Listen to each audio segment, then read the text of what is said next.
Świetnie, raz, dwa, trzy, cztery, pięć, sześć.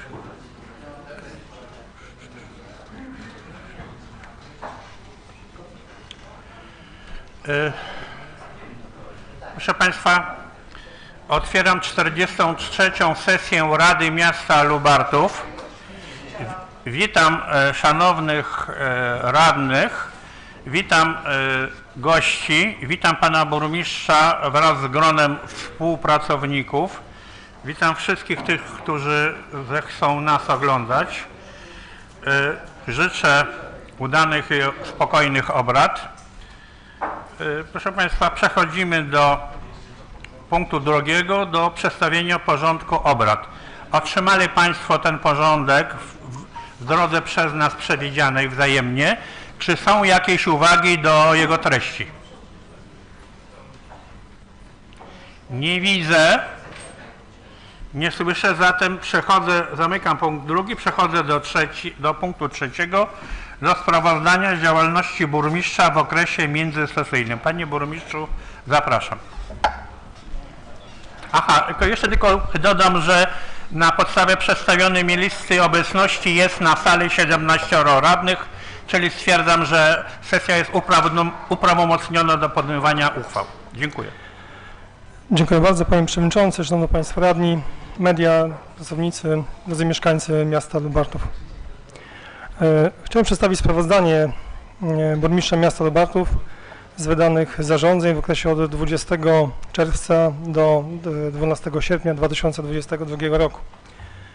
W okresie międzysesyjnym wydałem 16 zarządzeń dotyczących gospodarki mieniem gminy miasta Lubartów, w tym 2 zarządzenia w sprawie sprzedaży gminnych nieruchomości gruntowych, 5 zarządzeń udostępniających nieruchomości gruntowe gminy w celu umieszczenia urządzeń infrastruktury technicznej, 3 zarządzenia w sprawie oddania w dzierżawę miejskich nieruchomości gruntowych, zarządzenie w sprawie ustanowienia służebności przesyłu na działkach gminy, 3 zarządzenia w sprawie sprzedaży na rzecz najemców lokali mieszkalnych wchodzących w skład gminnego zasobu mieszkaniowego, 2 zarządzenia w sprawie przeznaczenia do najmu garażu i budynku gospodarczego, 11 zarządzeń w sprawie zmian w budżecie miasta Lubartów oraz zarządzeń okołobudżetowych, 19 zarządzeń niezbędnych do zapewnienia prawidłowego funkcjonowania jednostek organizacyjnych gminy miasta Lubartów w zakresie jednostek oświatowych gminy miasta Lubartów, w tym 16 zarządzeń dotyczących organizacji wyboru oraz powierzenia stanowiska dyrektora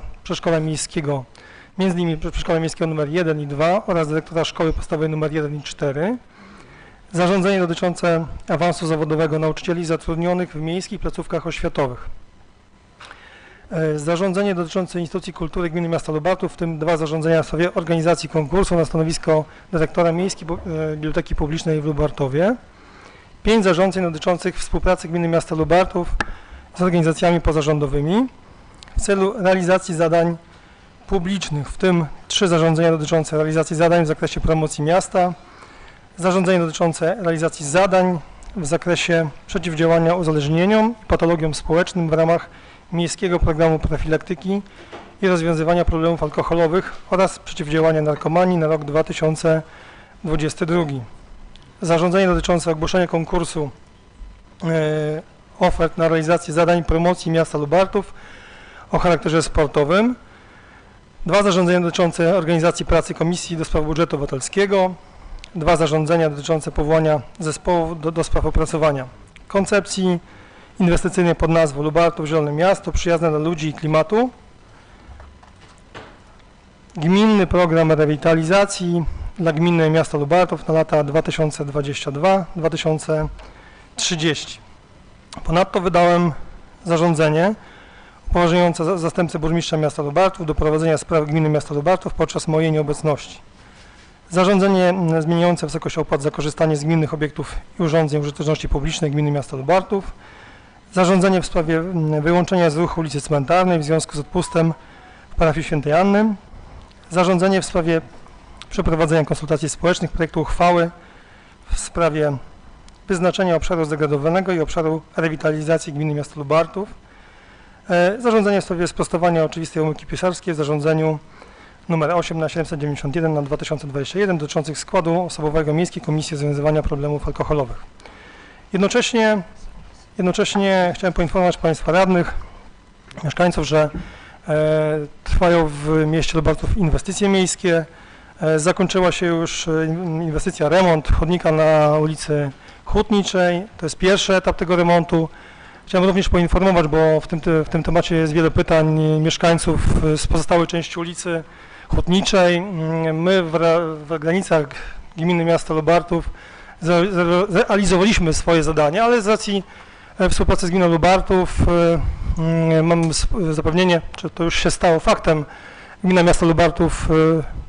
Lubartów ogłosiła postępowanie przetargowe na pozostałą część chodnika i bodajże do 23 sierpnia można składać ofertę na na remont pozostałej części chodnika przy ulicy Hutniczej, więc to będzie już całość, bo wiem, że ten temat, pojawiało się wiele pytań z tego tytułu mieszkańców, którzy tak naprawdę są naszymi mieszkańcami, a wychodząc na pozostałą część ulicy są w gminie Lubartów. No tak to wygląda, ale wychodząc naprzeciw tych oczekiwaniom, dzięki tutaj też panu wójtowi gminy Lubartów i jego zespołowi udało się to postępowanie ogłosić i będziemy, mam nadzieję, wpłyną jakieś oferty i będziemy mogli ten chodnik przy ulicy Hutniczej do końca wyremontować, żeby jakby była taka całość, tak? No bo wiadomo, że w tej chwili jest jakby w takiej części tylko miejskiej wykonany. Trwają prace na osiedlu Króli. Tam trwa inwestycja na ulicy Chrobrego i Kazimierza Wielkiego. Kazimierza Wielkiego, można powiedzieć, jest w zaawansowaniu 50%. Przy ulicy Chrobrego trwają prace ziemne, więc myślę, że w niedługim czasie będziemy mogli w tamtej części Lubartowa zobaczyć nowe nawierzchnie. Jednocześnie chciałem poinformować, że trwa budowa pump-tracka naszego miejskiego. Zaczęły się prace ziemne, zdjęty jest humus i już firma, która realizuje tą inwestycję, jest na etapie prac. Wierzę głęboko, że w niedługim czasie one zostaną zakończone. W międzyczasie też chciałem uspokoić, bo jest wiele pytań, kiedy następne ulice będą remontowane, jak to wygląda, jaki jest plan remontu tych ulic. O poszczególnych etapach tego remontu będziemy informowali. W tej chwili kończymy, do końca września jest czas na dodatkową dokumentację techniczną na poszczególnych ulicach, te, które były zgłaszane przez naszych mieszkańców, że jest potrzeba remontowania tych ulic. Tutaj przy okazji chciałem poinformować mieszkańców osiedla 3 Maja, bo dopytywali bardzo często, kiedy rozwiążemy temat związany z tak zwaną kałużą od strony MOPS-u. W tej chwili złożyliśmy dokumentację techniczną do starostwa powiatowego, jest ona gotowa i będziemy chcieli ogłosić jeszcze w tym roku postępowanie na wykonanie, modernizację tamtej części, czyli usunięcie problemu tak naprawdę tej kałuży. Wierzymy głęboko, że jak ogłosimy, że będą oferenci i uda nam się zrealizować ten remont, modernizację, zmianę ogólnie rzecz biorąc, odwodnienie tego terenu. Przy okazji powstaną też miejsca parkingowe, bo wiemy, że w tamtej części Lubartowa jest to bardzo potrzebne. To tyle z takich najważniejszych rzeczy. Dziękuję bardzo. Dziękuję. Otwieram dyskusję nad... Aha, pan burmistrz Małyska chciałby dodać. Proszę bardzo.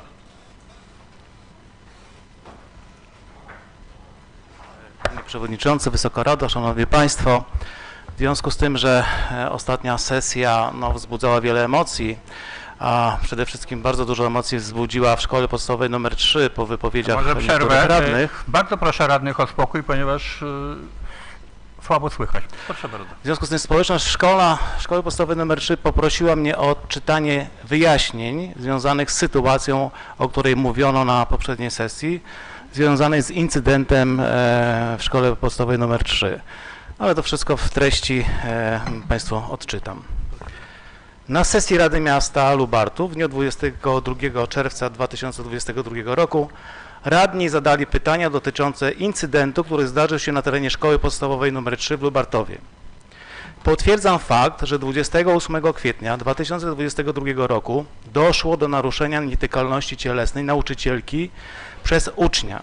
Jednak nie rozumiem szeregu pytań radnych, którzy wypowiadają się słowami: słyszałem, z tego co wiem, z tego co mi wiadomo. Zadam więc pytanie, od kogo radny to wiedział bądź słyszał? Jako szkoła nie otrzymaliśmy żadnego pisma w tej sprawie od rodzica, a tym bardziej od nauczyciela. Wszystkie stosowne procedury zostały zastosowane. Uważam, że poruszanie takich problemów na sesji Rady Miasta, która jest jawna, jest naruszeniem ochrony danych osobowych. Wprawdzie nie podano konkretnych nazwisk, jednak pewne fakty wskazują na konkretne osoby. Chciałbym jednak odnieść się do słów, które padły na sesji Rady Miasta. Ze słów radnego pana Teodora Czubackiego cytuję: nauczycielka trafiła do szpitala, wynika, że nauczyciel, którego nietykalność cielesna została naruszona, był hospitalizowany, co nie jest prawdą. Nauczycielka po przesłuchaniu przez policję na terenie szkoły udała się na pogotowie celem dokonania obdukcji, po czym pojechała do domu. Pan Teodor Czubacki zadaje pytanie, cytuję: czy możemy jakoś pomóc, bo sytuacja jest trochę niezręczna. Z jednej strony mamy nauczycieli, którzy proszą o jakąś pomoc ze strony dyrektora, ale również ze strony organu prowadzącego. Koniec cytatu. Zadam więc kolejne pytanie. Dlaczego pan Czubacki przed wystąpieniem na sesji nie przyszedł do szkoły, aby dowiedzieć się, jakie kroki szkoła podjęła, czy jakakolwiek pomoc jest potrzebna? Otóż szkoła podjęła szereg czynności. Już na początku roku szkolnego 2021-2022 zachowanie ucznia budziło wiele wątpliwości, dlatego już wychowawcy, psycholog, pedagog i dyrekcja angażowali się w to, by rozwiązać narastający problem. Chłopiec był pobudzony, wykonywał dziwne ruchy, głośno mówił coś do siebie podczas zajęć, zaczepiał dziewczyny, wyzywał je, zastraszał. Odbyło się kilkanaście rozmów psychologa z chłopcem. Odbyło się kilkanaście spotkań dyrekcji, psychologa, pedagoga szkolnego i wychowawców z rodzicami ucznia celem informowania ich o zachowaniu syna podczas lekcji i przerw, nakłaniania ich do zdiagnozowania chłopca w powiatowej poradni psychologiczno-pedagogicznej oraz konsultacji psychiatrycznej. Rodzice bardzo długo twierdzili, że nie ma takiej potrzeby i mimo wielu próśb i argumentów ze strony szkoły nie widzieli takiej konieczności.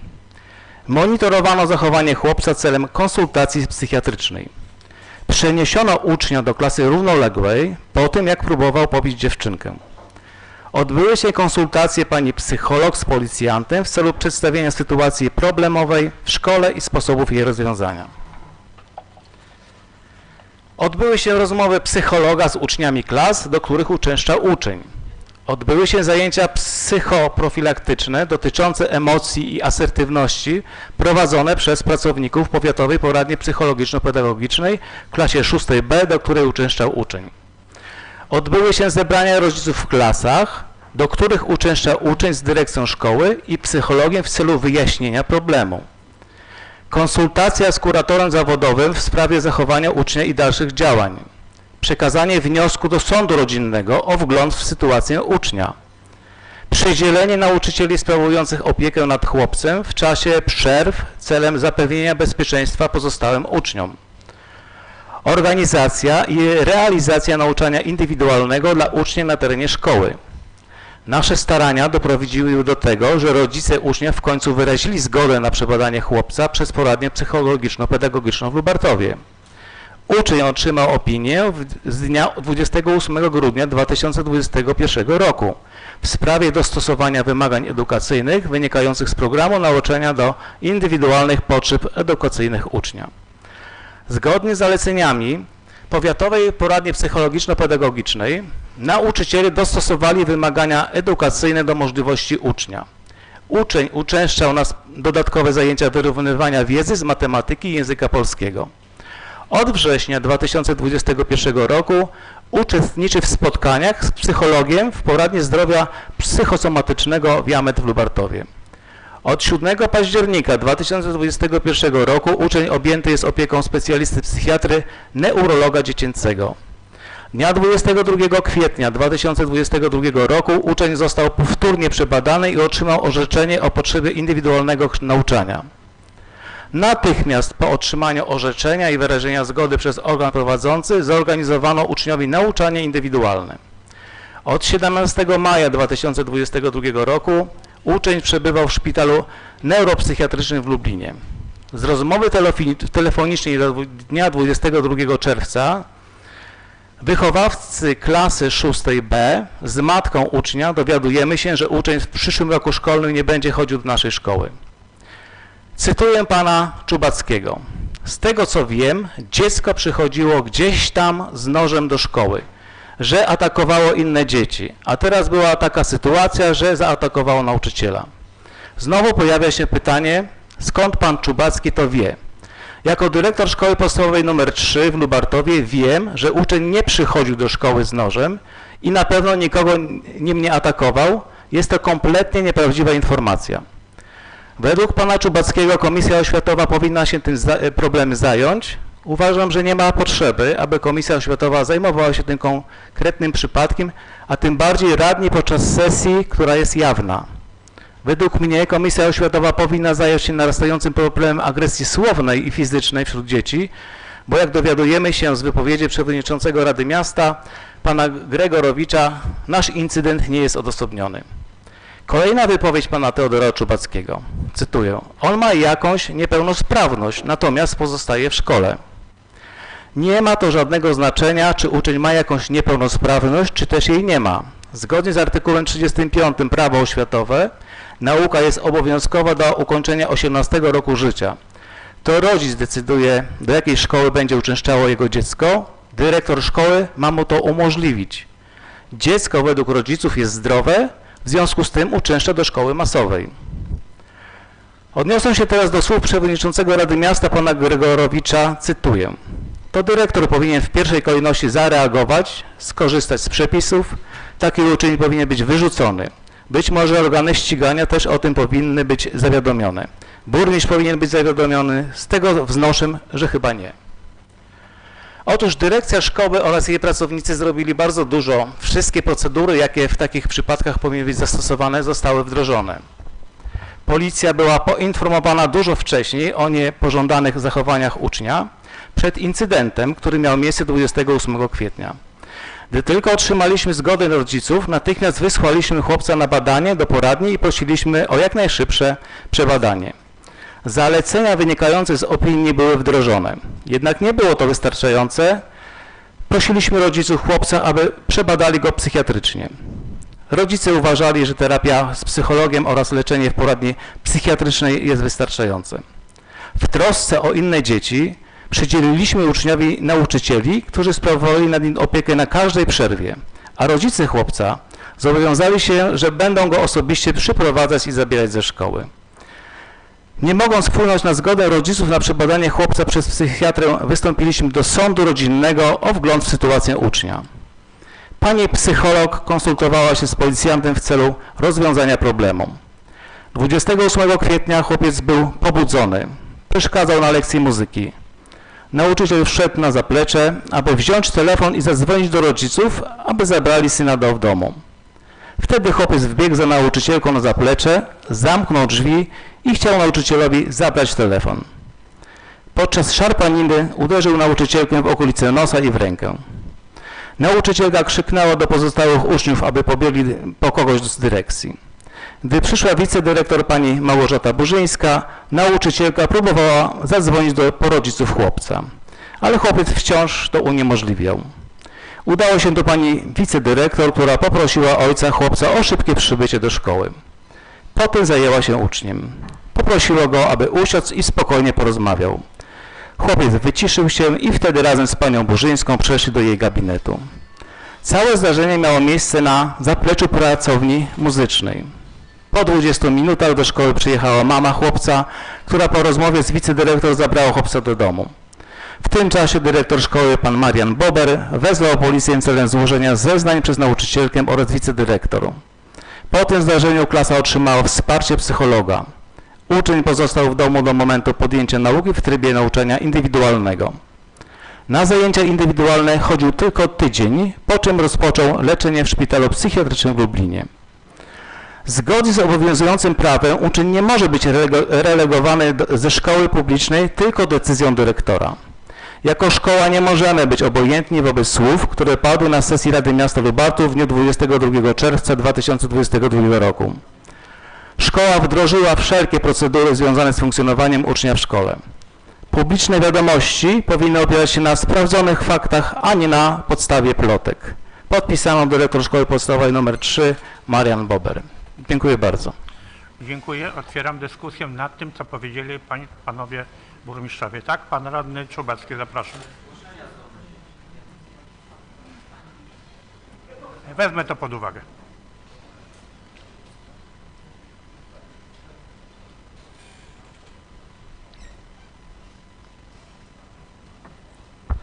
Dziękuję bardzo. Panie Przewodniczący, Szanowni Państwo, Panowie Burmistrzowie, jedno pytanie do burmistrza Małyski. Chciałem zapytać, czy nauczycielka, która została pobita, jest jeszcze na zwolnieniu, czy już nie? Bo to ważne pytanie. Dziękuję. Nie musowo odpowiadać w tym momencie. Poczekajmy na rozwój wydarzeń. Pan radny Tomasiak, zapraszamy. Potem pan radny Krówczyński.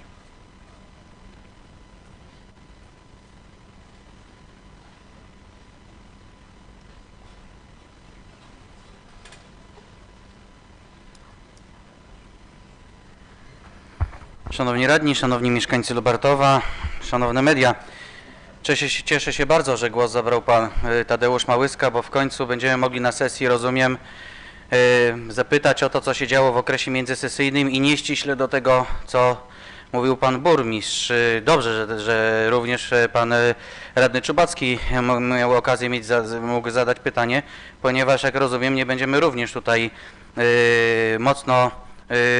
nie będzie nam mocno zwracana uwaga, że jesteśmy w określonym punkcie i tylko w zakresie treści, które przedstawił pan burmistrz, mamy prawo zabierać głos, bo jak sami słyszeliśmy, wypowiedź pana burmistrza Małyski zupełnie nie była związana z tym punktem porządku obrad, ale cieszę się bardzo, że idzie to w tą stronę, bo rozumiem, że jak jest już nowe prezydium, jest nowy wiceprzewodniczący, myślę, że wpłynął na przewodniczącego, który nie hamuje osób, które zabierają głos, aby odbierać im ów głos. Ale ja zrobię troszkę odmiennie, bo szanować będę te poprzednie uwagi i będę odnosił się bezpośrednio do tego, co działo się w okresie międzysesyjnym.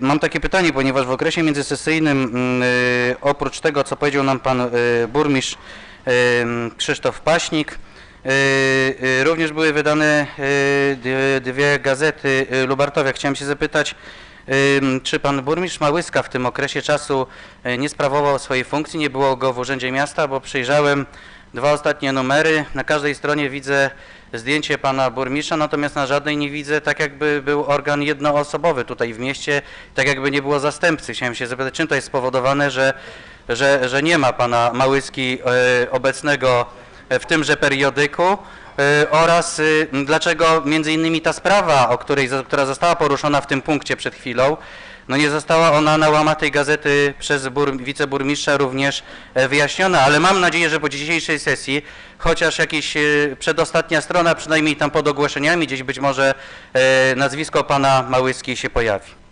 Natomiast co do chodników, o których wspominał tutaj zarządzający miastem pan Paśnik, chciałem się dopytać o kwestię jeszcze jedną, ponieważ nic nie było mówione, a również głośno było obiecywane, przekazywane. Ja nie ukrywam, że wcale się nie martwię, że to nie jest nierealizowane, ale co dzieje się z inwestycją dotyczącą Wojska Polskiego? Tam za 1 000 000 złotych, z tego co pamiętam, miało powstać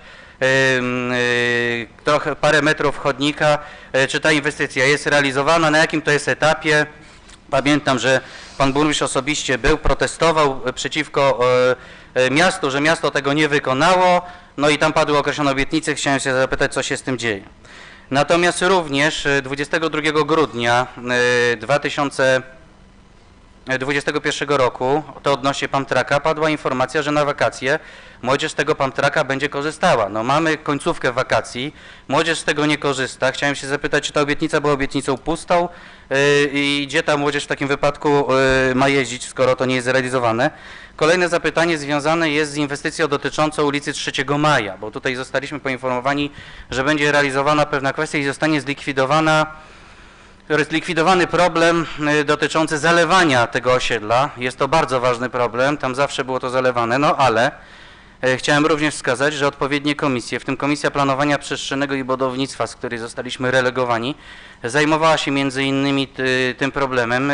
Również Komisja Infrastruktury Technicznej, z tego co pamiętam, również tym problemem się zajmowała. No i wszyscy byli zgodni, że jedynym tak naprawdę takim, bym powiedział, problemem rozwiązującym to olbrzymie zalewisko na tym terenie jest wpięcie się do przyszłej kanalizacji burzowej, która miała przebiegać wzdłuż ulicy Parkowej.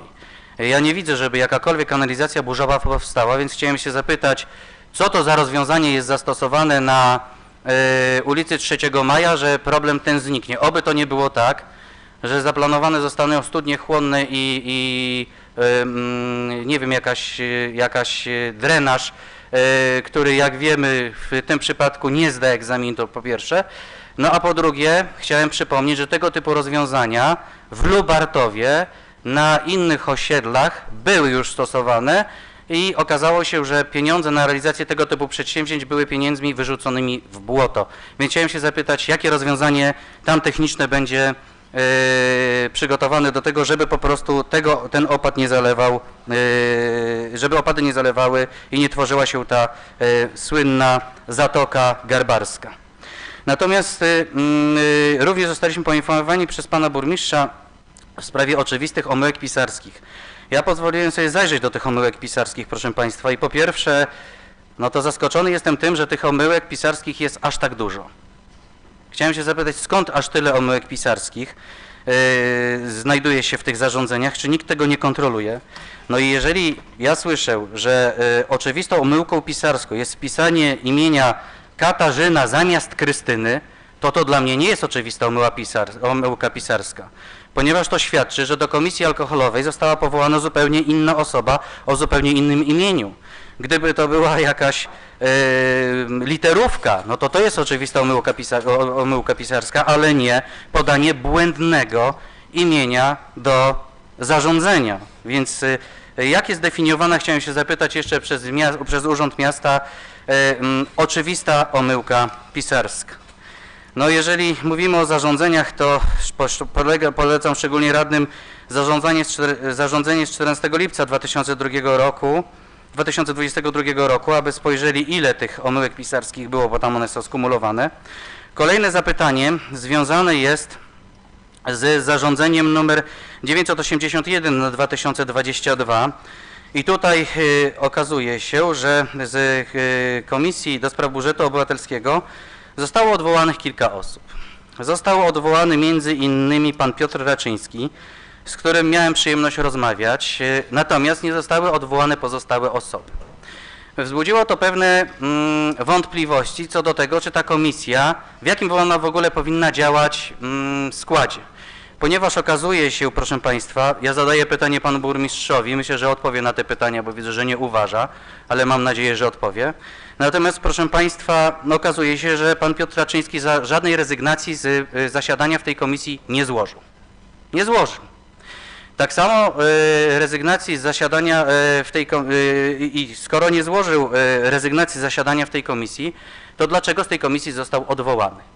I w drugą stronę pytania, no skoro odwołuje się część składu komisji, to dlaczego nie odwołano pozostałych członków Komisji do Spraw Budżetu Obywatelskiego?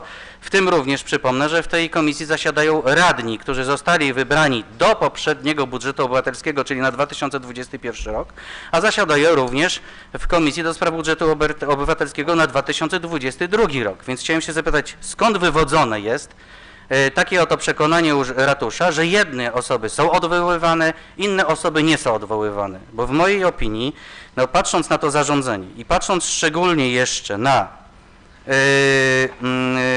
uchwałę uchwałę z 9 lutego 2021 roku nr 2002 na 2021, no to tam wyraźnie mamy zapisane przez kogo i w jaki sposób członkowie komisji są powoływani. Ja rozumiałbym, że burmistrz wydaje określone zarządzenie, kiedy ktoś rezygnuje, ale dlaczego odwołuje się pojedyncze osoby, a nie, dla przykładu, nie odwołuje się całej komisji i nie wybiera się nowego składu komisji? Nie rozumiem tego.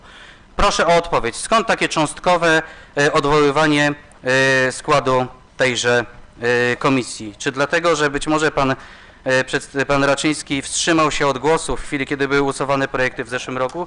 No mam nadzieję, że to nie jest przyczyną tego, że usuwani są być może z komisji, odwoływane są być może z komisji osoby takie, które być może głosowały nie w taki sposób, jakby być może ktoś oczekiwał. Nie wiem, czy tak jest, czy nie jest, ale myślę, że dowiemy się i dostaniemy bardzo dokładne wyjaśnienie.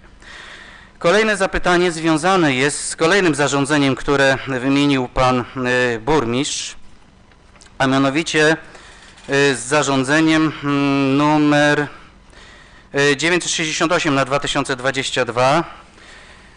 I tutaj została powołana komisja do spraw, komisja konkursowa w celu przeprowadzenia konkursu na kandydata na stanowisku dyrektora Miejskiej Biblioteki Publicznej imienia Adama Mickiewicza w Lubartowie. I tu jest wymieniony skład owej komisji, jak i również do tego zarządzenia jest przewidziany regulamin określający tryb pracy tej komisji i zasady działania.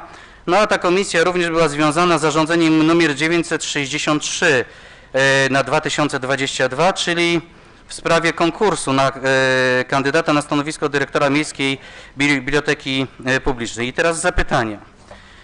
Dlaczego tak został skonstruowany regulamin tego konkursu, że tak naprawdę no, nie doprecyzowano tak naprawdę w konkursie na dyrektora Miejskiej Biblioteki Publicznej mógł wziąć udział każdy, nawet ten, kto nie jest związany z biblioteką. Mało tego, mogła wziąć nawet udział taka osoba, która nie przeczytała ani jednej książki. Mało tego, mogła wziąć nawet osoba taka, która ma tylko studia licencjackie i nie ma absolutnie żadnego doświadczenia, jeżeli chodzi o pracę, o bibliotekarstwo, czy jakiekolwiek tego typu powiązania związane z konkursem, który był powoływany. Mało tego, ta osoba nie musiała nawet mieć doświadczenia w zarządzaniu jednostkami podobnymi do Miejskiej Biblioteki Publicznej. Chciałem się zapytać, skąd jak pan, panie burmistrzu, napisał taki regulamin i określił pan warunki tego konkursu, że po prostu okazuje się, że jest to ewenement na skalę Rzeczypospolitej Polskiej, bo takiego drugiego bubla regulaminowego, to przyznam się szczerze, że nie znalazłem. Musiał się pan mocno trudzić, a jest jeden, to pewnie jakiś kolega z PSL-u pewnie stworzył go, no ale mniejsza z tym. Natomiast, proszę państwa, jeżeli chodzi o... No ja bym prosił, panie przewodniczący, żeby mi nie przerywano podczas mojej wypowiedzi. Niech pan mi nie wydaje poleceń, zrozumiałem. To bym prośbę, żeby pan pilnował to przestrzeganie statutu. Niech pan kontynuuje dalej. Natomiast, proszę państwa, drugą rzeczą związaną z tym zapytaniem, no to jest kwestia protokołu, który pojawił się po pracy, tejże intensywnej pracy komisji. No i spodziewałem się, że skoro w Lubartowie wybierano osobę na funkcję dyrektora Miejskiej Biblioteki Publicznej, no to ta komisja na pewno bardzo mocno pochyliła się nad kandydaturami, spojrzała, przeczytała. No i z niecierpliwością oczekiwałem na ukazanie się protokołu tejże komisji. I okazuje się, że protokół liczy no, jedną stronę i troszkę i z tego protokołu nie dowiemy się absolutnie nic. Absolutnie nie dowiemy się niczego, co działo się podczas tego konkursu, nie dowiemy się, jakie padły pytania, jakie padły odpowiedzi, nie dowiemy się, jakie przedstawili kandydaci wizję funkcjonowania tejże biblioteki, więc mam taką nadzieję, ponieważ widzę, że wśród tej komisji zasiadał m.in. sekretarz miasta, który jest no, podległym pracownikiem, czy pan naczelnik Artur Kośmierzak, że te osoby panu burmistrzowi zdały relacje i dowiemy się dzisiaj, czym kierowała się komisja, dokonując takiego aniołowego wyboru, jeżeli chodzi o kandydata na dyrektora Miejskiej Biblioteki Publicznej,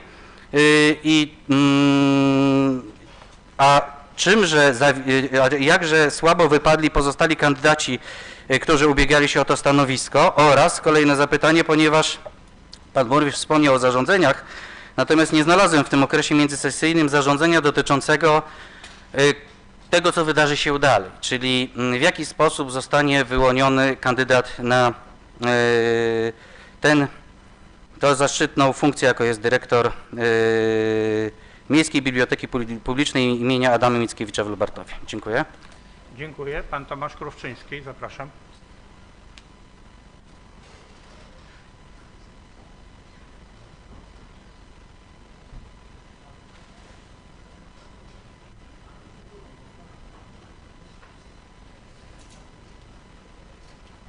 Dziękuję bardzo. Szanowni Państwo, w zasadzie tutaj wiele z punktów, o których chciałem mówić, poruszył radny Tomasiak. Ja natomiast w rozszerzeniu w temacie tego konkursu na dyrektora Biblioteki Publicznej jedno pytanie. Dlaczego w komisji konkursowej nie znalazł się choćby jeden przedstawiciel stałej Komisji Oświaty i Kultury? No wypadałoby, żeby przynajmniej jedna osoba z tej komisji była. Jako komisji przedmiotowej jakby nie było. Druga rzecz, jak to się stało, czy komisja konkursowa nie zdawała sobie sprawy z tego, że przy takiej konkurencji, mam na myśli o kompetencje, umiejętności, kwalifikacje, dokonany wybór, a później wytłumaczenie, znaczy uzasadnienie, które znam no niestety z mediów, no spowoduje w mieście burzę. To było, nie trzeba było być naprawdę wiernychorą, żeby przewidzieć, że do czegoś takiego dojdzie. Więc tutaj no moje pytanie, jak to się stało i rad bym wiedzieć, czy no w ogóle jak doszło do czegoś takiego w kontekście właśnie tego konkursu. To jest jedna rzecz, a druga rzecz, o co pytał już też radny Tomasiak, w jaki sposób teraz, czy nowy konkurs będzie powołany? Wprawdzie naczelnik Urbaś na Komisji Oświaty właśnie udzieliła mi informacji, że teraz już bez konkursu będzie powołany ten dyrektor, ta osoba, znaczy jakaś osoba na dyrektora. No znowu, teraz pojawia się kolejne pytanie, według jakich kryteriów, żebyśmy nie wywołali kolejnej burzy w mieście, kolejnym wyborem i no prosiłbym o jakieś informacje dodatkowe związane z wyborem właśnie osoby na to stanowisko. Dziękuję bardzo. Dziękuję. Panie burmistrzu, proszę. A, ktoś jeszcze z radnych? Tak, zapraszam radny Polichańczuk.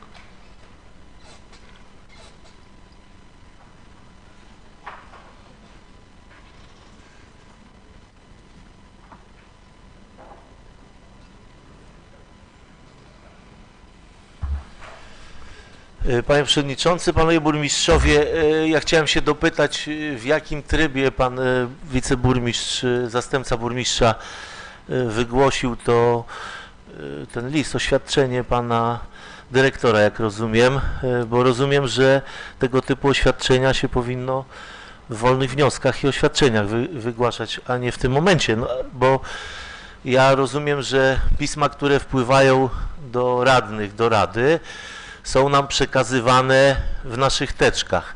Ja rozumiem, że to pismo, które zostało odczytane, było pismem do radnych, w związku z czym powinno ono zostać nam dostarczone. Powinniśmy się z tym zapoznać. Natomiast rozumiem, że teraz praktyka będzie taka, że wszystkie pisma, które wpływają do rady, będą odczytowane tutaj z trybuny, bo ja mam tu takie pismo pani Kowalskiej, Szymańskiej, już drugie. Nie wiem, czy ja mogę odczytać to pismo, czy nie. No chyba nie będę, bo nie ma to sensu najmniejszego. Myślę, że niepotrzebnie robimy zamieszanie z tego, co się działo na sesji. Przypominam, że ja również zabierałem głos i w tej sprawie nawet miałem telefon od pana dyrektora zaraz po sesji, co myśmy tam wygadywali, że myśmy atakowali dyrektora i tak dalej, więc ja tylko powiem, że odniosłem się w ten sposób, że poprosiłem pana dyrektora o odsłuchanie sesji i przypominam państwu, że nikt z radnych wtedy zabierających głos w tej sprawie nie atakował ani dyrektora, ani kadry nauczycielskiej. Myśmy pytali tylko Urząd Miasta, który sprawuje nadzór nad szkołą numer 3, jakie działania podjął w tej sprawie.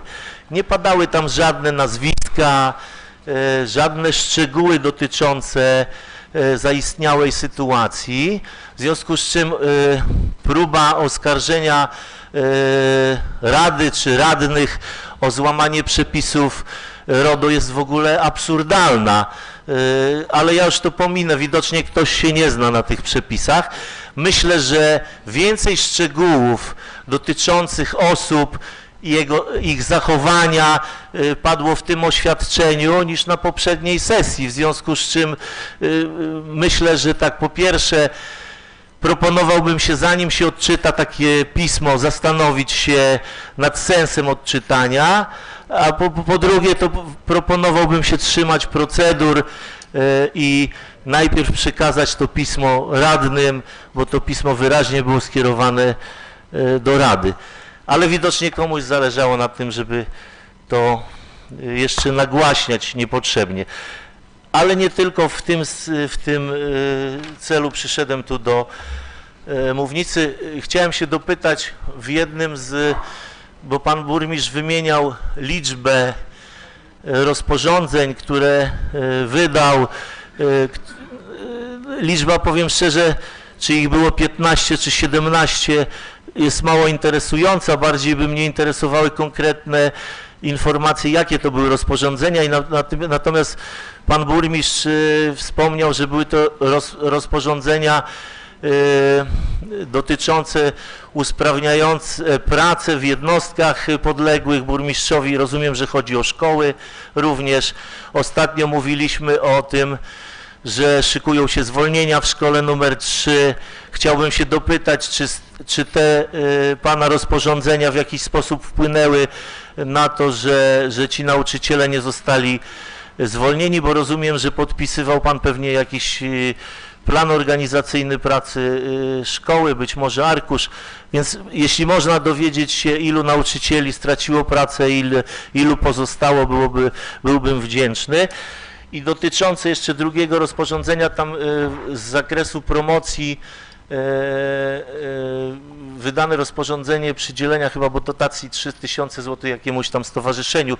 Broń Boże, proszę chyba Motozłas, jeśli chodzi broń Boże, proszę nie wywnioskować, że mam coś przeciwko stowarzyszeniu. Ja się cieszę, jeżeli miasto wspomaga wszystkie stowarzyszenia, natomiast mam pytanie, ponieważ jest to dotacja czy przyznane z tytułu promocji miasta Lubartów, więc chciałbym zapytać o kryteria przydziału takich pieniędzy z tytułu promocji, bo ja rozumiem, że promocja to są określone działania, które wpływają na to, że miasto jest rozpoznawalne, nie tylko w Lubartowiaku i we wspólnocie lubartowskiej, ale rozumiem, że w szerszym kręgu. I chciałbym też dopytać, jakie kryteria w ogóle, nie w stosunku do tego stowarzyszenia, bo to akurat nie jest istotne, tylko jakie kryteria są przyjmowane. Rozumiem, że nie wiem, rozpoznawalność wydarzenia, czy są na to jakieś wskaźniki, które sprawiają, że takie, a nie inne pieniądze przyznajemy na takie wydarzenia, bo rozumiem, że nie liczba uczestników jest chyba tutaj w przypadku promocji najważniejsza, a rozumiem, że jeżeli liczba uczestników, to liczba uczestników spoza miasta, skoro mamy miasto promować. Poprosiłbym o wyjaśnienia i chciałbym też dopytać jeszcze, co prawda mieliśmy taką akcję promocyjną dotyczącą autobusu turystycznego oklejonego. Chciałbym się dowiedzieć, po pierwsze, jakie koszty tego funkcjonowania były tej reklamy na tym autobusie i jakie skutki, czy jakieś policzalne skutki finansowe to przedsięwzięcie nam przyniosło, czy ono nadal działa, jeśli nadal działa, to znowu jakie koszty są na kolejny rok i chciałbym też się dowiedzieć, gdzie już ten nasz autobus jest tak rozpoznawalny, bo co prawda widzę na Facebooku zdjęcia i cieszę się z tego, że gdzieś tam w Krakowie ktoś zobaczył, że Lubartów to takie miasto jest, istnieje, tylko nie wiem, czy to nie wystarczy spojrzeć na mapę też, że jest takie miasto, ale nie, to żartowałem w tym momencie. Chciałbym wiedzieć, jakie skutki ekonomiczne, czy policzalne jakieś skutki taka reklama przyniosła i czy zamierzamy w kolejnych latach kolejne autobusy oklejać i kolejne trasy. Dziękuję bardzo. Dziękuję. Zanim panowie burmistrzowie odpowiedzą, to chciałbym jako organizator tej sesji i porządku obrad stwierdzić, że moim zdaniem stanowisko pana burmistrza, jak i pana burmistrza w formie odczytania listu mieści się w stylistyce i w tematyce tego punktu. To pan burmistrz poprzez swoją działalność polegającą nie tylko na wyzdawaniu zarządzeń, ale również relacji czy kontaktów z jednostkami organizacyjnymi decyduje, czy to, czym się zajmuje na co dzień, warte jest przedstawienia na Radzie. My nie będziemy w to ingerować, natomiast możemy się do tego odnieść. Ja pomijam i abstrahuję od treści tego listu, bo na przykład nie zgadzam się, i tu zgadzam się z panem Markiem Polechańczukiem, że na przykład kwestie RODO albo uwagi do Rady, czym ma się zajmować, a czym ma się nie zajmować, były zbyt jednostronne, ale mieszczą się w trybie tego punktu. Natomiast bardzo bym prosił i siebie, i wszystkich pozostałych, że jeśli zarzucają jakieś naruszenie prawa albo jakieś niedopatrzenie, to żeby wskazać konkretny przepis czy jakiś zapis, który mówi, że tak jest w istocie, bo każdy ma prawo do swego zdania, ale to swoje zdanie nie można przedstawiać jako uniwersalne, które wymaga reakcji. Bardzo proszę panów burmistrzów, rozumiem, pan wiceburmistrz o wypowiedź. Proszę o wyważone wypowiedzi zgodne ze stylistyką tego punktu. Panie Przewodniczący, Wysoka Rado, może zacznę od końca, a mianowicie pismo, które odczytałem, było skierowane do Wydziału Oświaty Urzędu Miasta Lubartów. Zapowiadałem w dyskusji na poprzedniej sesji, że wystąpię do dyrekcji o wyjaśnienia, w związku z tym pozwoliłem sobie te wyjaśnienia Państwu odczytać, czyli adresatem nie jesteście Państwo Wy, ja po prostu podzieliłem się tym elementem, który zapowiadałem, że tak się zadzieje w najbliższym czasie. Natomiast proszę też sobie przypomnieć, dokładnie w tym samym punkcie, czyli w punkcie sprawozdania z działalności burmistrza miasta, tej międzysesyjnej, zadaliście Państwo pytania dotyczące Wydziału Oświaty, czyli no, przygadał kociołu garnkowi, tak? No, przepraszam za określenie, ale w tym punkcie, dokładnie w tym punkcie na ostatniej sesji pan radny Czubacki zadawał pytania nie na temat, w związku z tym uważam, że nie jest tu jakiś problem tutaj związany z tym, że pozwoliłem sobie odczytać odpowiedź dyrekcji szkoły na całą tą sytuację. Pan radny Czubacki chyba nie słuchał do końca treści tego wystąpienia dyrekcji szkoły i dalej dopytuje o tematy zdrowotne nauczycielki. Ja powiem tak, no pan radny jest związany z ochroną zdrowia i gdybym ja przyszedł i spytał pana radnego, który byłby w pracy, czy pacjentka, która leży na przykład nie, no to po prostu tak chcę po prostu powiedzieć, że ani pan nie udzielił mi jak osobie postronnej informacji na temat zdrowia pacjenta, który jest pod pana opieką, ani ja nie mam prawa mówić na sesji publicznie o zdrowiu nauczycielki, która pracuje w szkole. Proszę wybaczyć, proszę na to zwrócić uwagę, że nie wolno tam takich rzeczy mówić na forum publicznym. Jeszcze raz tutaj zwracam uwagę, to nie są kwestie do poruszania, kwestie zdrowotne kogoś, pracowników, współpracowników. To tylko rodzina może, z tego co się orientuje, otrzymać informacje związane ze zdrowiem pacjenta. Dziękuję bardzo. Dziękuję. Pan burmistrz chciałby albo ktoś w jego imieniu zareagować na wypowiedzi, które padły do tej pory. Pan naczelnik Kuśmierek, przepraszam, Kuśmierzek. Proszę bardzo. odniosę się na kilka. Dzień dobry, szanowny panie Jeszcze przewodniczący. uwagę, pamiętam, że pani Ewa Grabek się zgłosiła, ale chciałbym, żeby się odnieśli na razie panowie do tych wcześniejszych tematów. Szanowny panie przewodniczący, szanowni państwo radni, odniosę się tutaj do kwestii dotyczących biblioteki. Tak, po części tak. Jeśli chodzi o protokół, zawierał on wszystkie elementy, które tutaj zgodnie z ustawą o działalności kulturalnej i prowadzeniu ustawy powinien zawierać. Natomiast koncepcje nie są informacją publiczną i te koncepcje prac nie zostały udostępnione do publicznej wiadomości. Komisja przeprowadziła indywidualne rozmowy kwalifikacyjne z każdym z kandydatów, biorąc pod uwagę w szczególności przedstawioną przez kandydata autorską koncepcję funkcjonowania Miejskiej Biblioteki Publicznej w Lubartowie i każdy z członków komisji miał prawo do zadawania dodatkowych pytań zgodnie z regulaminem. Później odbyło się głosowanie tutaj przez każdego z członków komisji. Jeśli chodzi o, tutaj też padało pytanie o tryb powoływania dyrektora instytucji kultury. Przepisy ustawy przewidują dwie procedury w zakresie powoływania dyrektora instytucji kultury. W trybie zwykłym powoływanie danej osoby na stanowisko dyrektora przez organizatora instytucji kultury po zasięgnięciu opinii właściwych podmiotów lub w trybie konkursowym powoływanie dyrektora wyłonionego w zorganizowanym przez organizatora konkursie. Powoływanie przez organizatora po konsultacjach. Zasadniczym trybem powoływania dyrektora instytucji jest tryb konsultacyjny. W takich warunkach nie ma konieczności rozpisywania konkursu na stanowisko dyrektora.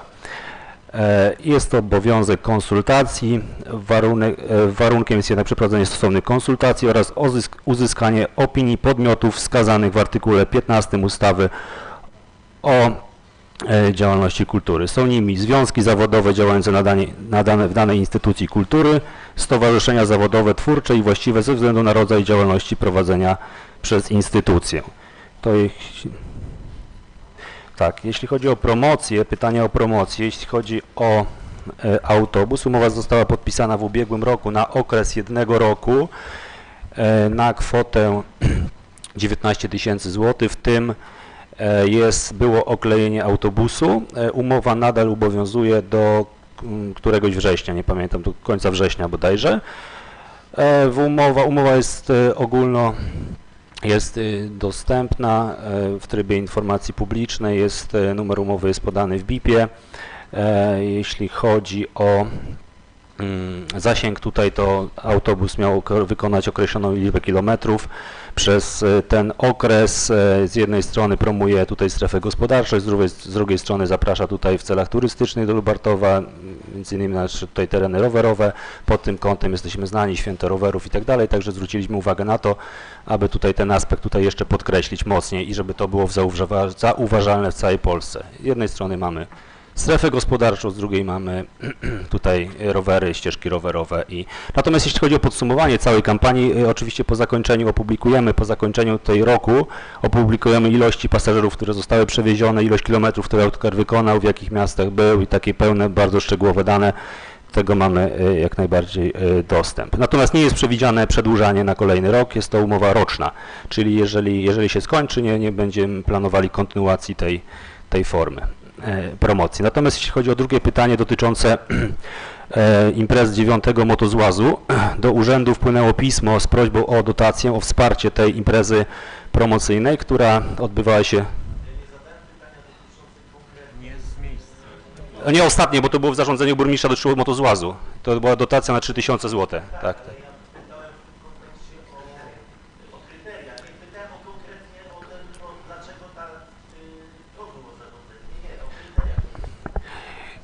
Kryteria jak najbardziej to jest określone, tylko tutaj tak, ogólne konkursy takie robimy zawsze na początku roku, prawda? Koniec roku, początek przyszłego roku. Natomiast jeżeli zostaje nam pieniędzy w paragrafie tutaj na konkursy, na dotacje w ramach promocji, zawsze zostawiamy sobie małą kwotę taką, która pozwala nam na właśnie zrealizowanie tego typu wydarzeń, które się pojawiają w ciągu roku, prawda? Które ktoś tutaj występuje do nas o dotację jakiegoś wydarzenia promocyjnego, które jest ogłaszane. I tutaj w tym wypadku była taka właśnie sytuacja, gdzie wpływa pismo do urzędu, prawda, że tutaj jest prośba o wsparcie danego wydarzenia promocyjnego.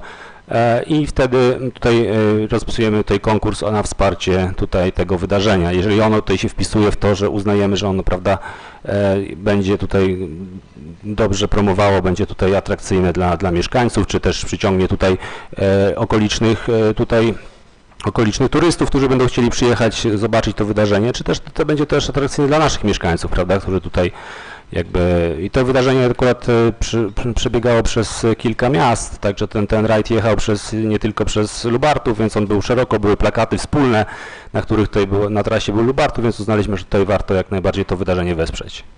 Dziękuję. Dziękuję. Pan burmistrz, proszę bardzo.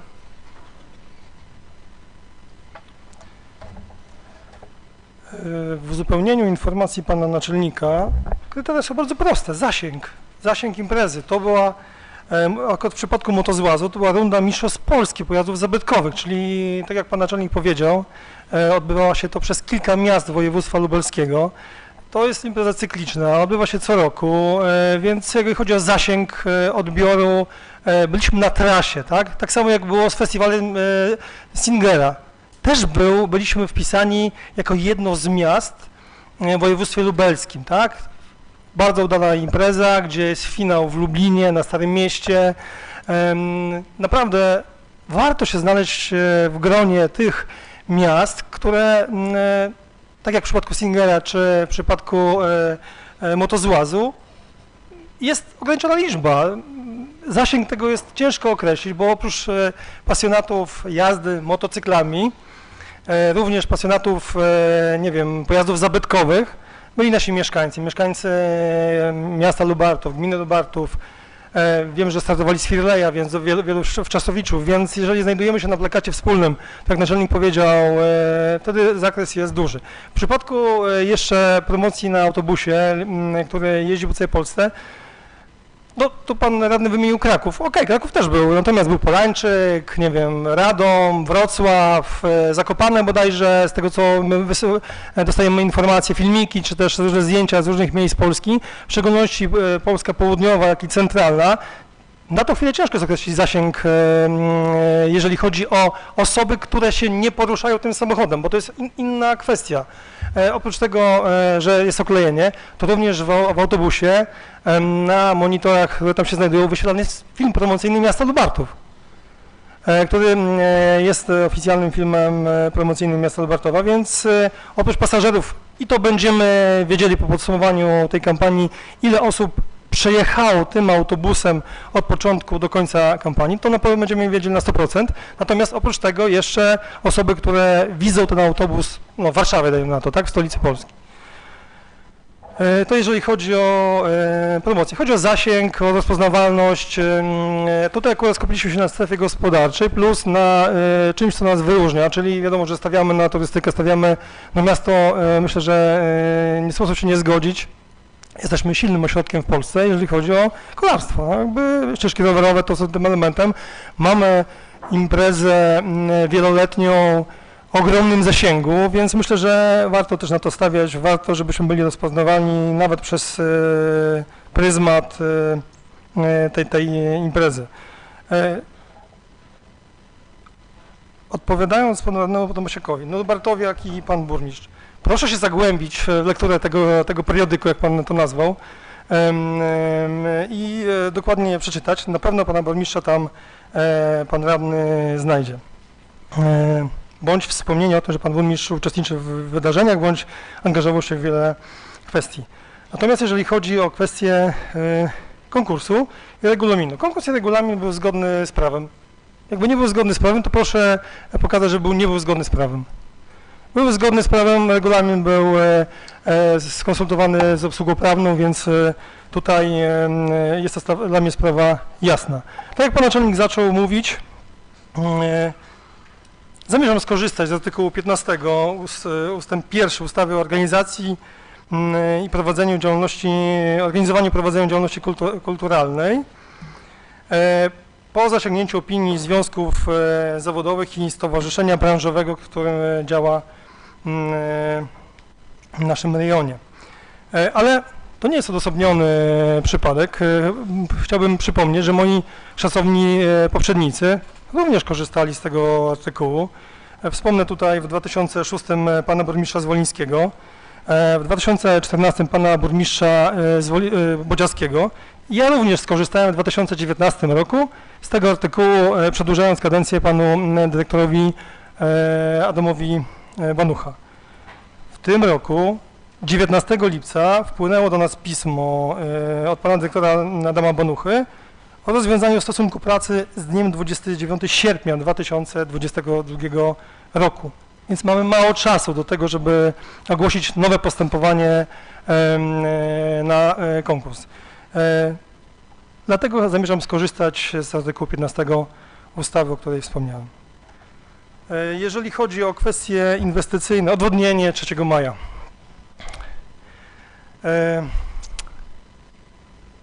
A jeszcze wrócę do konkursu, bo to też jest bardzo ważne. Tutaj padały pewne twierdzenia, domniemania, różnego rodzaju stwierdzenia. Właśnie te rzeczy i wokół tego wylany hejt przez niektóre organy spowodowało, że kandydatka zrezygnowała.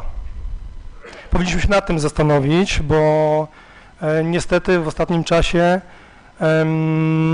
było wiele tragedii różnego rodzaju i to, co się działo wokół tego konkursu, przedstawiania alternatywnej rzeczywistości przez niektóre organy spowodowało, że no niestety nie wszyscy mają silną psychikę i też rezygnują z tego typu stanowisk, które po ocenie komisji konkursowej byli po prostu najlepsi, tak? Natomiast weźmiemy tutaj pod uwagę pana radnego Krowczyńskiego sugestię, żeby w następnych komisjach, jeżeli będą komisje konkursowe, był przedstawiciel stałej komisji oświaty. Jak najbardziej, nie ma żadnego tutaj problemu.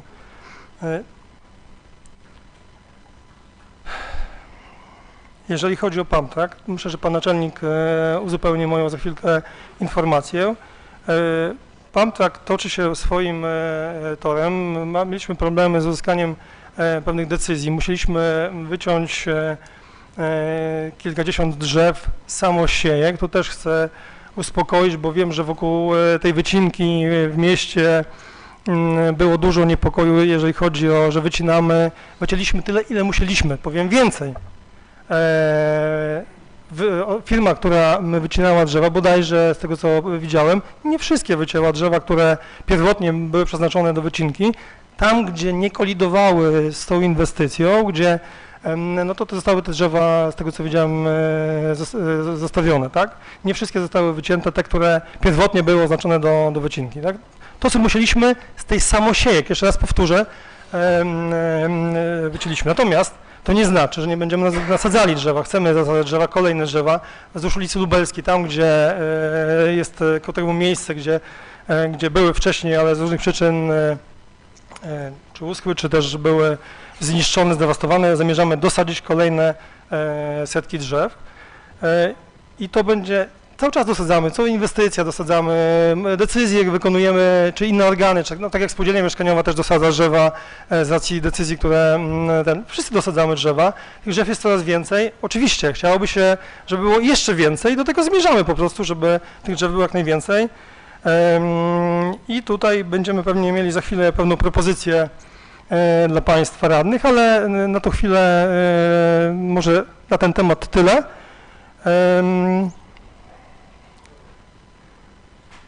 Temat chodnika przy Wojska Polskiego. Budowa chodnika, już nie będę się odnosił do formy przedstawienia tego tematu i w ogóle, no bo to jakby przemilczę, bo to szkoda nerwów na ten temat. Natomiast przypomnę, że robimy to wspólnie z Zarządem Dróg Wojewódzkich. Po wykonaniu projektu budowlanego, który z moimi problemami był realizowany przez projektanta, złożyliśmy dokumentację, musieliśmy ją uzgodnić z Zarządem Dróg Wojewódzkich. Wiem, że Zarząd Dróg Wojewódzkich miał swoje uwagi co do projektu, pewnych zakresów, tam chodziło bodajże o ścianki, jak się nie mylę, kolankowe, jeżeli chodzi, proszę tu kolego Grzegorzu, popraw mnie, źle mówię, w kwestii projektu Wojska Polskiego tam uzgodniliśmy z Zarządem Dróg Wojewódzkich kwestię rozwiązań przy stawie, tak? Kwestia ścianki oporowej, chyba to była ścianka oporowa, tak? Po zaakceptowaniu przez Zarząd Dróg Wojewódzkich tego projektu dostaliśmy informację, że musimy wystąpić o pozwolenie na budowę. Wystąpiliśmy o takie pozwolenie na budowę. Niestety, z tego co dobrze pamiętam, takiego pozwolenia nie otrzymaliśmy zgody, nie otrzymaliśmy pozwolenia na budowę. Więc zaskarżyliśmy tą decyzję, jak dobrze pamiętam, nie ma dzisiaj naczelnika Stępińskiego, ale z tego co pamiętam, tak to chyba było. Zaskarżyliśmy do Głównego Inspektora Nadzoru Budowlanego tą decyzję i czekamy na odpowiedź Głównego Inspektora Nadzoru Budowlanego w kwestii pozwolenia na budowy chodnika przy ulicy Wojska Polskiego.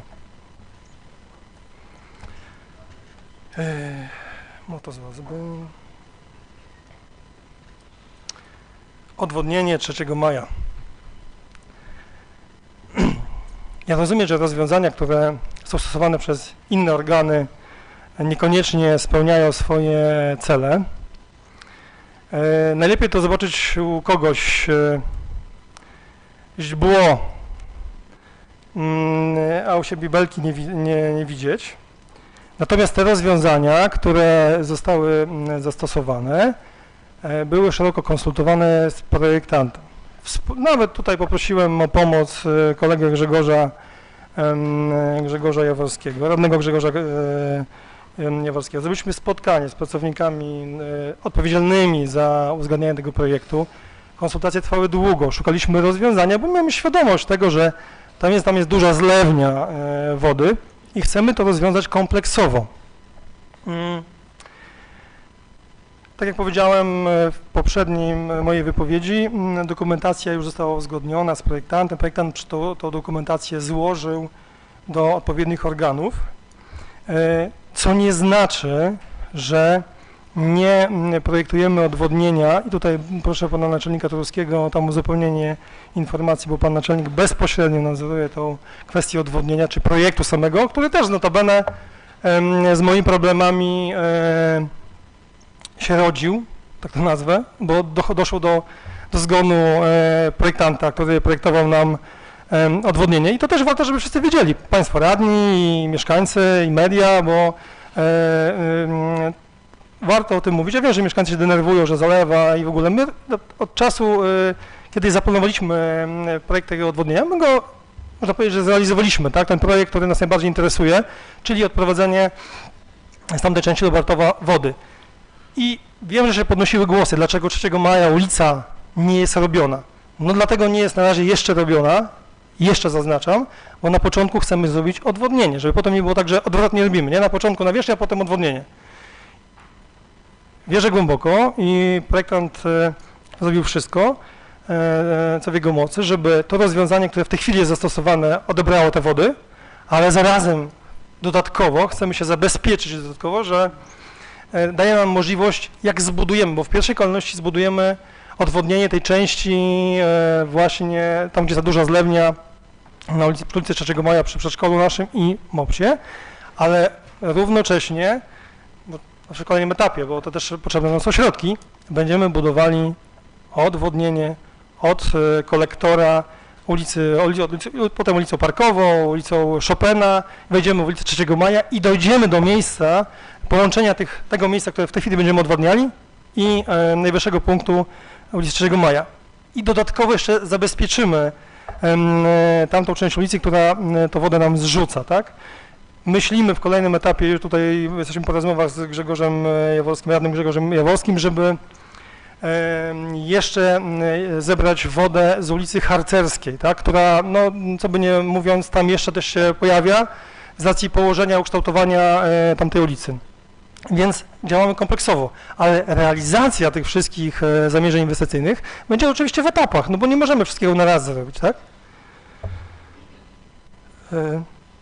To na tyle, jakby tutaj prosił jeszcze pana naczelnika, żeby uzupełnił kwestie inwestycyjne. Dziękuję bardzo. Bardzo proszę o zwięzłe przedstawienie sprawozdania czy stanowiska. Panie Przewodniczący, Panie Burmistrzu, Panie i Panowie Radni, mam może tylko tytułem uzupełnienia, jak połączyć te dwa projekty, ponieważ jesteśmy opóźnieni o ponad rok czasu, jeżeli chodzi o opracowanie dokumentacji technicznej z racji zdarzenia losowego, które miało miejsce. Natomiast ta inwestycja, w sensie, że budowa kanalizacji deszczowej w ulicy 3 Maja aż do ulicy Parkowej z separatorem jest dosyć drogą inwestycją o budżecie kilkunastu milionów złotych i będzie musiała być realizowana z udziałem środków zewnętrznych, w sensie, że to nie mogą być tylko środki budżetowe. Wypracowane zostało takie rozwiązanie, które pozwoli połączyć tymczasowe odwodnienie z docelowym odwodnieniem. Mówiąc o tymczasowym odwodnieniu, mamy na myśli oczywiście rozsączanie na miejscu, natomiast nie przy pomocy studni chłodnych, tak jak to było robione dotychczas, tylko rozsączanie przy pomocą dłuższych odcinków rozsączających, takie, które były użyte przy ulicy Łąkowej w Lubartowie i o to została uzupełniona dokumentacja techniczna stworzona dla tego odcinka drogi do charakterystycznej kałuży, która się utrzymuje przed blokiem wspólnoty mieszkaniowej. Pozwoli to przyjąć nadmiar wody, oczywiście do pełnej ilości. W momencie wypełnienia się takiego całego, gdyby doszło do gwałtownego deszczu, który wypełni cały system na tyle szybko, że on się nie zdąży rozsączyć, faktycznie może jeszcze występować drobny problem. Natomiast w momencie wybudowania kanału w ulicy 3 Maja ten problem już nie będzie występował, dlatego że górna część naszego rozsączania zostanie połączona, czyli górna część rozsączania równa z wysokością studzienki położonej na wysokości parkingu, czyli na wysokości parkingu, gdzie będzie zagłębiona rura pod tytułem kanał burzowy, będzie przelewała wodę do kanału burzowego. Naczynia połączone, czyli tutaj w momencie, kiedy tu osiągniemy poziom maksymalny, tam już będziemy mieli wpust do rury i w ten sposób zostały połączone te dwa projekty. To są dwa różne projekty. Połączenie jesteśmy wysokością, posadowieniem kanału w ulicy 3 Maja. Umożliwiło nam to szybszą realizację, ponieważ tu już mamy praktycznie dokumentację techniczną, ona jest na ukończeniu, jeżeli chodzi o ten odcinek od 3 Maja do terenu wspólnoty mieszkaniowej. Jest to też zadanie niskokosztowe, które będziemy mogli szybko zrealizować i połączenie z kanałem nastąpi w górnej części rozsączania na wysokości poziomu kanału burzowego. Wziąłem sobie notatnik, żeby to narysować, ale nie wiem, czy to jest potrzebne. Myślę, że wszyscy zrozumieli zamysł połączenia jednej i drugiej dokumentacji. Jest to w tej chwili robione. Odnośnie uzupełnienia jeszcze może odnośnie wycinki drzew. Wycinkę realizowaliśmy my jako miasto, realizowała to firma zewnętrzna, natomiast pan Prak jest zlecony jako zaprojektuj i wybuduj, czyli firma miała opracować dokumentację, uzyskać pozwolenie na budowę i przystąpić do prac budowlanych. Jest na etapie po opracowaniu dokumentacji, uzyskaniu pozwolenia na budowę i rozpoczęła prace budowlane, także tutaj nie kolidowało to jakby z wycinaniem drzew. Drzewa zostały wycięte przez miasto i faktycznie tylko tyle, ile było potrzeba pod tory, natomiast wszystkie drzewa dookoła zostały zostawione. Dziękuję bardzo. Dziękuję. Radna Grabek.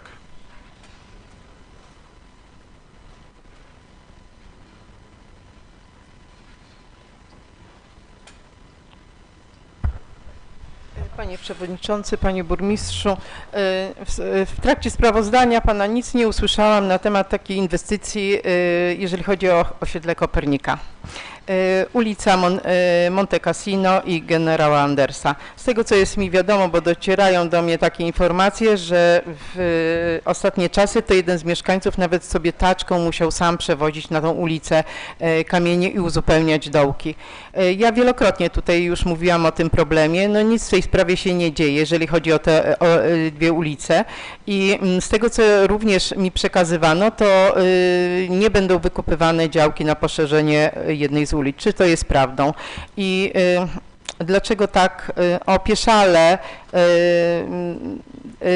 te sprawy się mają, jeżeli chodzi o te ulice, ponieważ inne inwestycje w mieście są po części wykonywane, a tutaj no może jest pan naczelnik, to może coś więcej uzyskam na ten temat, jakieś odpowiedzi, dlaczego stoimy w miejscu przez cały czas. Ja wielokrotnie poruszam ten temat i stoimy w miejscu przez lata całe.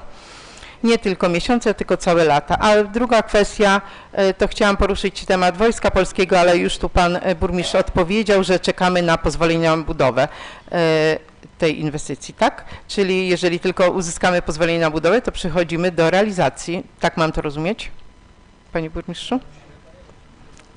Może nie na miejscu, czy nie z miejsca. Będzie czas na reakcję, pani radna. Dziękuję bardzo. Pan Tomasiak, zapraszam.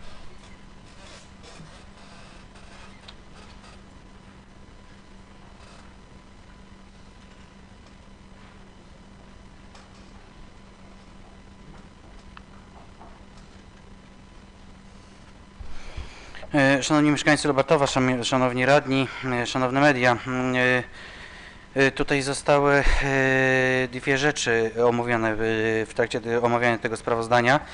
I tak, jeżeli pan burmistrz stwierdził, że jeżeli głęboko się zagłębię to w Lubartowiaka, to znajdę nazwisko pana Turowskiego, to ja przekażę panu burmistrzowi Lubartowiaka, niech mi znajdzie to nazwisko. Nie mam się, ja się postarałem, zagłębiłem się w międzyczasie i nie znalazłem tego nazwiska, ale panu może będzie łatwiej. Natomiast, proszę państwa, chciałem dopytać jeszcze o dwie kwestie, a mianowicie była tutaj mowa o tym, że umowy są dostępne na BIP-ie, bo rozumiem, że te umowy powinny być upubliczniane. To chciałem się zapytać, dlaczego te umowy na BIP-ie nie są aktualizowane? Ponieważ mamy specjalną zakładkę na BIP Lubartów, gdzie powinny być wyświecone wszystkie umowy. I w świetle tych umów, które nie są wyświecane, to chciałem się dopytać, co dzieje się z umowami dotyczącymi obsługi prawnej w Lubartowie, ponieważ z grudniem zeszłego roku, z listopadem, październikiem i grudniem wygasły umowy poszczególnych mecenasów, radców prawnych, którzy obsługiwali Radę Miasta. Nie pojawiły się żadne nowe informacje dotyczące tych umów, nie są one wyświecone, mimo że mamy ostatnie chyba z czerwca pokazane pojedyncze umowy, natomiast nie ma tych umów. Chciałem się zapytać, co się z nimi stało, gdzie możemy je na BIP-ie odnaleźć. No i chciałem się dopytać przy okazji tego pytania, ponieważ pan burmistrz stawiał dość duże zarzuty jednemu z pełnomocników, który dokonywał obsługi miasta, że on, jak to było powiedziane, że nie wiadomo, czy reprezentuje interes miasta, czy spółdzielni mieszkaniowych. Chciałem się zapytać, czy ta obsługa nadal jest prowadzona przez tą kancelarię, której te zarzuty były stawiane w prasie. I kolejna kwestia dotycząca tego odwodnienia. No bardzo mnie uspokoił pan burmistrz, który stwierdził, że to rozwiązanie rozwiąże problem osiedla Garbackiego. Szanowni radni, proszę o spokój. Stąd moje zdziwienie później wypowiedział pana naczelnika, który stwierdził, że dalej będzie kontynuacja, żeby budować kanały burzowe. Po co, się pytam?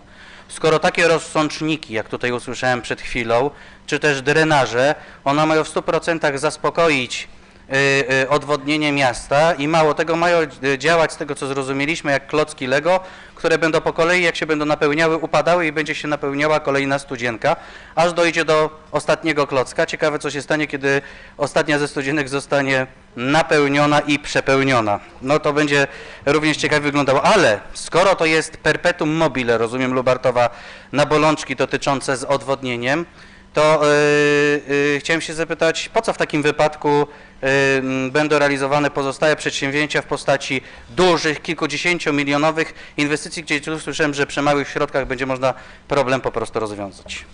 Dziękuję. Dziękuję. Zanim poproszę o reakcję... pan Teodor Czubacki. Proszę bardzo. Panie Teodorze, przepraszam.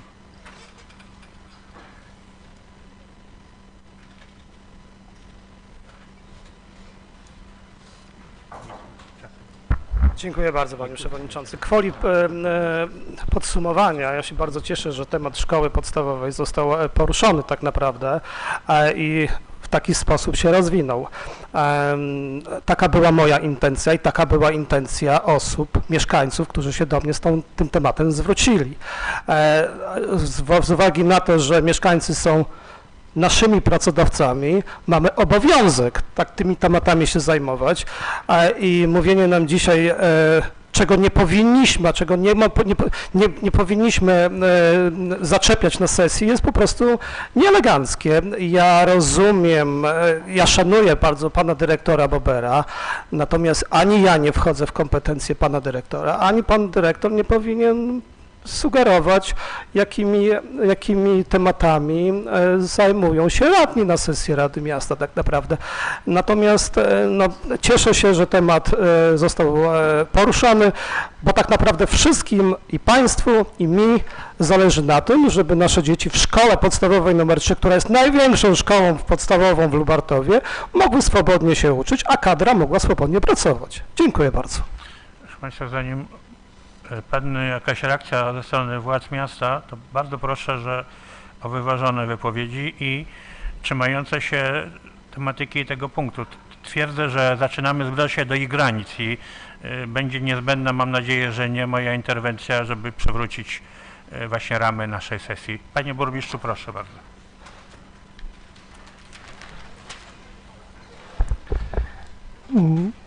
Na koniec, jak wskażę panu radnemu, gdzie jest słuchaj panu burmistrzu Małysce, nie wiem, gdzie pan usłyszał radny o jakichś klockach perpetuum mobile w mojej wypowiedzi albo w wypowiedzi pana naczelnika Turowskiego.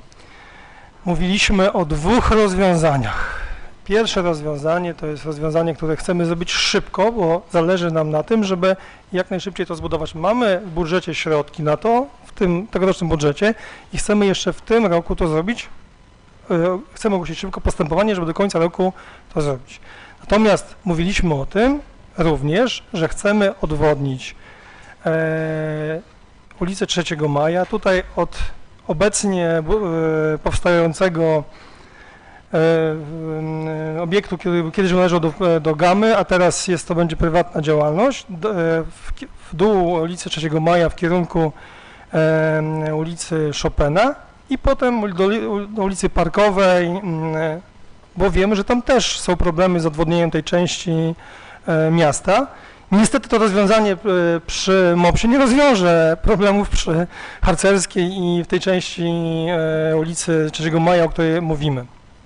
Dlatego też powiedział pan naczelnik, że równocześnie to zaprojektowaliśmy i w miarę możliwości, jak będziemy posiadali środki zewnętrzne, a wiadomo, że musimy zacząć budować taki kanał odwadniający od dołu, czyli na przykład, tylko nie chciałbym teraz wskazywać lokalizacji, to wskaże projektant, gdzie będziemy odpowiednie urządzenia lokalizowali, gdzie możemy zlokalizować, gdzie to będzie najlepsze z punktu widzenia odprowadzenia wód deszczowych. I od dołu, czyli można powiedzieć od ulicy Parkowej w górę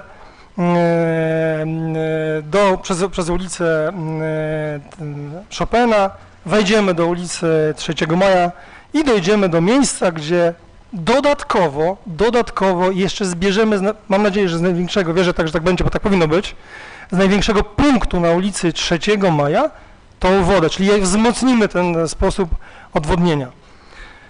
To jeżeli chodzi o odwodnienie. I tutaj chciałbym, no tak jak wydawało mi się, że pan radny nieuważnie tutaj, może, bo to jest na takiej dobrej stronie, na drugiej, jest taki artykuł w Lubartowiaku o wsparciu dla obywateli Ukrainy.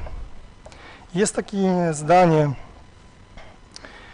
bo tutaj naprawdę pan burmistrz Małyska jest jakby głównym, można powiedzieć, ojcem tego zdobycia tych środków. Chodzi o dofinansowanie, o środki z firmy ROTO. A dla wtajemniczonych pewnie wiadomo, skąd takie dobre relacje. Ale już nie będę tego tematu dalej ciągnął, ale jedno zdanie przytoczę. Projekt w całości został sfinansowany przez ROTO Okna Dachowe. Uczestnicy mają zapewnione wszystkie potrzebne materiały do nauki. Dużym zaangażowaniem w pomoc przy realizacji tego projektu wskazał się zastępca burmistrza Lubartowa Tadeusz Małyska. Dziękuję bardzo. Dziękuję. Proszę Państwa, czy są jakieś uwagi związane ze sprawozdaniem pana burmistrza w punkcie 3? Pan burmistrz Małyska, proszę bardzo.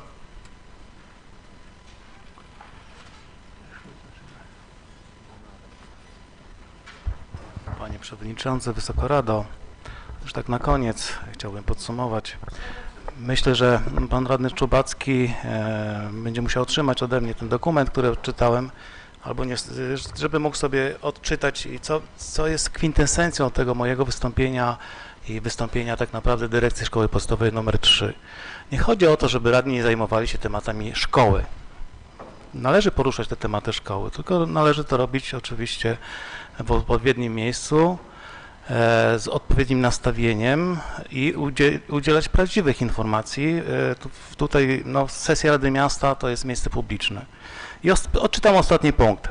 Publiczne wiadomości powinny opierać się na sprawdzonych faktach, a nie na podstawie plotek. I o to chodzi w tym całym zamieszaniu, że możemy mówić, powinniśmy mówić o problemach, bo tych problemów mamy bardzo dużo, ale opierajmy te nasze wypowiedzi na faktach, na potwierdzonych faktach.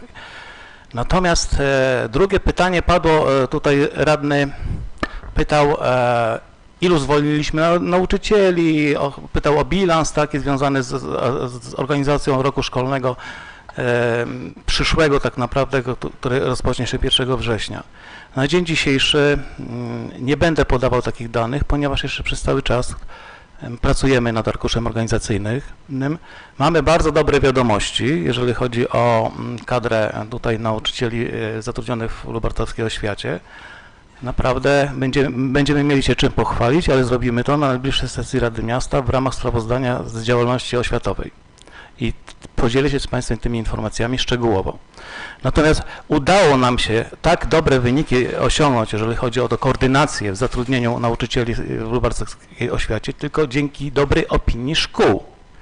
Jeżeli będziemy mówili publicznie, tak, w takich miejscach jak tu, o tym, że uczeń biega z nożem po szkole i straszy, coś się złego dzieje w szkole, to my nigdy nie będziemy w stanie na bazie takich opinii spowodować to, że zachęcimy rodziców, dzieci, żeby uczęszczały do naszych szkół.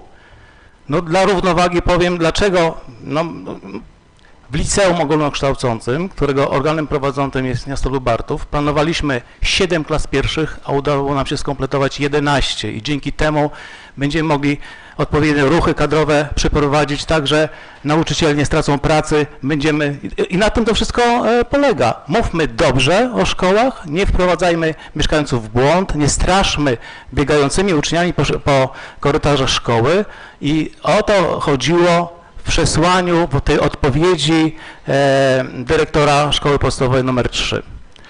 Dziękuję bardzo.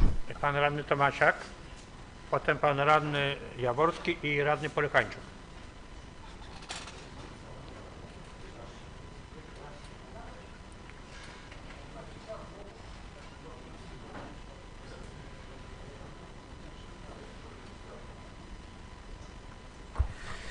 Jeszcze raz podkreślę, że podczas sprawozdania z pracy burmistrza była informacja dotycząca tego, że możemy określone umowy znaleźć na stronie BIP-u.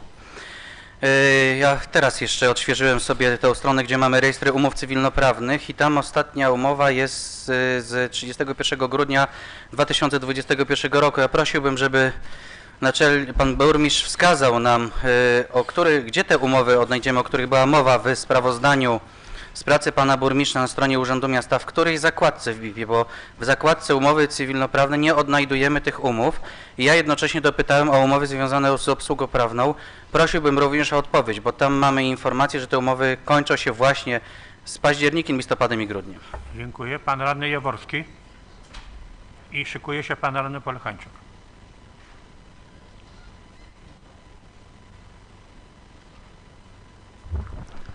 Chciałem się z Państwem podzielić informacjami, które na pewno przydadzą się nam wszystkim w związku z tym odwodnieniem naszego tutaj problemu, tego kałuży na osiedlu Garbarskim i drogi, i cieszę się, że w tym momencie za tej kadencji uda nam się, myślę, że uda nam się w dużej części rozwiązać ten problem. Problem jest od zawsze, odkąd powstało osiedle.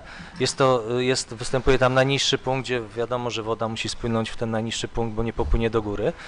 A oczywiście też musimy się tym zająć, ponieważ mamy wiele instytucji i stan tego osiedla, stan tych dróg, no myślę, że tutaj w kategorii wszystkich miejsc w Lubartowie jest chyba jednym z najgorszych i najbardziej byśmy się wstydzili za to miejsce, a mamy instytucje jak i miejskie mamy mieszkańców tam Lubartowa, nie mówiąc o wspólnotach czy o spółdzielni. Tutaj przekonało mnie w tym, my jeszcze na spotkaniu, gdzie Państwo widzą, że jesteśmy jeszcze, widać to w Lubartowiaku, ten artykuł, jak się spotkaliśmy, to jeszcze rozszerzyliśmy ten zakres, ponieważ znaleźliśmy wiele miejsc parkingowych. Jest też to rozwiązanie wody, które jest bardzo ważne. Przy pierwszych projektach nie przekonywały nas takie rozwiązania jak jakieś skrzynie rozsączające, studnie jakieś chłonne, ale jest to taki bypass, dość dobrze sprawdza się na ulicy Łąkowej, a tutaj jest jeszcze rozbudowany, że jest to fajne rozwiązanie. Myślę, że gro dużo tej wody przejmie i przy takich, bez tych anomalii, jakie ostatnio występują, to myślę, że rozwiążą ten temat. Ale wracając, koordynacja z tym projektem ogólnego odwodnienia tej części Lubartowa, który zaczyna się od ulicy Parkowej, to jest bardzo ważne, że projektant, ten, który zaprojektował przebudowę tego osiedla 3 Maja, podał rzędne, do których dostosuje się projektant, który projektuje to duże odwodnienie. Rzędne, które sprowadzą, a tylko będzie potrzeba wtedy podłączenia tej najniższej studzienki do tej całego kompleksu odwodnienia w ulicy 3 Maja. Też wiem, że będzie to rozbudowane na najniższy punkt, gdzie będziemy współpracowali chyba ze wspólnotą, gdzie były jakieś tam rozwiązania próbowane i te studzienki zostaną podłączone do ogólnej tej kanalizacji deszczowej w tej części Lubartowa. Ja myślę, że pan burmistrz o tym, co mówi, to musimy się zająć, już zostawiając temat osiedla, myślę, że musimy się zająć i znaleźć pieniążki jak najszybciej, bez względu na programy, a nawet nie czekać na programy, tak jak mówimy, od końca, wykonując separatory i wykonać co najmniej na wysokości naszych kompleksów, boisk przyparkowej, żebyśmy skończyli problem wody, która zdarza się, że zalewa nam nowe obiekty tutaj na tym kompleksie Mosiru. I do tego miejsca powinno być to jak najszybciej zrobione, a i tak ta woda, wiadomo, nie popłynie do góry i pokazuje, gdzie ona powinna być. Także koordynacja tego, co robimy na 3 Maja, nie będzie wymagała później rozbiórki, a tam też jest ważne nie tylko odwodnienie, ale i parkingi, które są potrzebne. Też rozbudowujemy ten projekt w drugim etapie, żebyście Państwo wiedzieli, że tutaj spotkanie z Panią Dyrektor to będzie wykonany już konkretny parking, ponieważ też są teraz tak na szybko było zrobione rozwiązanie, żeby parking jakikolwiek był w przedszkolu, ale zrobienie parkingu z odpowiednimi ilościami miejsc, z odpowiednimi odległościami od budynków, z odpowiednimi zabezpieczeniami PPOŚ, bo też tego nie ma w tej chwili, i zrobienie od strony drugiej zaplecza dla pracowników przedszkola. I nawet to mnie przekonuje, że nie rozbieramy dużej części tych części asfaltowych, żeby nie generować kosztów, żeby zrobić to w miarę oszczędnie, a dorobić te rzeczy, które są bardzo potrzebne, a potrzebne jest odwodnienie i parkingi. Dziękuję. Radny Polichańczuk.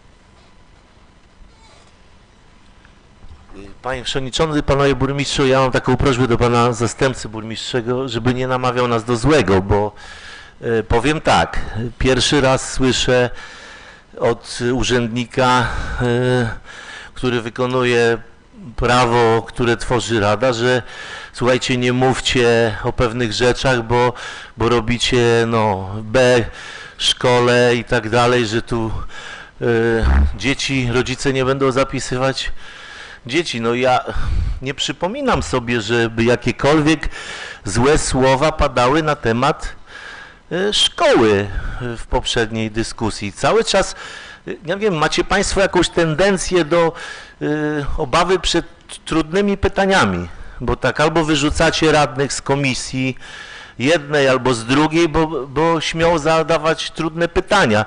Ja rozumiem, że jak będziemy rozmawiać za chwilę o budżecie i zadamy trudne pytania, to nie wiem, mam uważać, że nie wolno mi o tym mówić, bo komuś się krzywda stanie.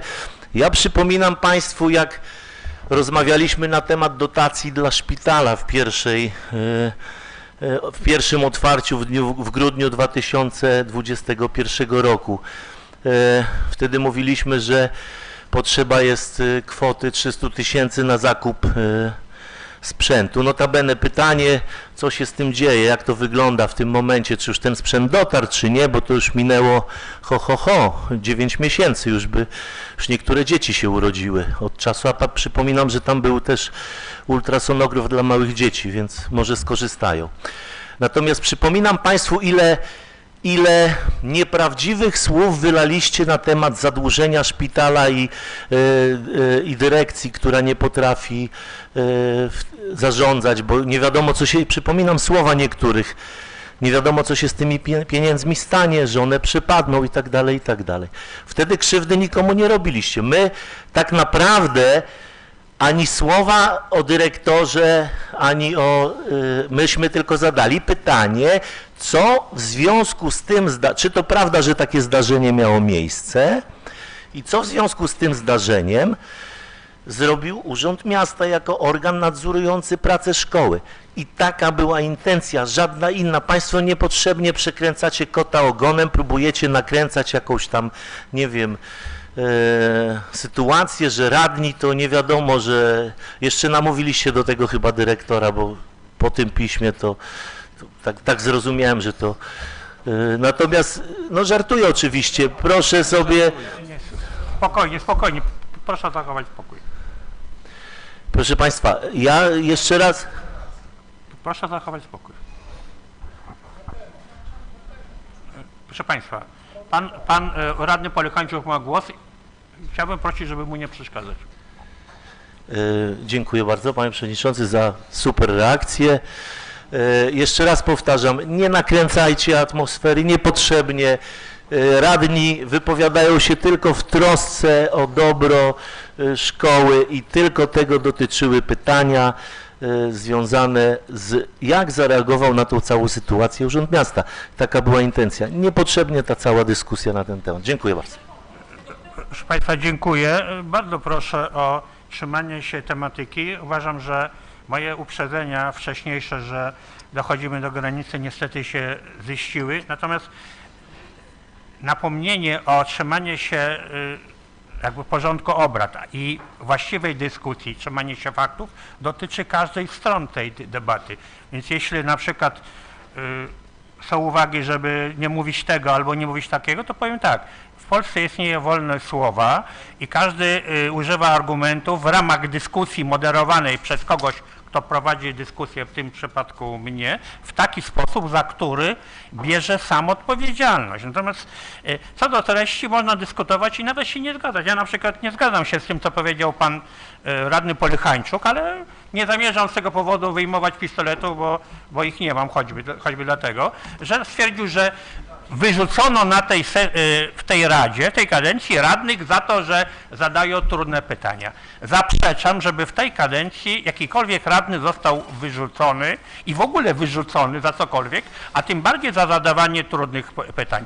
Dwaj radni zostali odwołani z komisji dlatego, że złożyli wniosek o odwołanie przewodniczącego i zastępcy i nie za zadawanie trudnych pytań. Więcej.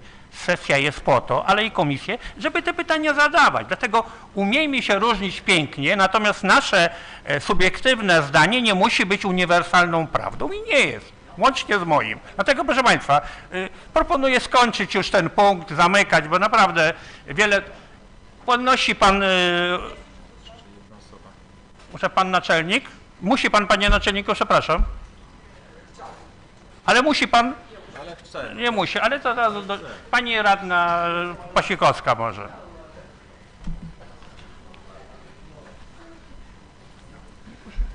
Ja chciałam tylko może zaapelować na przyszłość, że jeśli pojawią się takie sytuacje trudne, ja sama jestem matką dziecka, które chodzi do szkoły numer 3 i nigdy nie miałam sytuacji, jeśli chodzi o bezpieczeństwo w szkole mojego dziecka, trudnej, ale jeśli są już takie sytuacje i Państwu zależy na tym, żeby rzeczywiście realnie rozwiązać problem, to chyba wypadałoby w tej sytuacji nie poruszać tego problemu bardzo trudnego na Radzie Miasta, tylko zgłosić się do burmistrza czy do Wydziału Oświaty bezpośrednio i zadać te pytania poza sesją Rady Miasta. I wtedy rzeczywiście nie ma żadnych oskarżeń o to, że wyciągamy jakieś tematy niepotrzebnie publicznie na Radzie Miasta. Chyba mamy zawsze kontakt i z Urzędem Miasta, i z Wydziałem Oświaty i możemy się do takich problemów odnieść w ten sposób. Dziękuję bardzo. Dziękuję. Mam nadzieję, że nie będzie głosów w tym temacie. Zamykam, proszę Państwa, ten punkt, 4. Nie ma obowiązku zmuszać ludzi do odpowiedzi, do reakcji oczekiwanej przez nas. Każdy reaguje w taki sposób zgodny z prawem, który uważa za stosowne. Ja nie mogę moderować ani dyktować, co ma radny mówić, tak samo nie będę zmuszał tych, którzy powinni na takie zapytania odpowiedzieć w sposób, jaki radny oczekuje. Każdy ma prawo do swojego zdania i bierze za to odpowiedzialność, więc zamykam punkt 4. Zamykam punkt 4, proszę Państwa. Zamknąłem. Przechodzimy do punktu 5. Przepraszam, zamknąłem punkt 3. Przechodzimy do punktu 4, czyli do sprawozdania z działalności Miejskiego Ośrodka Pomocy Społecznej w Lubartowie. Proszę o przedstawienie sprawozdania panią dyrektor Miejskiego Ośrodka Pomocy Społecznej, panią Marzenę Jedut. Proszę Panie Dyrektor o treściwe, zwięzłe i wartościowe wystąpienie. Panie Przewodniczący, Panie Burmistrzu, Szanowni Państwo Radni. Zgodnie z artykułem 110 ust. 9 ustawy o pomocy społecznej przedstawiam Państwu coroczne sprawozdanie z działalności instytucji, którą kieruję oraz wskazuję bieżące potrzeby w zakresie pomocy społecznej.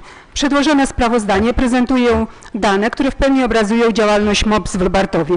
Zakres świadczonych usług i pomocy szczegółowo zostały opisane w przedstawionym dokumencie. Podsumowano w nim realizowane przez ośrodek zadania wyznaczone określonymi przepisami prawa. Realizując powierzone ośrodkowi zadania, nasza praca priorytetowo ma na celu dążenie do poprawy jakości życia słabszych społecznie i ekonomicznie osób.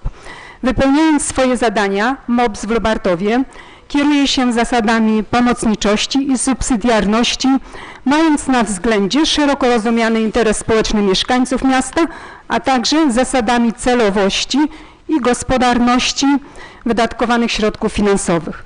Główne zadania ośrodka to pomoc materialna i socjalna najbardziej potrzebującym rodzinom. Formy i metody wsparcia dostosowane są do indywidualnych potrzeb i konkretnej sytuacji osoby i rodziny.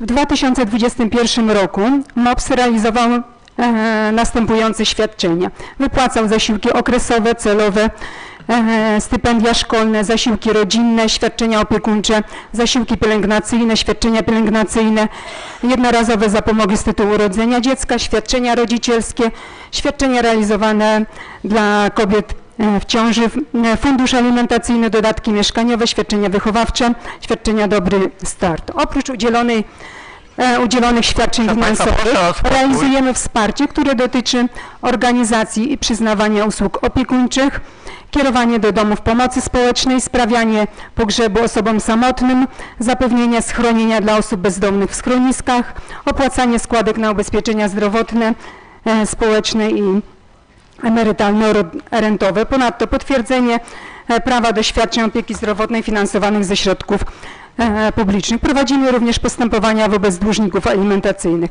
Podejmowane są ponadto jeszcze działania interdyscyplinarne w obszarze przeciwdziałania przemocy. Wydawane są karty dużej rodziny i lubartowskie karty dużej rodziny. W szerokim zakresie prowadzimy pracę socjalną, działania aktywizujące, poradnictwo specjalistyczne. W strukturze ośrodka funkcjonuje Dzienny Dom Pomocy Społecznej, którym udziela wsparcia osobom starszym i bezdomnym uzależnionym od alkoholu. Ponadto MOPS udziela wsparcia dzieciom z rodzin zagrożonych poprzez prowadzenie świetlicy nowych szans. Aby sprostać rozmiarowi prowadzonej działalności ośrodka, zatrudnionych było w 2021 roku 47 pracowników w wymiarze 41,5 etatów. Blisko 80% pracowników to osoby posiadające wyższe wykształcenie. Część z nich posiada jeszcze dodatkowe kwalifikacje zawodowe, specjalizacje, studia podyplomowe. Średnie miesięczne wynagrodzenie brutto pracownika z wyłączeniem odpraw, nagród jubileuszowych i ekwiwalentu za urlop wyniosło w 2021 roku 3881 zł 84 zł brutto. W 2021 roku łącznie wydatki MOPS w Lubartowie oraz wydatki z planu Urzędu Miasta wyniosły 32 584 512 zł 15 groszy. Wydatki z planu finansowego MOPS 31 1 762 197 zł 81 groszy. Wydatki pozabudżetowe, czyli 56 757 68 groszy. Wydatki z planu finansowego Urzędu Miasta 765 556 zł 66 groszy. Szczegółowe wydatki MOPS realizuje zadania własne gminy i zlecone. Szczegółowe wydatki związane występujące w 2021 roku obrazuje tabela nr 4 zamieszczona na stronach od 9 do 11 przedstawionego Państwu sprawozdania. Również zostały uzyskane dochody w 2021 roku w kwocie 925 877 zł 24 groszy. Pochylając się nad sprawozdaniem, znajdziecie Państwo również informację charakteryzującą beneficjenta ośrodka. Pragnę jednak zaznaczyć, że w 2021 roku liczba mieszkańców miasta wynosiła 20 836 osób, natomiast wsparciem MOPS objęto 470 z pomocy społecznej objęto 478 rodzin, w których funkcjonowało 881 osób, co stanowiło 4,234 mieszkańców, ogółu mieszkańców miasta Lubartowa. Tu wspomnę, że najczęstszymi powodami ubiegania się o pomoc społeczną było ubóstwo, długotrwała choroba, niepełnosprawność, bezrobocie. W ubiegłym roku pracownicy ośrodka zaangażowani byli również w realizację, oprócz działań ustawowych, byli zaangażowani w realizację 6 autorskich projektów socjalnych. Bliżej siebie, bliżej rodziny, w rodzinie razem, aktywnie być atrakcyjnym rodzicem, rodzicielska świadomość, być atrakcyjnym rodzicem, jak wyznaczać granice i budować zdrowe relacje, wycieczka do Motylarni, do Lublina, pensjonariuszy Dziennego Domu i dzieci ze Świetlicy, gwiazdka, świąteczna gwiazdka. Na rzecz mieszkańców miasta Lubartowa podejmowano współpracę także z lokalnymi przedsiębiorstwami, organizacjami, stowarzyszeniami i realizowano przy ich udziale projekty. Akcja charytatywna PCK, wypoczynek letni, kurs pływania dzieci, Szlachetna Paczka, Wielkanoc 2021, Wigilia 2021, Dzień Seniora. Ponadto w 2021 roku MOPS realizował projekty finansowane z Europejskiego Funduszu Społecznego. Projekt Nie chcę być bierny i w ramach trwałości projektu Świetlica Nowych Szans.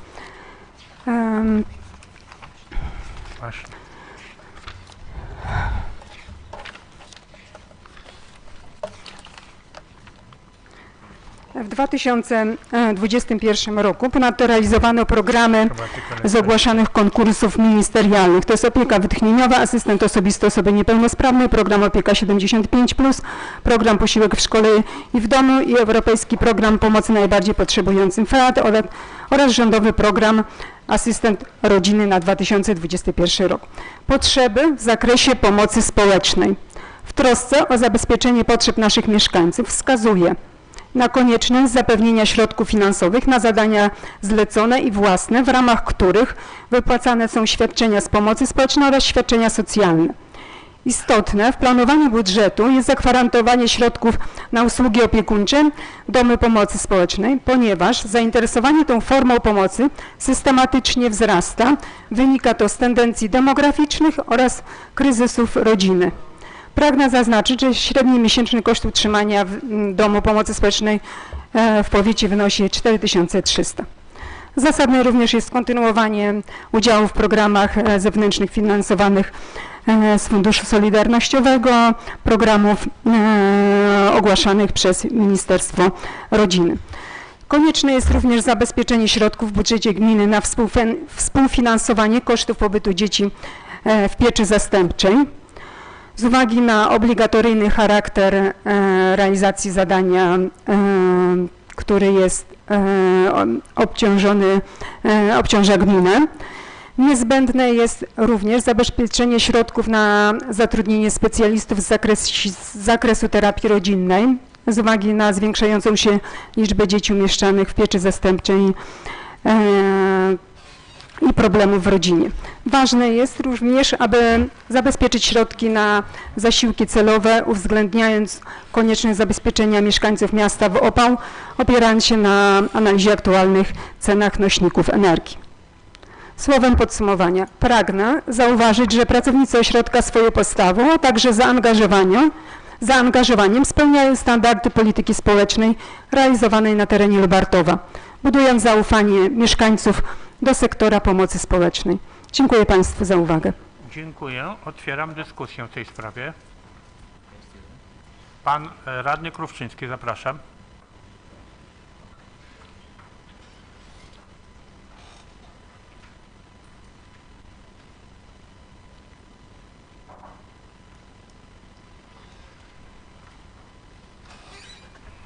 Szanowni Państwo, tutaj Pani Dyrektor wymieniła na koniec potrzeby te bezpośrednie związane z zasiłkami, ze świadczeniami itd., itd. Nie pamiętam na której stronie, ale tam jest taka piękna tabelka, tabela numer 1 bodajże, gdzie mamy przychody generowane przez MOPS. Tam w większości przypadków to są odzyskane pieniądze z tytułu nienależnie czy źle wykorzystanych, niewłaściwie wykorzystanych zasiłków i innych świadczeń. Tu nasz MOPS wykazuje się dużą skutecznością w kontroli właściwości wykorzystania tych środków, ale tam są dwie bardzo ciekawe pozycje. Mianowicie przychody z tytułu usług opiekuńczych planowane były na poziomie 220 000 tam z przecinkiem. Z tego co pamiętam z poprzednich sprawozdań, to zwykle te plany są, powiedzmy, kopiowane z roku na rok, nie? No i tutaj w planie mieliśmy 220 000, tak jak powiedziałem, z przecinkiem. Natomiast wykonanie jest 270 000. To jest różnica blisko 50 000 złotych. Druga pozycja interesująca, i to nie są zwroty i tak dalej, to są żywe pieniądze, które wpłacili mieszkańcy. Zapłacili mieszkańcy za usługi opiekuńcze. Druga pozycja, również tej samej kategorii, czyli żywe pieniądze wpłacone przez mieszkańców, to są usługi świadczone przez Dzienny Dom Pomocy Społecznej. Planowane było 48 000 przychodu, a wpłynęło 70 000 z przecinkami, tak? Czyli prawie 2 razy więcej. No może nie prawie, nie 2, ale 20 000 więcej. Łącznie mamy 70 000 więcej pieniędzy niż planowaliśmy. I nie chodzi tu o to, że fajnie mamy 70 000 więcej, na co by tu wydać, tak? To nie o to idzie. Chodzi mi tylko o to, że to wyraźnie pokazuje coraz większe, realne zapotrzebowanie na usługi opiekuńcze świadczone obecnie przez MOPS i pracujący pod MOPS-em Dzienny Dom Pomocy Społecznej. I to, co nieraz już mówiłem i co roku o tym mówię wielokrotnie, bo trendy demograficzne nam pokazują to, że miasto nam się starzeje i zapotrzebowanie na takie usługi będzie coraz większe. Wcześniej się podpierałem tylko GUS-em. Tutaj proszę zwrócić uwagę, to, że ludzie chcą jeszcze za to płacić, dobitnie wskazuje na wyraźną, silną potrzebę takich usług. Więc jeszcze raz, szkoda, że oddaliśmy Reja, niech żyje Rej, tak? Znajdźmy, w porządku, ja rozumiem, bo żeśmy dyskutowali, panie burmistrzu, na ten temat nieraz, ale będziemy budowali kolejne budynki, będziemy zagospodarowywali czy wykorzystywali kolejne budynki, pomyślmy o tym, DDPS w zasadzie na Krzywym Kole nie ma warunków lokalowych, MOPS nie ma warunków osobowych. Nie ma, tutaj pani dyrektor mówiła o potrzebie zwiększenia środków zarówno na te zasiłki i inne tam wsparcia dla mieszkańców w potrzebie, ale też no, ktoś musi tę pracę wykonać, więc też tu brzydko powiem, zasoby osobowe też są nam potrzebne i związane z tym koszty, tak? Natomiast te dwie pozycje w tym sprawozdaniu wskazują na to, że potrzeba rośnie i jest silna, na tyle silna, że ludzie, żeby ją rozwiązać swój problem, chcą za to płacić. Dziękuję. Dziękuję. Proszę Państwa, jakieś inne głosy? Pan radny Tomasiak.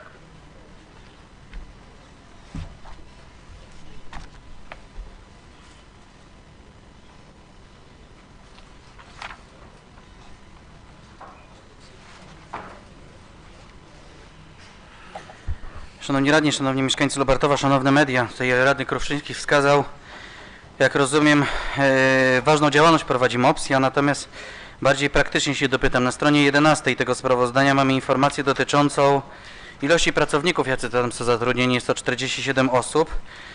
Funduszu Płac, czyli 2 903 450 zł i 40 groszy, no i średniej, jakie wynagrodzenie osiągają pracownicy, ta średnia to jest 3881 zł i 84 grosz. Chciałem się dopytać tutaj pani dyrektor, czy w ostatnim okresie czasu były jakieś podwyżki dla pracowników? Widzimy, jak szaleje inflacja. No i chciałem się dopytać, czy pani dyrektor oczekuje, żeby radni w budżecie miasta zabezpieczyli między innymi większe środki, żeby no to wynagrodzenie jednak nie przypominało najniższej krajowej. Dziękuję. Dziękuję. Są jakieś inne uwagi? Ze strony radnych nie widzę. Czy pani dyrektor chciałaby coś odrzec, wyrazić jakieś zdanie? Proszę bardzo. Panie Przewodniczący, Panie Burmistrzu, Szanowni Państwo Radni. Jak sama kwota wskazuje, nie jest to wysoka kwota średniego wynagrodzenia pracowników. W bieżącym roku były podwyżki i mam nadzieję, że również jeszcze będą w tym roku. Już jakiś jest projekt rozmów z panem burmistrzem. Dziękuję. Dziękuję. Są jakieś uwagi? Chwileczkę. Są jakieś uwagi? No nie widzę. W takim razie, proszę Państwa, zamykam punkt 4, natomiast mam sugestię, że jakaś przerwa by się przydała. Co wy na to? Czyli ogłaszam 10 minut przerwy.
Przechodzimy do punktów uchwałodawczych.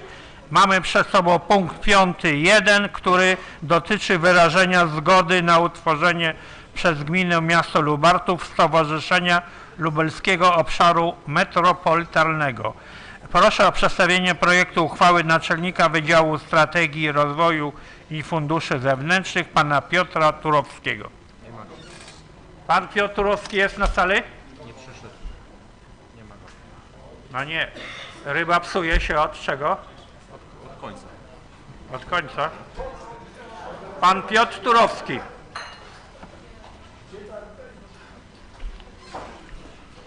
Proszę Państwa. Pan Piotr Turowski.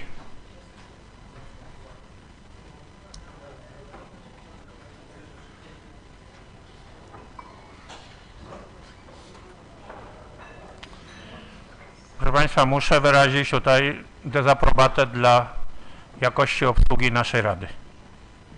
No niestety.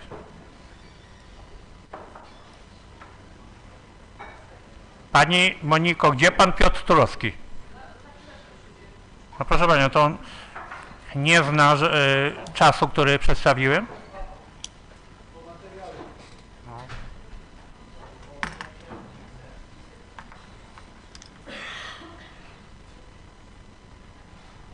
Panie Piotrze, no przerwa, przekroczył Pan przerwę, musieliśmy na to czekać.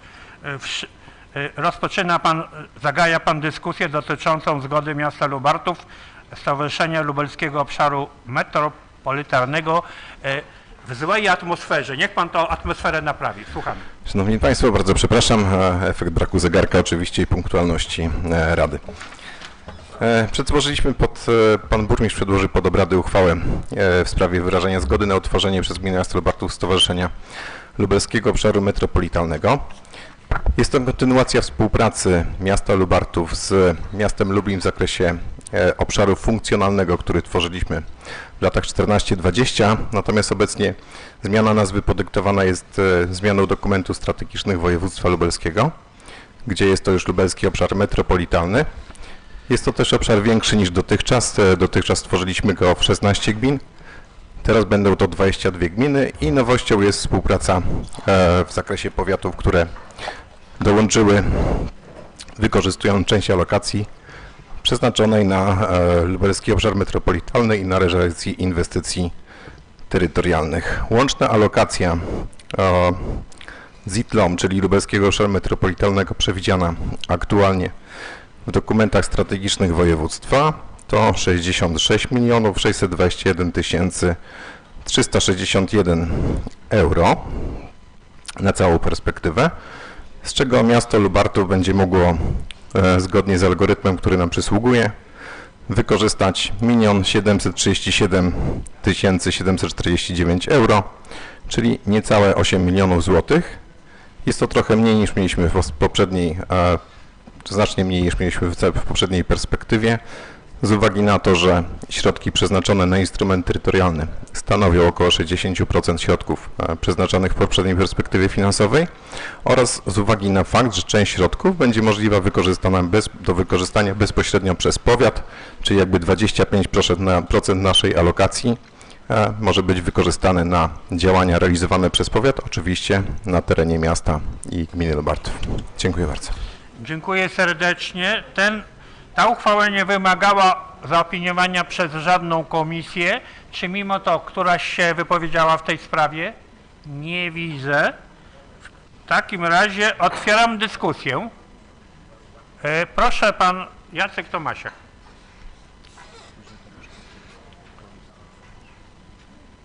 I rękę podniósł pan Tomasz Kruszczyński, tak? Aha, dobrze, to będzie drugi.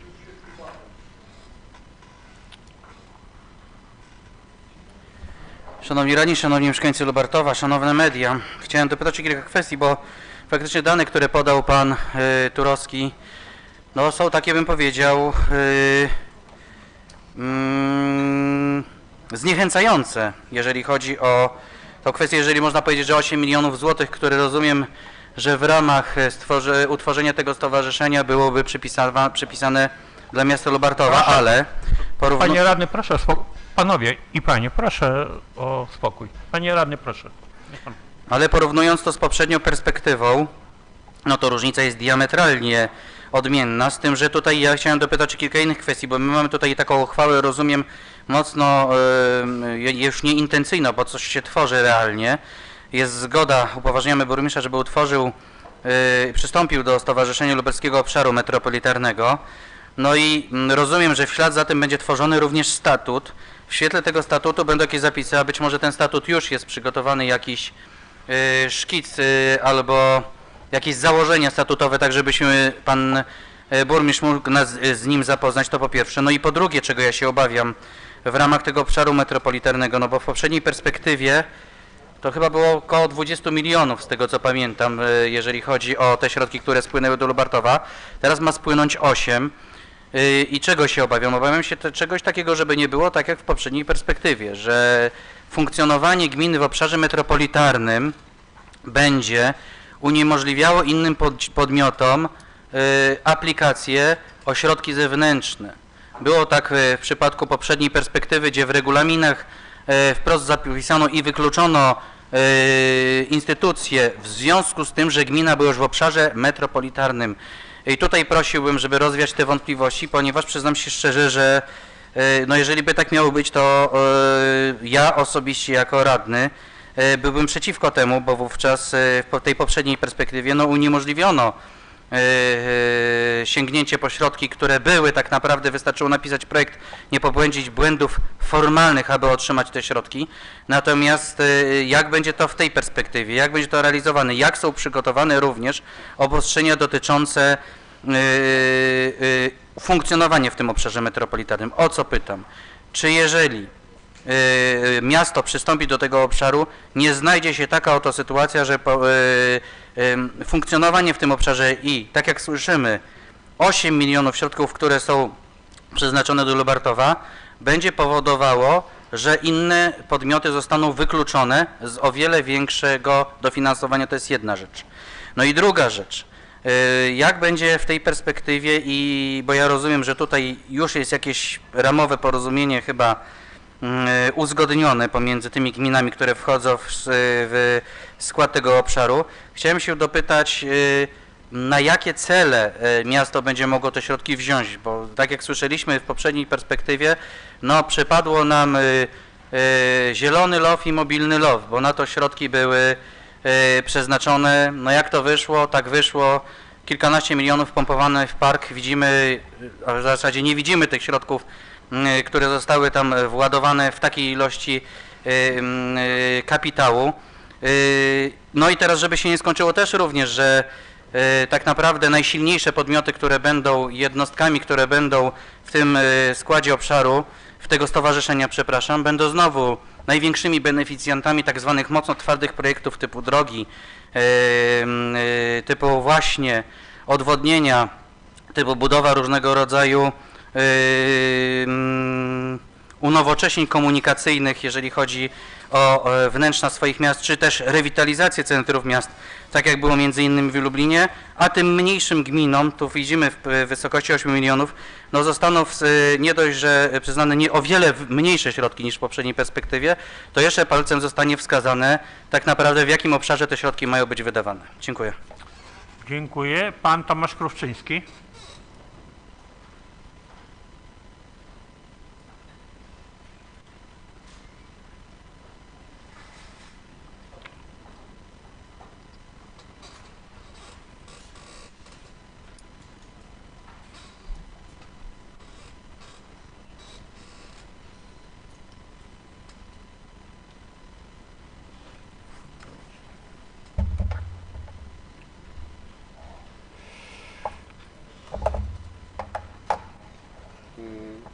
Podzielam, Szanowni Państwo, podzielam uwagi i obiekcje radnego Tomasiaka, z tym, że tutaj widzę, że tytuł tej uchwały to jest w sprawie wyrażenia zgody na utworzenie.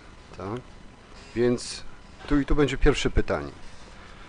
Wyrazimy zgodę na utworzenie, to rozumiem, że potem będziemy musieli również podjąć w odpowiednim momencie uchwałę, tak jak to zrobiliśmy w przypadku uchwały 16 łamane przez 136 z 2020 roku, z 31 stycznia, na rzecz przystąpienia już do stowarzyszenia. Czyli to jest jakby, i to jest moje pytanie, czy potem będziemy musieli uchwałą zgodzić się na przystąpienie, pomimo że teraz możemy albo uchwałą zgodzić się na przystąpienie, albo zrezygnować z przystąpienia, pomimo tego, że teraz podejmiemy decyzję wyrazimy zgodę na w ogóle stworzenie, to jest stworzenie, tak? Z tym, że moje obiekcje są związane z czym innym. Raz to, co tutaj radny Tomasiak powiedział, natomiast jest druga sprawa. Ta wspomniana przeze mnie uchwała o przystąpieniu do Stowarzyszenia na rzecz Rozwoju Powiatu Lubartowskiego.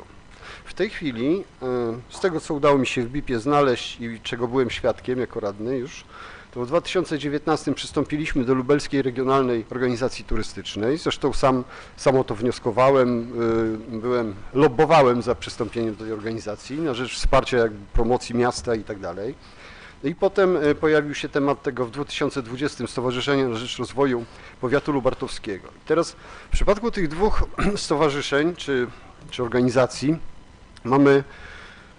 mamy ciekawe, ekstremalne jakby efekty informacyjne z punktu widzenia Rady i radnego. W przypadku tej Lubelskiej Regionalnej Organizacji Turystycznej wchodzę na ich stronę, mają swoją stronę, mogę sobie przeczytać ich sprawozdanie merytoryczne, fakt, jeszcze nie za 2021, bo jeszcze mają termin, ale za 2019, za 2020 i wcześniejsze lata te sprawozdania mogę sobie przeczytać. Natomiast Stowarzyszenie na rzecz Rozwoju Powiatu Lubartowskiego istnieje w KRS-ie, jest z siedzibą na Chopina 6, ani to nie ma strony, ani nie wiem, jak mogę przeczytać sprawozdania, gdzie mogę znaleźć te sprawozdania, a składki płacimy zgodnie z uchwałą, którą żeśmy podjęli. Więc teraz powiem Państwu tak, jako radny będę głosował za przyjęciem tej uchwały w sprawie wyrażenia zgody na utworzenie, natomiast oczywiście pod warunkiem, że rzeczywiście potem samo przystąpienie będzie wymagało kolejnej uchwały. Bo zakładam, że tu na razie będziemy opracowywać statut, bo tu nie ma nawet statutu, tu jest kot w worku, tu nie wiadomo co to będzie, tak? Natomiast kwestia przystąpienia później, no to jak będzie już ten statut właśnie, to wtedy zobaczymy, wrócimy do dyskusji. Niemniej jednak w przypadku tych trzech organizacji, do których przystępujemy, do jednej mamy przystąpić, a w których już jesteśmy członkami, no ja bym oczekiwał jednak co roku jakiejś informacji, co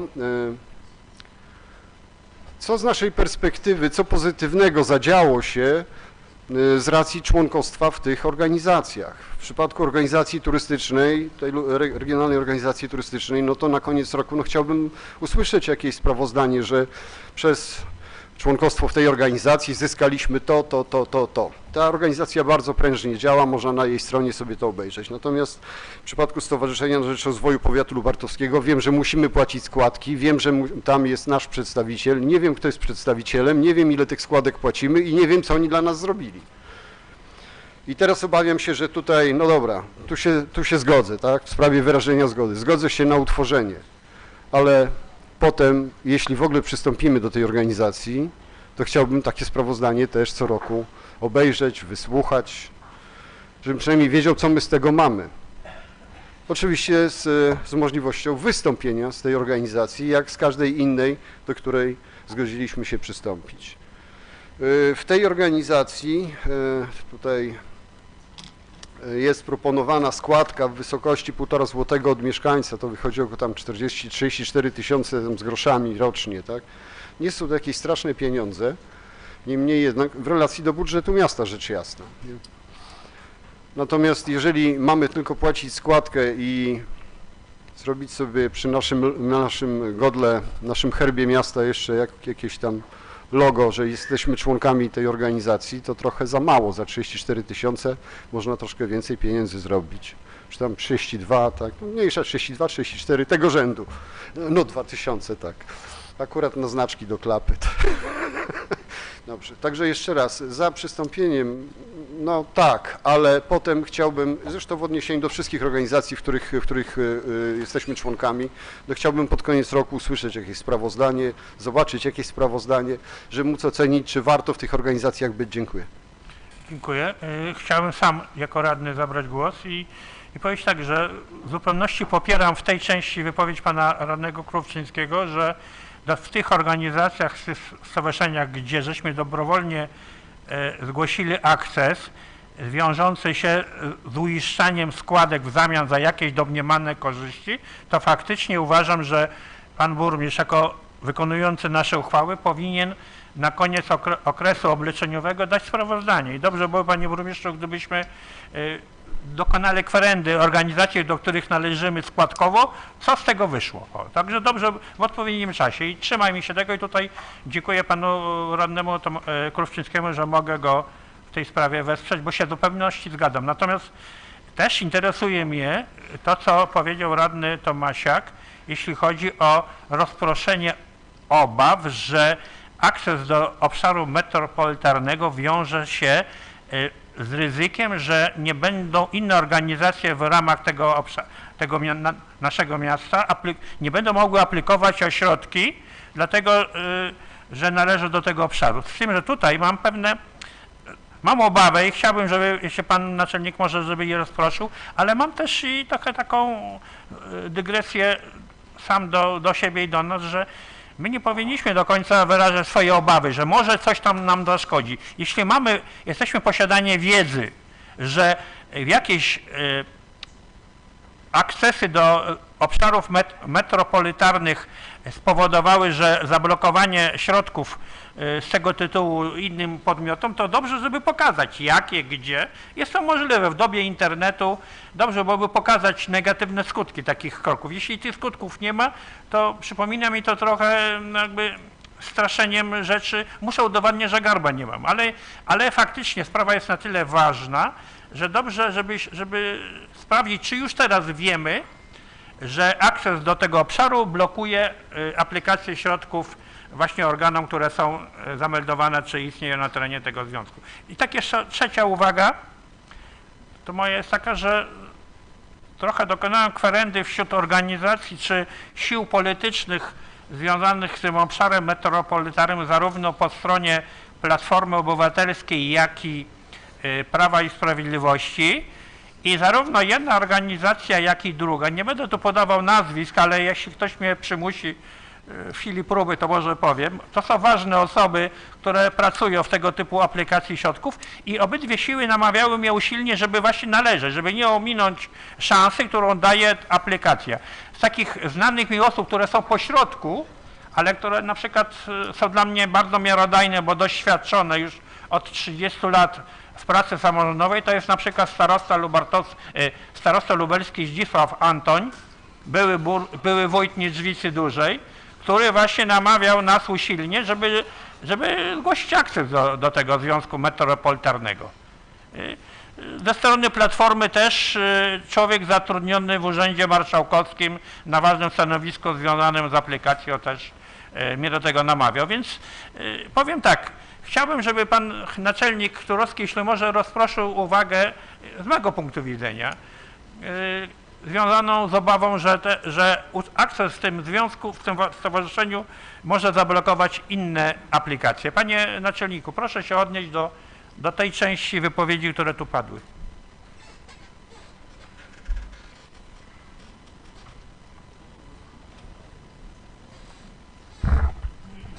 Panie Przewodniczący, Szanowni Państwo, może zacznę od końca, od technicznych rzeczy. Dobrze, żebyśmy wiedzieli, nad czym dyskutujemy, a może od środka. Pan Krówczyński pytał, czy będzie kolejna uchwała w sprawie przystąpienia. Taka uchwała nie jest planowana. Jest to uchwała o utworzeniu przez gminę stowarzyszenia, czyli w momencie, kiedy je utworzymy, już nie będziemy przystępowali do czegoś, co stworzyliśmy jako jeden z ojców założycieli, tak?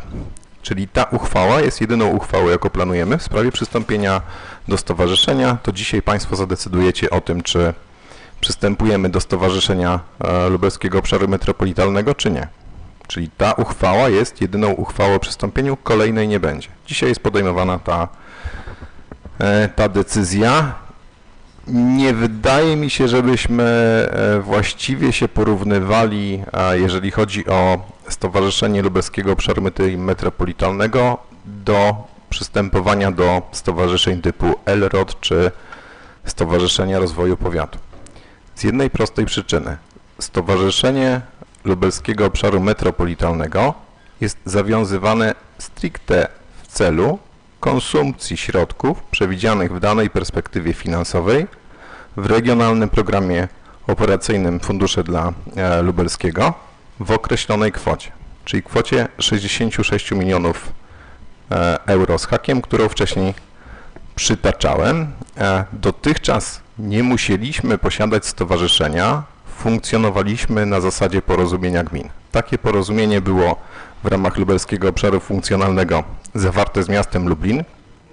Miasto Lublin w znacznym stopniu wzięło również na siebie ciężar instytucjonalny obsługi tych wszystkich środków, tworząc specjalny wydział w Urzędzie Miasta, uzyskując środki z pomocy technicznej na jego funkcjonowanie i tak naprawdę nie byliśmy obciążani, w jakimś stopniu partycypowaliśmy w tych środkach w ułamkowym, natomiast nie byliśmy obciążani tym funkcjonowaniem. Od dzisiaj będzie to działało na zasadzie stowarzyszenia i ta składka, którą pan radny przytoczył, jest składką liczoną na podstawie liczby ludności Lubartowa w stosunku do liczby ludności całego obszaru, w stosunku do potrzeb na funkcjonowanie takiego stowarzyszenia, którego celem jest, cały czas podkreślam, wykorzystanie tych środków, które nam przypadają w kwocie przytoczonych przez pana radnego 8 milionów złotych. Tak naprawdę z tymi środkami, które mamy w powiecie, jest to około 10 milionów złotych. Także to po to ma działać to stowarzyszenie i nie chodzi o to, żebyśmy mieli gdziekolwiek plakietkę, tylko żebyśmy wspólnie realizowali cele, które mieliśmy i mamy. Odnośnie możliwości zablokowania przez przystąpienie przez miasto Lubartów do stowarzyszenia, no to jest tak, że pan radny za każdym razem, wcześniej wrzucił pan klocki do odwodnienia osiedla 3 Maja, a teraz do stowarzyszenia, które funkcjonujemy. Tymczasem to zupełnie nie w tą stronę powinno działać. Zarówno rozsączanie, które tam zastosujemy, poprzez to, że woda najpierw zostanie zretencjonowana w środowisku, dobrze będzie współdziałało z otoczeniem, tak również my, jako miasto Lubartów, funkcjonując w ramach organizacji Lubelskiego Obszaru Metropolitalnego, dobrze współdziałamy z sąsiadami i realizujemy również wspólne cele. Nie chcę się odnosić do wszystkich rzeczy, które padły odnośnie tego, co było w poprzedniej perspektywie.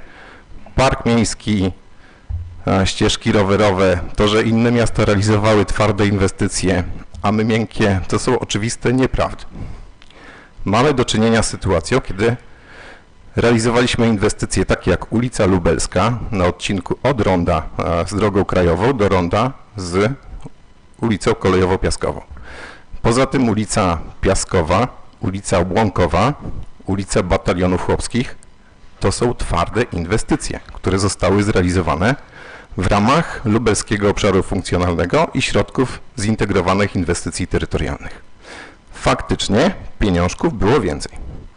Tylko chciałbym zwrócić jeszcze na jedną rzecz uwagę, że kiedy przystępowaliśmy do realizacji projektu w ramach poprzedniej perspektywy finansowej, miasto Lubartów miało do wykorzystania 18 milionów złotych około, mogę się mylić, 18 albo 18,5 miliona złotych środków, które nam przypadały. Natomiast kiedy kończyliśmy tę perspektywę finansową i kiedy kończyliśmy realizację projektów, my tych pieniążków wykorzystaliśmy ponad 22 miliony. Mieliśmy 2 miliony w trakcie realizacji tego projektu, zarówno zielonego LOF-u, jak i mobilnego LOF-u, pozyskaliśmy dodatkowe dofinansowanie. Ono wzięło się stąd, że część naszych partnerów nie zrealizowała części projektów i mogliśmy wykorzystać jakby pulę środków, która im przypadała, po to, żeby zrobić dodatkowe rzeczy u nas. Takie dodatkowe rzeczy to na przykład odwodnienie ulicy Łąkowej, to na przykład ulica Lubelska w pełnym zakresie, która była zbudowana. Tych rzeczy pierwotnie nie mieliśmy zaplanowanych, mogliśmy to powprowadzać, pouzupełniać Czyli w efekcie, gdybyśmy porównali te 18 milionów i 22 miliony, tak, zyskaliśmy 20% więcej niż pierwotnie zakładaliśmy. I teraz faktycznie pieniążków mamy mniej, bo nawet patrząc na nas i powiat łącznie jest to 10 milionów złotych, to można powiedzieć, że prawie połowa tego, co mieliśmy w poprzedniej perspektywie, tylko że to wynika z alokacji udostępnionej nam przez Zarząd Województwa Lubelskiego, tak? Wcześniej było to 104 miliony złotych, dzisiaj jest 104 miliony euro, przepraszam, dzisiaj jest 66 milionów euro. A druga sprawa, że lubelski obszar metropolitalny jest większy niż był lubelski obszar funkcjonalny. Było nas 16 gmin, dzisiaj jest 22. To nie jest nasz wymysł, żeby w trakcie jakby nawiązanej istniejącej współpracy z Lublinem i z innymi gminami powiększać się o kolejne 7 gmin. Ta różnica wzięła się z delimitacji przewidzianej w strategii rozwoju województwa. W poprzednich latach, czyli w 2014 roku, delimitacja lubelskiego obszaru funkcjonalnego opierała się na opracowaniu znajdujących się w dokumentach opracowanych w Warszawie, tak? Czyli jakby została narzucona centralnie.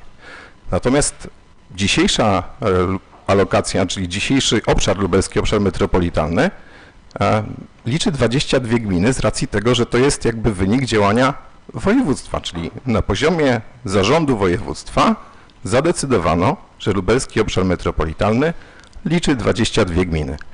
Niestety nie poszło za tym zwiększenie środków alokacji na instrument terytorialny, natomiast poszło w drugą stronę zmniejszenia tych środków do około 60% poprzedniej alokacji i tym dysponujemy. Czy przystępujemy do lubelskiego obszaru metropolitalnego i wykorzystujemy te środki, czy nie, to już jest decyzja, którą Państwo podejmujecie. Co do tego, co chcemy...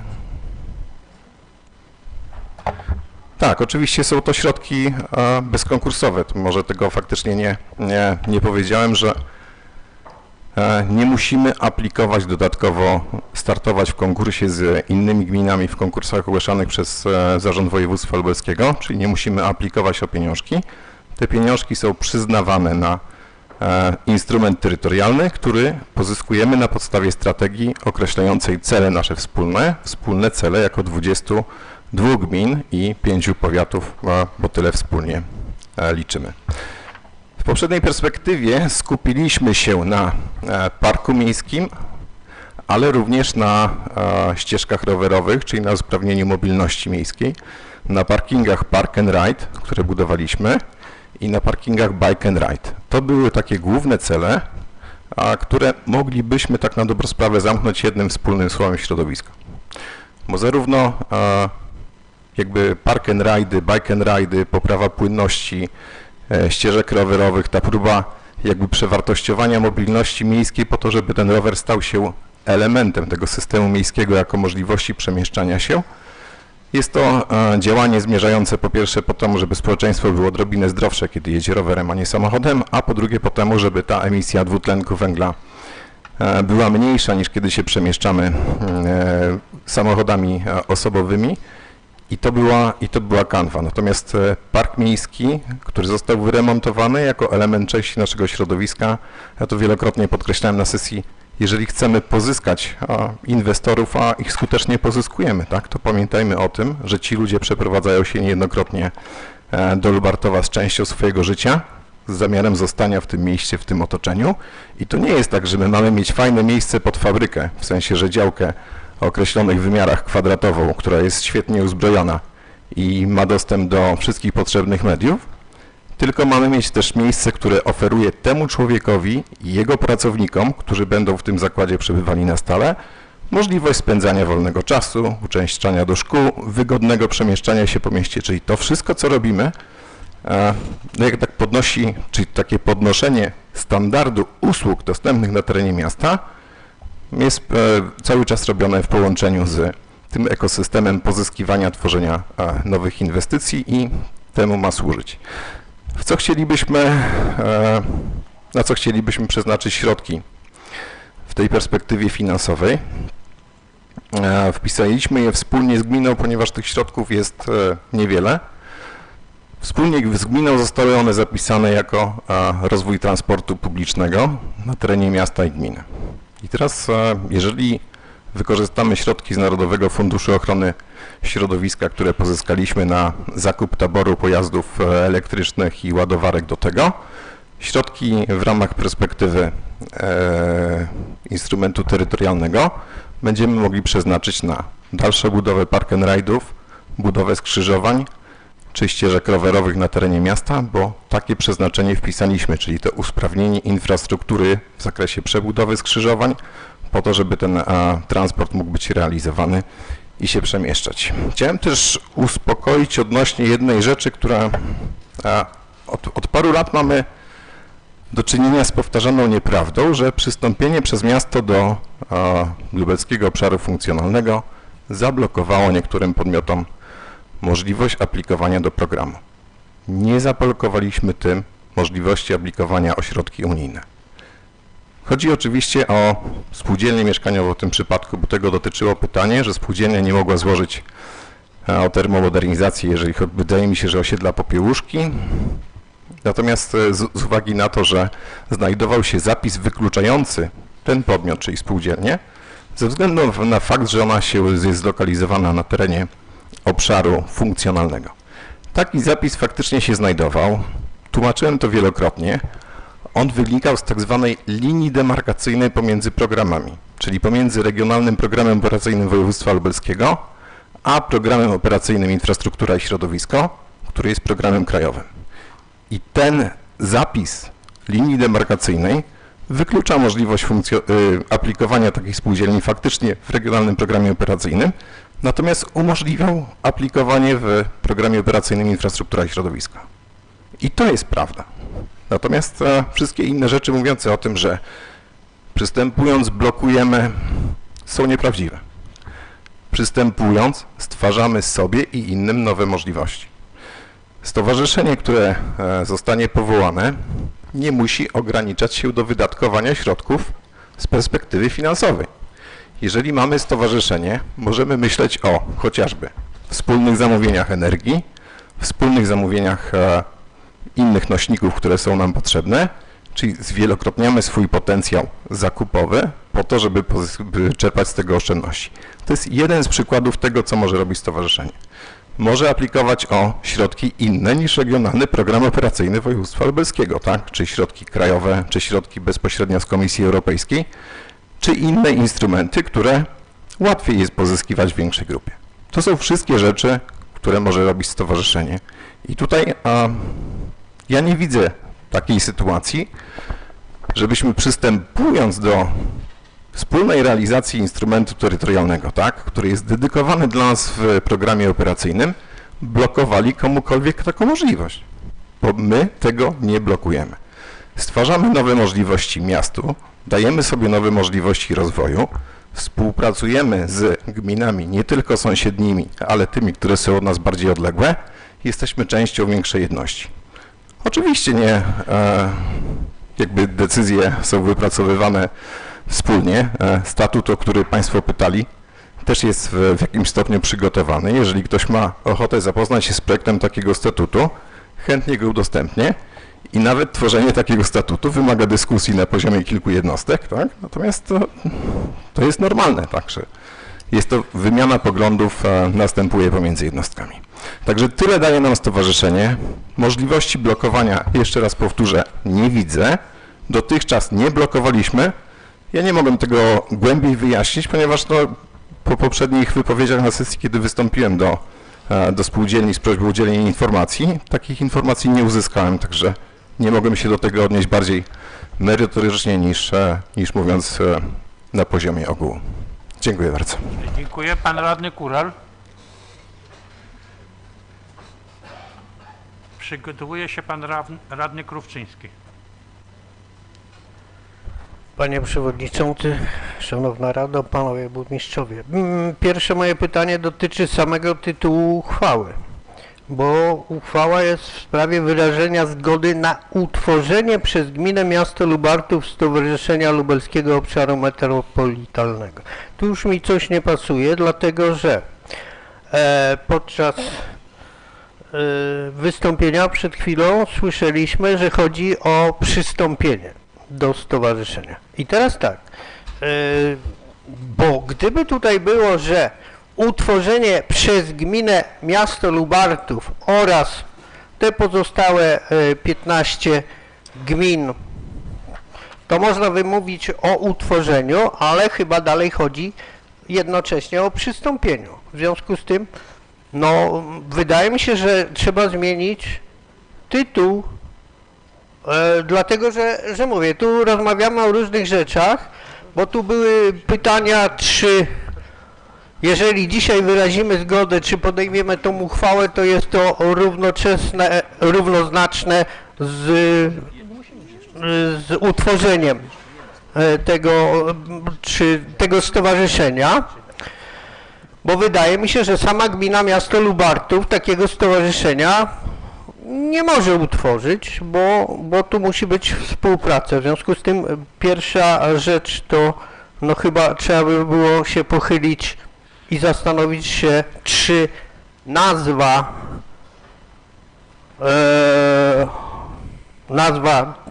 tej uchwały jest adekwatna do tego, o czym tu mówimy. I drugie moje pytanie jest, bo tutaj na końcu uzasadnienia doczytałem, że ten projekt statutu stowarzyszenia jest. Dlaczego żeśmy tego projektu statutu stowarzyszenia nie dostali razem z materiałami? Dziękuję. Dziękuję. Radny Krówczyński.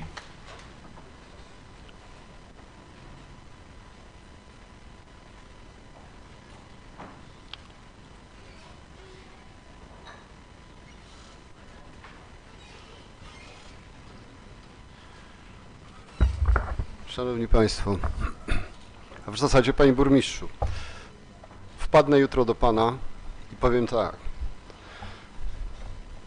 Załóżmy spółkę, a Pan zapyta na jakich warunkach. Nieważne, będzie Pan zadowolony. Tada, proszę bardzo, to jest to, co teraz będziemy głosować. To jest to, co będziemy głosować. No proszę Państwa, dostaliśmy w tym projekcie uchwały N ustępów, żeby nie powiedzieć, komunałów, żadnych konkretów. I ja to czytam w ten sposób. O właśnie dokładnie tak jak ten przykład, który przytoczyłem. Będzie Pan zadowolony. Tylko że proszę zwrócić uwagę na to, że tak, zgadzam się z naczelnikiem Turowskim.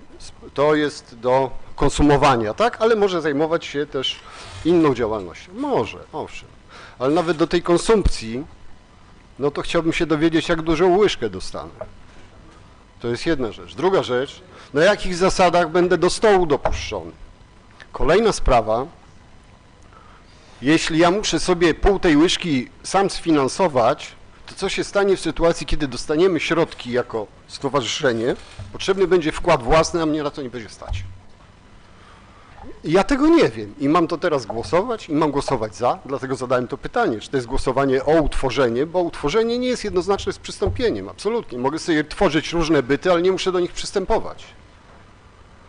Mogę utworzyć coś, obwieścić wszemi wobec, wszyscy chętni, którzy chcą, niech sobie przystępują, ale ja nie, ale patrzcie, jakie cudo stworzyłem, chromem niklem błyszczące, tak? To jest jedna rzecz. Druga rzecz, świetny przykład z tą komunikacją tworzoną pospołu z gminą Lubartów. No znowu, no, skonsumujemy środki na zakup pojazdów, ustalimy trasy, kto będzie to utrzymywał. Kupić samochód, to ja i dzisiaj mogę sobie wziąć na raty Ferrari, tylko że ja tego samochodu nie utrzymam, nie stać mi na to po prostu. Więc nic mi po tych środkach. Zacznijmy wreszcie myśleć w kategoriach konsekwencji, a nie tylko wow, błyszczy się, bierzemy, bo dają, tylko musimy zapłacić złotówkę. To jak te telefony kiedyś, zresztą i teraz są, telefony za złotówkę, iPady za złotówkę czy coś tam. No ludzie, no, nie ma nic za darmo. Dlatego na dobrą sprawę w zasadzie powinienem złożyć formalny wniosek o skierowanie tego projektu uchwały do autorów, o uzupełnienie tych wszystkich rzeczy. Jeśli są stworzone jakieś projekty, dokumentów organizacyjnych, statutów, regulaminów itd., proszę to dołączyć, wtedy przynajmniej będziemy mieli o czym rozmawiać. W tej chwili to ja w zasadzie nie mam o czym rozmawiać. Dziękuję. Zanim udzielę głosu panu Tomasiakowi, to chciałem tylko, panie radny, panu przypomnieć, też jako radny, że pan już zasugerował, że pan zagłosuje za tak. Zgłosił pan obiekcję, a powiedział pan, że pan zagłosuje na tak. Ale rozumiem, że ma pan prawo do zmiany poglądu. Pan radny Tomasiak, słuchamy.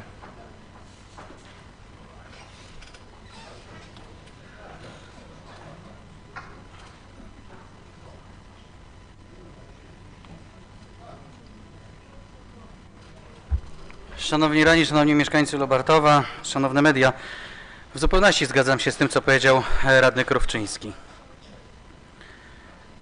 Leży sreberko, to sreberko ma się wam podobać, głosujcie tutaj razem z nami, bo my tym sreberkiem będziemy zarządzali. Ale mało tego, proszę państwa, my wprost piszemy, że wykonanie uchwały powierzamy burmistrzowi miasta Lubartów.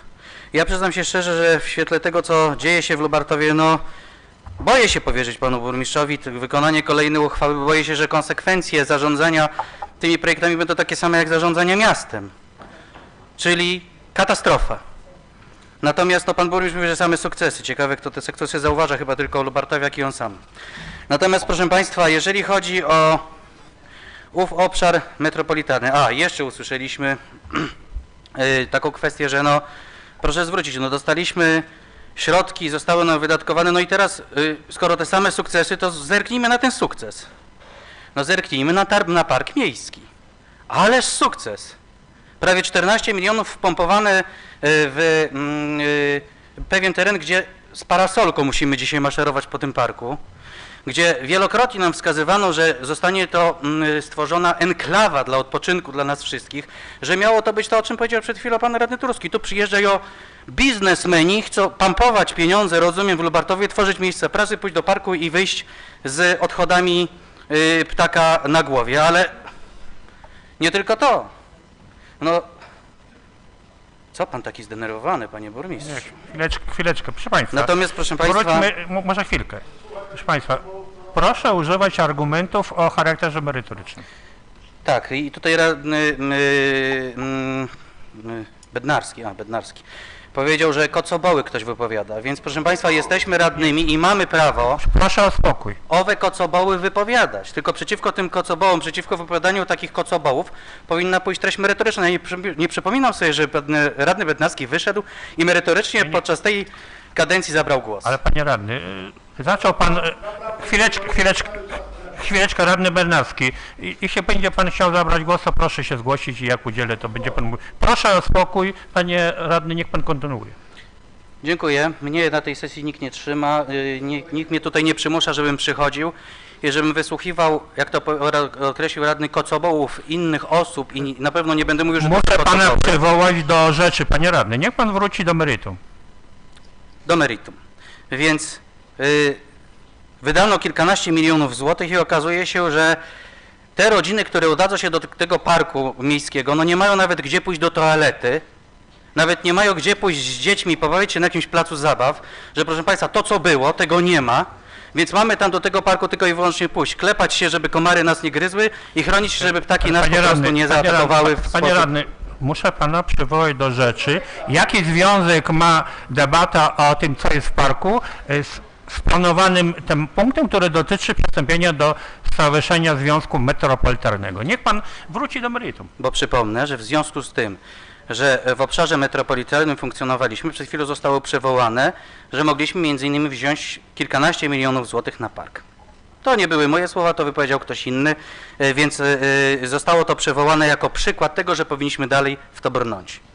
Ale jeżeli jesteśmy już przy obszarze metropolitarnym, no to tutaj wyszedł naczelnik i mówi, no ja już nie będę tutaj dyskutował z tym i przedstawiał argumentów za albo przeciw, jeżeli chodzi o wykluczanie kogoś z konkursu. I proszę państwa, i powiedział w ten sposób. Inaczej powiedział, to prawdą jest to, że wykluczono nie spółdzielnie, drogi panie, nie spółdzielnie mieszkaniowe, również spółdzielnie mieszkaniowe, bo wykluczono każdy podmiot w ramach tego konkretnego konkursu, który był ogłoszony, który startował, a więc i wspólnoty mieszkaniowe również, i podmioty, które były zarządzane przez zarządców nieruchomości. Więc spowodowano oto taką sytuację i tutaj ja, proszę państwa, jeżeli ktoś mi powie, panie, tego nie będzie, to ja zagłosuję za.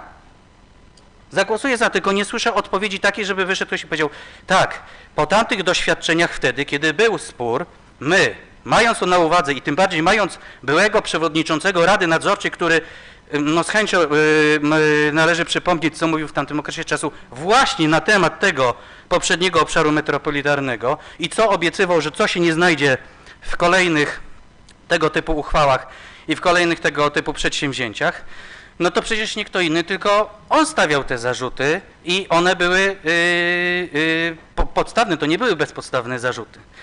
I mówi się w ten sposób. No mogliście wystartować w konkursie i co prawda was skreślono, ale mogliście wystartować tutaj sobie w innym konkursie ogłoszonym przez instytucję bezpośrednio zarządzaną, instytucję państwową i na szczeblu ogólnopolskim. Tylko nie dodaje się pewnych szczegółów, że w przypadku regionalnego programu operacyjnego te wymagania dotyczące projektów były tycie, mówiąc inaczej, w przypadku ogólnopolskich projektów wymagania dotyczące m.in. wskaźnika energochłonności obiektów były o wiele bardziej wyśrubowane. Nie będę tu wchodził w szczegóły tego również, ponieważ jest rzecz następująca. Tu nie chodzi o to, żeby kwestionować za wszelką cenę ten obszar metropolitarny. Tu chodzi o to, żeby powiedzieć jedną rzecz. Słuchajcie, myśmy to przedyskutowali, skonsultowali i takiego przypadku jak w poprzedniej perspektywie nie będzie. Nie będzie takiej oto sytuacji, że Zarząd Województwa Lubelskiego ogłosi konkurs, podkreślam, Zarząd Województwa Lubelskiego. Nie rozmawiamy o zupełnie innych podmiotach. Ogłosi konkurs i będzie patrzył pod takim oto kątem, na przykład na rewitalizację terenów, że będzie patrzył, czy dana gmina jest w obszarze metropolitarnym, jeżeli jest, a jest, to wykluczamy inne podmioty i to nieważne, czy to będzie spółdzielnia, czy wspólnota, czy jakikolwiek inny podmiot, czy po prostu nie wykluczy się innych podmiotów. Bo do czego też zmierzam? Zmierzam do tego, że to jest 8 milionów, no w wahnięciu do 10 milionów złotych, o których powiedział nam naczelnik, żeby się nie okazało, proszę Państwa, że wpisanie nas do obszaru metropolitarnego bez bardzo szczegółowych konsultacji, bez wykluczenia tego typu niebezpieczeństw spowoduje, że jakiemuś innemu podmiotowi nie damy możliwości, żeby w ramach tego samego wojewódzkiego funduszu, jak będzie się on nazywał, tak będzie się nazywał, ten drugi podmiot nie będzie mógł w jakimś konkursie przez ten zarząd województwa ogłoszonym wystartować. I teraz jeżeli rozmawiamy również o tym, że zrealizowano projekty miękkie i twarde. No, park nie jest projektem miękkim. Ścieżki rowerowe nie jest projektem miękkim. To nie są projekty miękkie, proszę Państwa, to są projekty twarde. Więc mówienie, że myśmy wzięli pieniądze na projekty miękkie jest jakimś nieporozumieniem. Nie. Ja mówiłem, że są to projekty... Proszę Państwa, proszę o spokój. No to jeżeli ja to powiedziałem, to ja prostuję swoją własną wypowiedź, ale Pan również wskazywał, że to są projekty miękkie. Natomiast, proszę Państwa, jest sytuacja następująca. Inne gminy w poprzedniej perspektywie realizowały o wiele bardziej ambitne, tak to powiem, projekty niż miasto Lubartów. I jeżeli rozmawiamy o dodatkowych środkach, no to proszę Państwa, no to my faktycznie zrealizowaliśmy dodatkowe przedsięwzięcia, ale realizowaliśmy je i tak naprawdę skomunikowaliśmy tereny gminy Lubartów, a nie miasta Lubartów. Zresztą jak to zostało zrealizowane, to podczas ostatniego opadu było widać, jak wjeżdżaliśmy do miasta Lubartowa, jak samochody ponownie, mimo że to wielokrotnie było zgłaszane, tonęły w wodach po prostu, tonęły w wodzie, nie mogły do Lubartowa dostać się od strony miasta Lublina. Natomiast, proszę Państwa, no niepokoi mnie ta kwestia, że faktycznie ze 104 milionów euro to dofinansowanie zmniejszone jest do 66 milionów euro.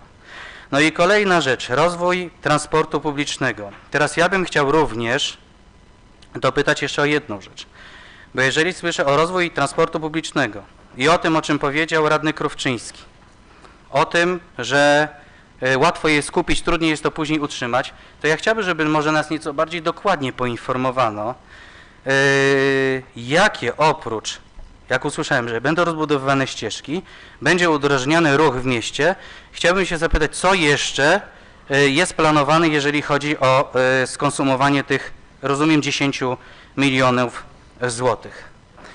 I proszę Państwa, również podtrzymuję, tylko nie wiem, czy to był wniosek formalny, panie radny Krówczyński.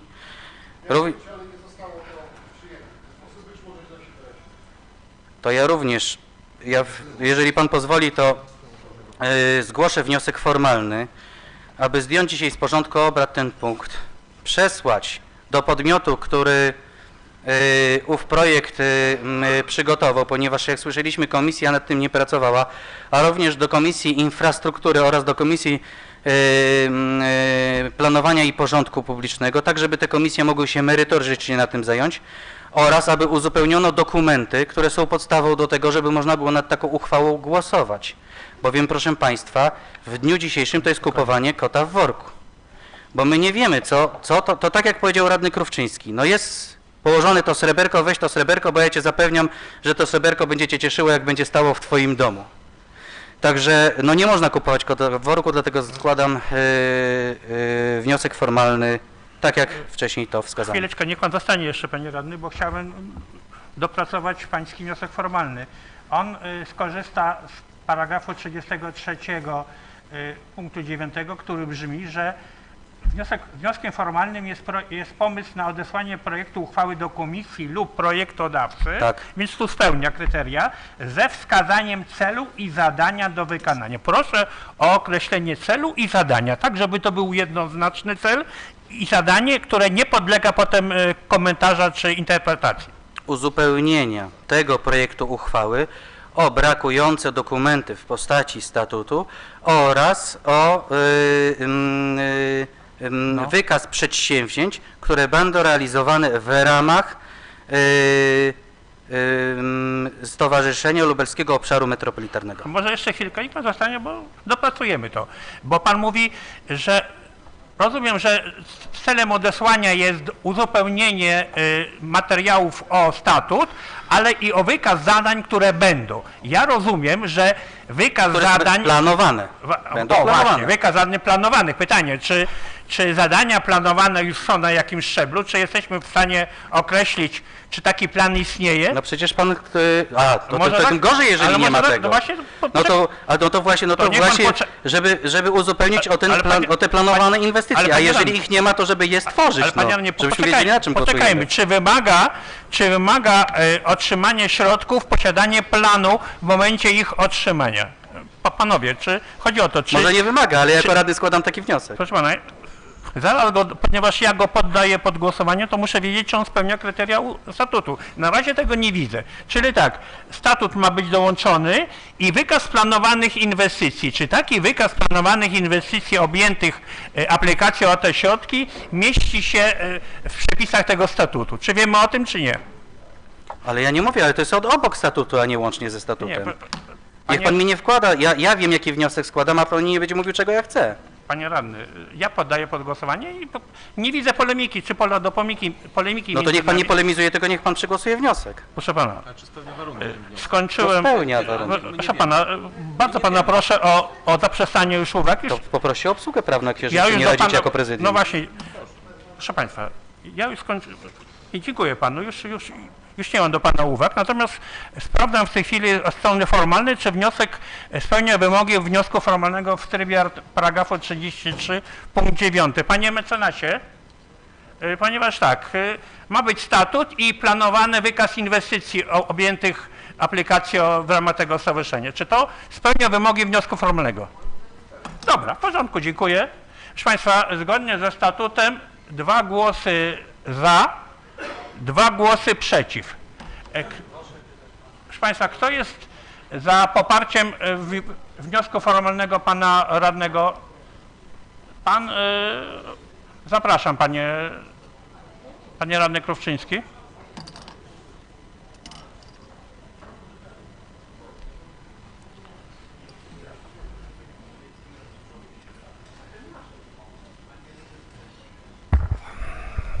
W pierwszych słowach mojego wystąpienia chciałbym podziękować panu przewodniczącemu, że powiedział Proszę o spokój. Że powiedział, że zadeklarowałem, że będę za tą uchwałą. Zapomniał pan tylko powiedzieć, że powiedziałem, że będę za tą uchwałą, o ile będziemy głosować kolejną uchwałę o przystąpieniu. W tej sytuacji oczywiście popieram, jestem za wnioskiem radnego Tomasiaka. Rozumiem. Jeszcze jeden głos? Nie musi być. Pani radna, proszę bardzo, zapraszam.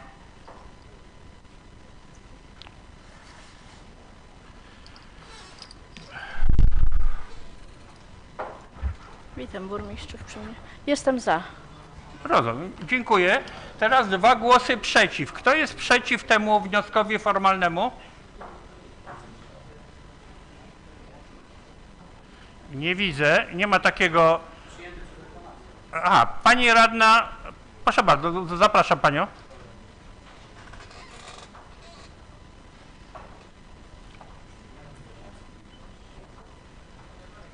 Ja jestem przeciw temu wnioskowi i nie będę motywować swojej decyzji. Rozumiem. Czy jeszcze ktoś? Nie ma obowiązku. Proszę państwa, rozumiem, że wymaga wniosek niezwłocznego głosowania w chwili jego zgłoszenia.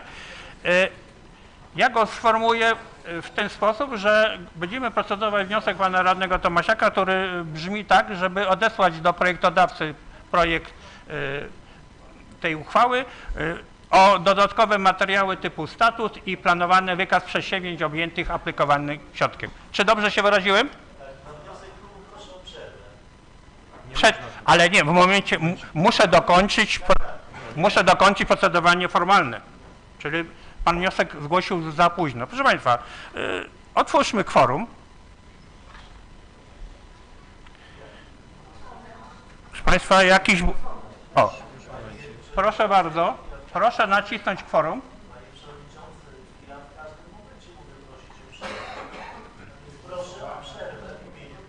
Nie ma takiej możliwości, że w momencie procedowania... Ale panie radny, ja decyduję... Panie radny, przyjmuję pańską uwagę. Proszę nacisnąć... Proszę państwa, nie wyrażam zgody, żeby przerywać procedurę głosowania formalnego. Proszę państwa, proszę o spokój. Proszę naciśnięcie kworum, już jest. Pan radny Polechańczuk jeszcze się nie nacisnął. Pan radny Zieliński i pan Jacek Słusz. Nie ma. Podejmujemy, kto jest za przyjęciem wniosku formalnego pana radnego Tomasiaka o odesłaniu do projektodawcy projektu uchwały celem uzupełnienia o statut i planowany wykaz przedsięwzięć. Niech naciśnie zielony prostokąt. Kto jest przeciw? Czerwony. Kto się wstrzymał? Pomarańczowy. Proszę państwa, za odesłaniem projektu do projektodawcy głosowało 8 radnych, przeciw 11. Stwierdzam, 2 nieobecnych. Stwierdzam, że poprawka nie przeszła. Proszę państwa, w takim razie wracamy do debatowania. Proszę bardzo, są jakieś jeszcze głosy?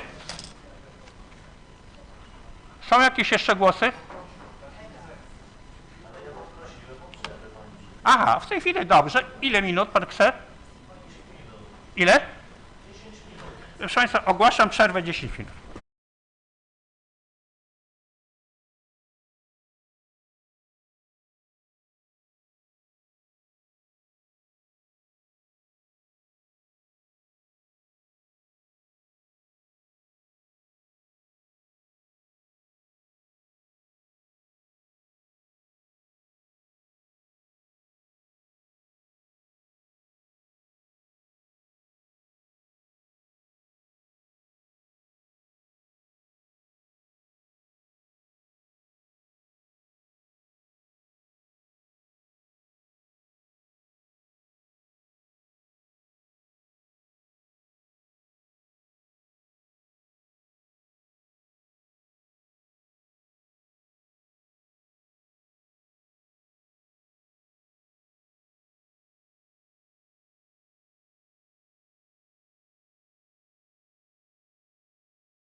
Tu zgłaszał się pan naczelnik Turowski do wypowiedzi, ponieważ chciał wzbogacić swoje tezy o pewne treści, które bardziej każą nam, czy pozwolą zrozumieć istotę rzeczy.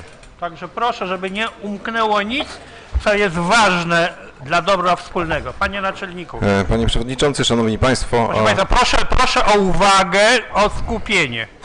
Kilka słów uzupełnienia. Tu już było wyjaśnione na przerwie przez pana mecenasa, utworzenie stowarzyszenia, nie możemy przystąpić do nieistniejącego stowarzyszenia, bo ono dzisiaj nie istnieje, czyli utworzenie obejmuje utworzenie, przystąpienie tutaj kolejnej uchwały, znaczy zmiana treści uchwały nie jest potrzebna. Liczba środków, którą będziemy dysponowali jako lubelski obszar metropolitalny, jest określana przez... Muszę przerwać, panie naczelniku. Panie radny Jaworski.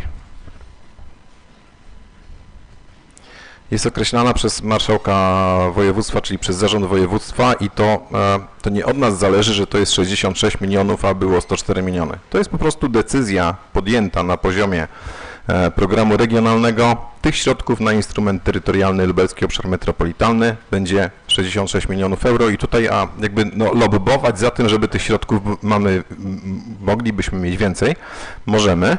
Tylko że musimy to robić w zarządzie województwa, a nie jest to nasze działanie. Oczywiście takie pisma dotyczące wysokości alokacji były wysyłane przez prezydenta miasta Lublina, który do tej pory reprezentował lubelski obszar funkcjonalny i będzie reprezentował również lubelski obszar metropolitalny z racji tego, że jest to największe miasto i jest to jakby siedziba czy stolica metropolii.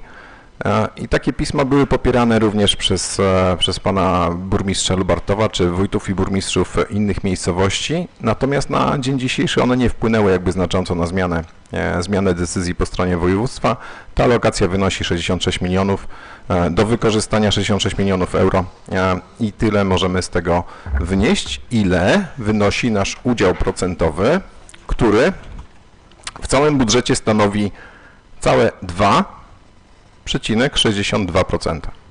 Taki jest udział procentowy miasta w budżecie wynikający z alokacji, o której mówiłem, czyli z przeliczenia liczby mieszkańców miasta Lubartów w stosunku do ogólnej liczby mieszkańców całego województwa.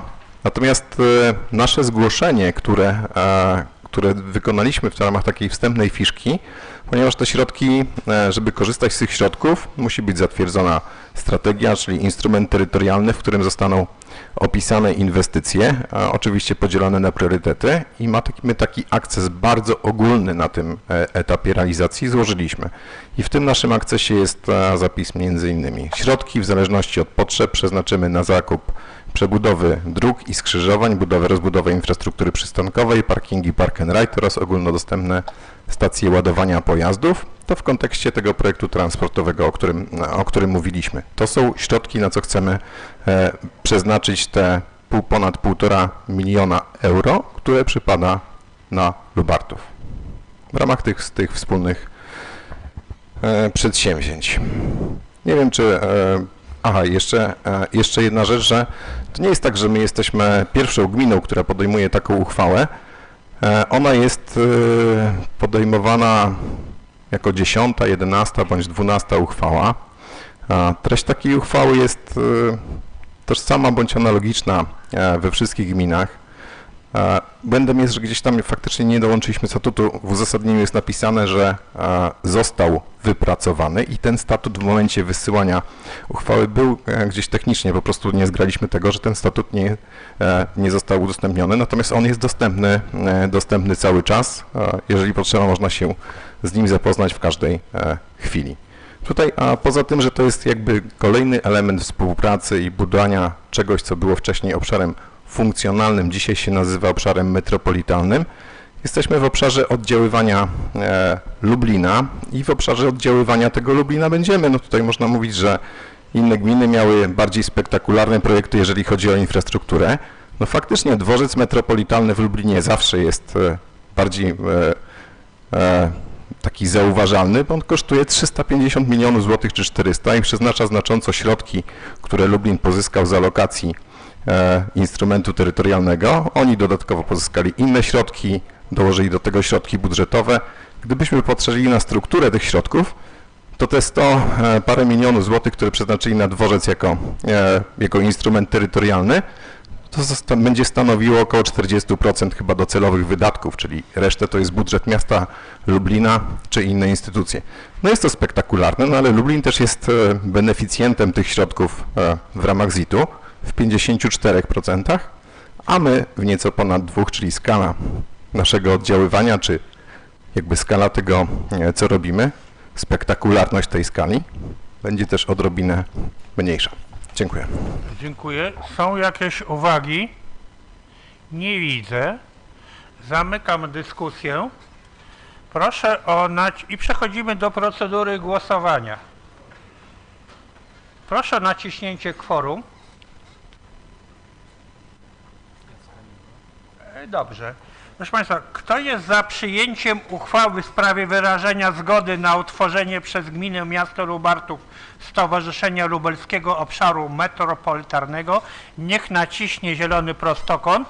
Kto jest przeciw, czerwony. Kto się wstrzymał, pomarańczowy. Mam wyniki. Za głosowało 13 radnych, 2 przeciw, wstrzymuje się. Przepraszam.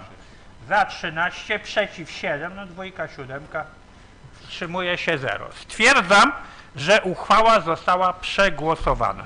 Dziękuję.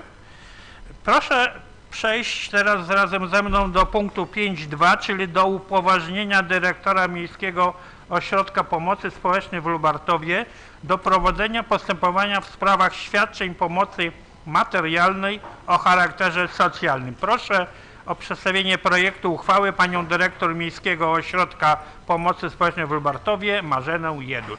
Proszę bardzo. Panie Przewodniczący, Panie Burmistrzu, Szanowni Państwo Radni, przedstawiony Państwu projekt uchwały dotyczy upoważnienia dyrektora Miejskiego Ośrodka Pomocy Społecznej w Lubartowie do prowadzenia postępowań w sprawie świadczeń pomocy materialnej o charakterze socjalnym. Dotychczas obowiązująca uchwała upoważniała kierownika Miejskiego Ośrodka Pomocy Społecznej do prowadzenia postępowań, natomiast zgodnie ze statutem i regulaminem Miejskiego Ośrodka Pomocy Społecznej zamiast kierownika dyrektor zarządza ośrodkiem. W związku z tym i zgodnie z artykułem 90 ust. 2 ustawy o systemie oświaty upoważnienie dyrektora i przedstawienie uchwały w proponowanej treści jest zasadne. W związku z powyższym proszę o podjęcie powyższej uchwały. Dziękuję. Dziękuję. Stwierdzam, że zgodnie z naszym statutem ta uchwała nie wymagała opiniowania przez komisję, ale czy być może znalazły się jakieś, które zechciały się nad nią pochylić?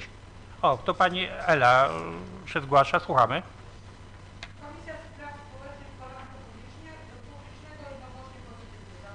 Świetnie.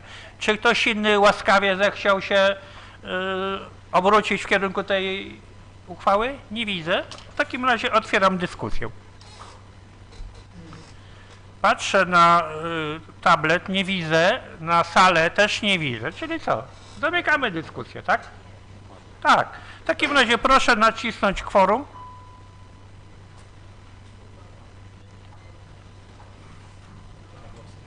Grzegorz Jaworski, co tam? Dobrze. Proszę Państwa, kto jest za przyjęciem uchwały w sprawie upoważnienia dyrektora Miejskiego Ośrodka Pomocy Społecznej w Lubartowie do prowadzenia postępowania w sprawach świadczeń pomocy materialnej o charakterze socjalnym, niech naciśnie zielony prostokąt. Kto przeciw, czerwony. Kto się wstrzymał, pomarańczowy. Widzę za 20 radnych, nieobecny 1. Stwierdzam, że uchwała została przegłosowana. Proszę Państwa, przechodzimy zatem, dziękuję Państwu, przechodzimy zatem do punktu 5.3, czyli do uchwalenia regulaminu udzielania pomocy materialnej o charakterze socjalnym dla uczniów zamieszkałych na terenie gminy miasto Lubartów. Proszę o przedstawienie projektu uchwały dyrektor Miejskiego Ośrodka Pomocy Społecznej w Lubartowie, panią Marzenę Jedut. Panie Przewodniczący, Panie Burmistrzu, Szanowni Państwo Radni. Przedstawiony Państwu projekt uchwały dotyczy uchwalenia regulaminu udzielania pomocy materialnej o charakterze socjalnym dla uczniów zamieszkałych na terenie gminy miasta Lubartów. Zanim jednak przejdę do przedstawienia uchwały, chcę złożyć dwie autopoprawki. Są to oczywiste omyłki pisarskie. Jedna dotyczy w rozdziale numer 4 tryb i sposób udzielania stypendium szkolnego. W paragrafie 7 ustęp 3 zamiast o których mowa w paragrafie 5 ustęp 1 punkt 4 winno być o których mowa w paragrafie 5 ustęp 1 punkt 7, czyli zamiast czwórki powinien być punkt 7. Natomiast druga autopoprawka znajduje się w załączniku do uchwały. Zamiast zamieszkałym winno być zamieszkałych. Gdzie to? W trybie W załączniku do uchwały regulamin udzielania pomocy materialnej o charakterze socjalnym zamieszkałym jest na terenie gminy miasta Lubartów, a winno być zamieszkałych. Zamiast, w którym paragrafie? to jest w tytule załącznika. Tak. Tak, tytuł zamiast zamieszkałym, zamieszkałych powinny być, zamiast MH. I jeszcze w rozdziale pierwszym, paragrafie pierwszym również taki sam błąd jest, zamiast zamieszkałym winno być zamieszkałych. Niniejszy regulamin określa warunki przyznawania stypendium szkolnych uczniom zamieszkałym, winno być zamieszkałych. Tak, tak jest właściwie, powinno być, tak jest w ustawie o systemie oświaty. Szanowni Państwo, przedstawiony Państwu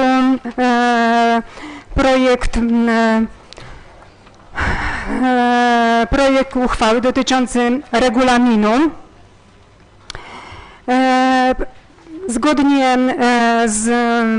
Zgodnie z artykułem 90f ustawy o systemie oświaty Rada Gminy uchwala regulamin udzielania pomocy materialnej o charakterze socjalnym dla uczniów zamieszkałych na terenie danej gminy, w którym regulaminie ustala sposób ustalania wysokości stypendium, formę udzielania stypendium szkolnego, tryb i sposób udzielania stypendium szkolnego oraz tryb i sposób udzielania zasiłku szkolnego.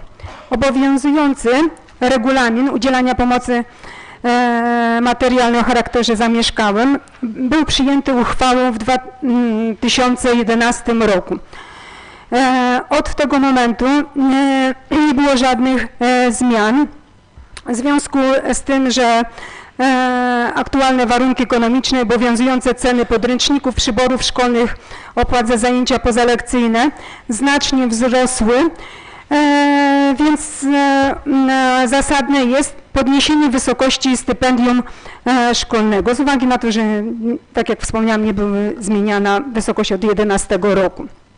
W projekcie uchwały zwiększono miesięczną wysokość stypendium szkolnego, ponadto rozszerzono zakres rzeczowy materiałów szkolnych podlegających refundacji. I tak dla przykładu wiem, że ta tabelka jest dość taka skomplikowana, bo odnosi się do dwóch ustaw, ale przygotowałam konkretnie kwoty, jak było dotychczas, a jak teraz będzie, jeśli chodzi o wysokość stypendium. To przy dochodzie poniżej 480 zł dotychczas stypendium wynosiło bez przesłanki 148 zł 80 groszy, z przesłanką 178,56 zł. Natomiast w proponowanej wersji będzie 198 zł 40 bez przesłanki, 223,20 z przesłanką. Natomiast przy dochodzie wyższym, czyli od kwoty 480 zł do 600 zł dochodu na osobę w rodzinie ucznia. Dotychczas stypendium wynosiło 124 zł bez przesłanki, teraz będzie wynosić 173,60 z przesłanką. Natomiast bez przesłanki, natomiast przesłanką będzie wynosić 198,40 zł. W związku z powyższym proszę szanownych Państwa radnych o podjęcie uchwały w proponowanej przeze mnie wersji. Dziękuję bardzo. Dziękuję. Proszę Państwa, zanim otworzę dyskusję, to proszę o opinię. Tutaj Komisję Spraw Społecznych i Porządku Publicznego. Dobrze. I Komisję Oświaty, Kultury i Sportu. Dziękuję. Proszę Państwa, chciałem zabrać głos.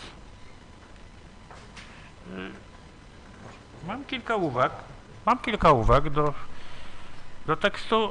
Chodzi mi właśnie o te słowa, które uległy drobnemu rutyszowi zamieszkałych. Czy chodzi tu o zamieszkanie, czy o jakie sprawdzane zamieszkanie? Czy chodzi tak naprawdę, sprawdzacie zameldowanie i to jest dowodem zamieszkania, czy jakieś inne dowodzenie, że rzeczywiście się mieszka na terenie danego samorządu lubartowskiego? I druga rzecz, czy chodzi o zamieszkanie stałe, czy na przykład na czas szkoły, w internacie, czy na stacji? To jest druga uwaga.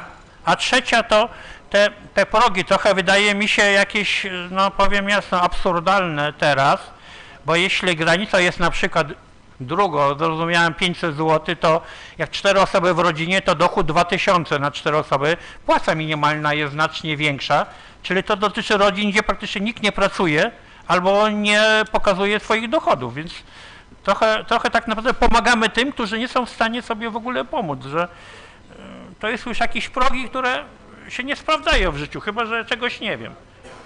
Niech pani mi jakby próbuje wyjaśnić właśnie to zamieszkanie. Czy chodzi o zamieszkanie stałe i jakieś dowodzenie tego faktu, czy zwykłe zameldowanie? Osoby, które składają wniosek o przyznanie stypendium szkolnego. Proszę o spokój. Pracownik, który się tym zajmuje, przy wypełnianiu wniosku sprawdzam, gdzie dziecko chodzi do szkoły. Znaczy, najważniejsze jest miejsce zamieszkania, bo zameldowanie, różne mamy czasem zameldowanie, natomiast faktyczne miejsce zamieszkania. Tylko jakby osoby, które mieszkają i uczniowie na terenie miasta Lubartów. Tak, właśnie może pani sprecyzuje. Dobrze, nie sprawdza pani zameldowania, tylko zamieszkanie. Jak pani sprawdza zamieszkanie? Bo uczeń poda, czy tam ktoś w jego imieniu poda adres zamieszkania, czy pani to sprawdza, ten fakt zamieszkania? Bierzemy zaświadczenia ze szkół, że jest uczniem danej szkoły. Do wniosku jest dołączane. Jeszcze przedstawiana jest sytuacja dochodowa, więc na zaświadczeniu czy na innej dokumentacji, jeśli ktoś jest powiedzmy zarejestrowany w Urzędzie Pracy, też jest wskazane miejsce zamieszkania. Czy powiedzmy pobiera świadczenie rentowe czy emerytalne, również jest na dokumencie wskazane miejsce zamieszkania. Faktycznie otrzymują stypendium uczniowie, którzy zamieszkują na terenie miasta Lubartów. A czy na przykład może być tak, że zamieszkują na czas nauki? Załóżmy, z Oskapaczowa przyjechał, chodzi do szkoły, spełnia wymogi.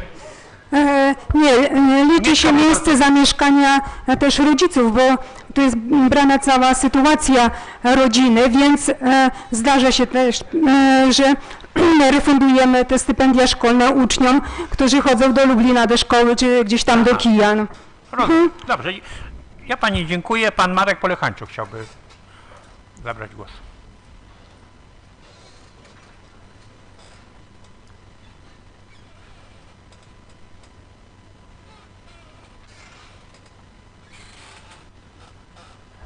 Może już bez powitań, bo już to robiłem. Zapytam tylko, bo mam pewne wątpliwości dotyczące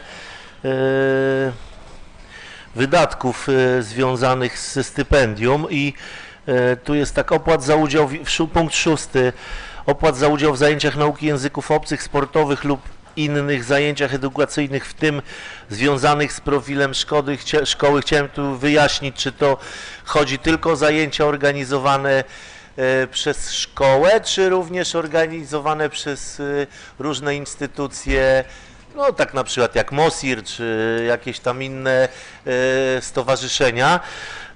To jest pierwsza rzecz i bo jeśli tylko ze szkołą, no to wydaje mi się, że ponieważ to są stypendia, które mają rozwijać też uzdolnienia, to należałoby wprowadzić również taki zapis, gdzie możliwe byłyby wydatki w innych instytucjach. I to samo dotyczy punktu 7, opłat za udział w wycieczkach szkolnych, zielonych szkołach, wyjściach i tak dalej, do kina, teatru, na wystawę, organizowanych przez szkołę. Jak wiecie Państwo, ze względów też formalnych, bardzo często szkoły nie organizują, czy rezygnują z samej organizacji, tylko zwracają się do odpowiednich instytucji, więc to też by trzeba było, wydaje mi się, określić, bo no są na przykład wyjazdy, powiedzmy takie, no nie wiem, nie w ramach szkoły, ale w ramach organizacji różnych nauki, nie wiem, języków i innych przedmiotów, gdzie dzieci by chciały też wyjechać i chciałyby na to przeznaczyć, więc myślę, że zapis tylko organizowanych przez szkoły chyba trochę to zawęża. Proponowałbym tutaj może jakąś zmianę, jeśli to jest możliwe, chyba że ja się mylę. Dobrze, pani dyrektor, się pani odniesie.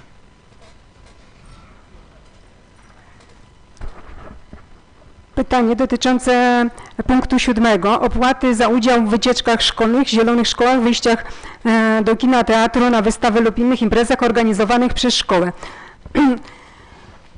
Chodzi tu w tym punkcie, że jakby szkoła jest organizatorem pomysłu, natomiast oczywiście, że refundujemy za udział w wycieczkach, które organizuje inne biuro. Chodzi o to, że formalnie szkoła jest, natomiast kto się tym zajmuje, to jakby nie ma znaczenia. Dyrektor szkoły potwierdzi, że ta wycieczka była organizowana przez szkołę i jak najbardziej to podlega refundacji. Natomiast jeśli chodzi o punkt 6, udział w zajęciach języków obcych, sportowych lub innych zajęciach edukacyjnych, w tym związanych z profilem szkoły.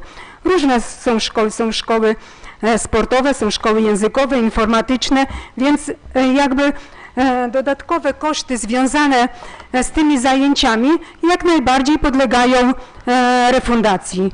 Także ten punkt jest, te obydwa punkty są dość bardzo szerokie i uwzględniają jak najbardziej refundację tych stypendiów. Świetnie, dziękuję pani. Pan radny jeszcze chciałby?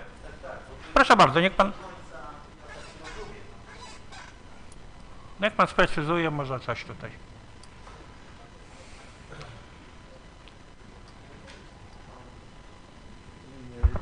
Ja rozumiem, o, coś wypadło. Okej, już. Nie wciągnąłem. Ja rozumiem odpowiedź na pani pytanie z tym, że ono nie wyjaśnia jakby moich wątpliwości, bo ja rozumiem, że w większości dyrektor zleca, a biuro organizuje, ale co wtedy, co jeśli organizatorem w ogóle wycieczki jest na przykład, nie wiem, stowarzyszenie Relaks przykładowo, tak? To taki przykład może nie najlepszy, ale inna zupełnie organizacja niż szkoła. Czy wtedy te koszty również mogą być pokryte? To samo też tu miałem bardziej pytanie, ja rozumiem, że profile są szkoły różne, natomiast tu bardziej miałem pytanie, czy na przykład zajęcia, no my mamy, z reguły nam się takie proste zajęcia najczęściej spotykane, czyli nie wiem, uprawianie sportu, pływanie, nauka języka obcego, no ale co jeśli dziecko, nie wiem, rozwija jakieś zainteresowania ponadstandardowe, niezwiązane czy ze szkołą, czy nawet z miastem, bo jeździ na przykład do Lublina i zajęcia z astrofizyki na przykład korzysta z zajęć. Może to się wydać śmieszne, ale no to jakby tu zawężamy. Być może się mylę, być może jeżeli Państwo są bardzo elastyczni i nie robią z tego problemu, to nie mam pytań, ale jeżeli piszemy coś, no to się tego trzymamy, tak? Proszę o spokój. Pani dyrektor, chce pani się odnieść do tego, co powiedział radny? To proszę bardzo, w sposób taki zwięzły, merytoryczny. Chcę zaznaczyć, że są to stypendia szkolne i jakby w wycieczkach, wyjazdach, no jednak szkoła bierze udział. Natomiast jeśli powiedzmy organizuje jakiś klub sportowy, relaks, który nie ma jakby powiązania ze szkołą, no to nie uwzględniamy tego. Dziękuję. Dziękuję. Są jakieś uwagi? Pan Andrzej Zieliński, zapraszam.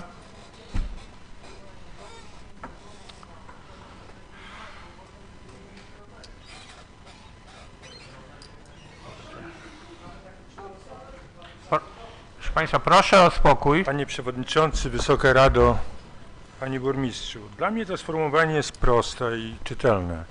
To ja wyjaśnię Panu Markowi Polichańczykowi. Dla mnie wycieczka szkolna to jest sformalizowany wyjazd grupowy uczniów albo całej klasy, a sformalizowany to znaczy jest karta wycieczki, program wycieczki, harmonogram, kosztorys i to zatwierdzone jest przez dyrektora szkoły. To jest wycieczka szkolna. Ona może mieć charakter zielonej szkoły, może mieć charakter wycieczki turystycznej czy jakiejkolwiek innej, ale mieści się w programie edukacyjnym szkoły, tak jak każde zajęcia pozalekcyjne. Wszystkie inne formy organizowane na przykład przez stowarzyszenia, przez biura podróży i tak dalej nie są wycieczkami szkolnymi, nie są organizowane przez szkołę i w związku z tym szkoła nie bierze za to odpowiedzialności, a tym samym nie może być finansowane z tego programu. Dziękuję. Proszę Państwa, są jakieś uwagi? Nie widzę. Nie widzę. Zamykam w takim razie dyskusję. Jest jeszcze Marek. A kto jeszcze chce zabrać głos? Marek Polichańczuk, proszę bardzo, Panie Marku.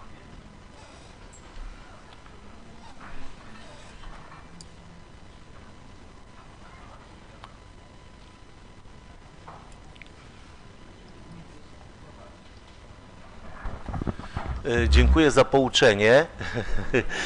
Natomiast to nie, mimo wszystko nie, nadal nie, bo kwestia jak to podchodzi do słowa stypendium szkolne i z czym to rozumiem. No dla mnie stypendium szkolne jest to taka forma pomocy, która rozwija zainteresowania, które... Nie no, mówimy o stypendiach szkolnych, nie mówimy o innych. W związku z czym, dlatego zadałem to pytanie. W tym momencie jakby te stypendium tylko jakby sprowadzamy do stypendium socjalnego, tak? No, proszę Państwa. Socjalnego, które wiąże się z nauką w szkole. Więc jakby wszystkie inne formy, a wydaje mi się, że to chyba nie o to chodzi. Proszę Państwa, dla mnie stypendium jest zupełnie... Proszę o spokój. Dziękuję. Panie Radny, ale rozumiem, że w ramach bilateralnych relacji można sobie to precyzyjnie wyjaśnić gdzieś na boku, na ucho, czy z kimś upoważnionym. Czy są jakieś głosy? Nie widzę, tak? Dobrze, nie widzę? Dobrze, zamykam dyskusję. Proszę o naciśnięcie kworum. Proszę o kworum. No. Kural, Przemysław Kural, Krówczyński Tomasz. Kural i pan Tomasz, sobie panowie. O, już dobrze. Kto jest za przyjęciem uchwały w sprawie uchwalenia regulaminu udzielania pomocy materialnej o charakterze socjalnym dla uczniów zamieszkałych na terenie gminy miasto Lubartów, niech naciśnie zielony prostokąt, kto przeciw czerwony, kto się wstrzymał pomarańczowy. Widzę wyniki, 20 jest za, 1 nieobecny. Stwierdzam, że uchwała została przyjęta. Proszę Państwa, kończymy punkt 5.3. Na wniosek klubu Wspólny Lubartów ogłaszam przerwę organizacyjną 15 minut.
określenia średniej ceny jednostki paliwa w gminie miasto Lubartów w roku szkolnym 2022-2023. O przedstawienie projektu uchwały proszę pana burmistrza Tadeusza Małyskę.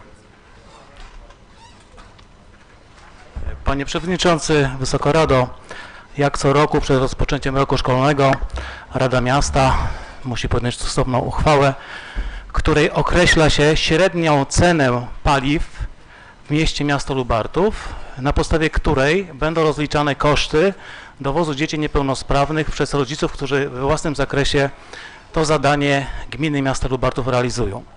W związku z tym macie Państwo przedłożony projekt uchwały, w której zawarte są 3 wartości paliwa. Są to ceny sprzed tygodnia. Jak sami Państwo wiecie, ceny paliw poszybowały w górę w stosunku do cen paliw sprzed roku. Jest to wzrost o około 30%, nawet 37% w przypadku oleju napędowego. Nie wiemy, jak będzie ta cena w najbliższym czasie się przedstawiała, no ale musimy w jakiś sposób gdyby określić tą średnią cenę paliw i to jest ostatnia cena sprzed tygodnia i bardzo proszę Państwa o podjęcie stosownej uchwały. Ja odczytam może wartości liczbowe. Benzyna bezołowiowa 95-oktanowa 6,98 zł za litr. Olej napędowy 7,22 zł za litr. Autogaz LPG 3,14 zł za litr.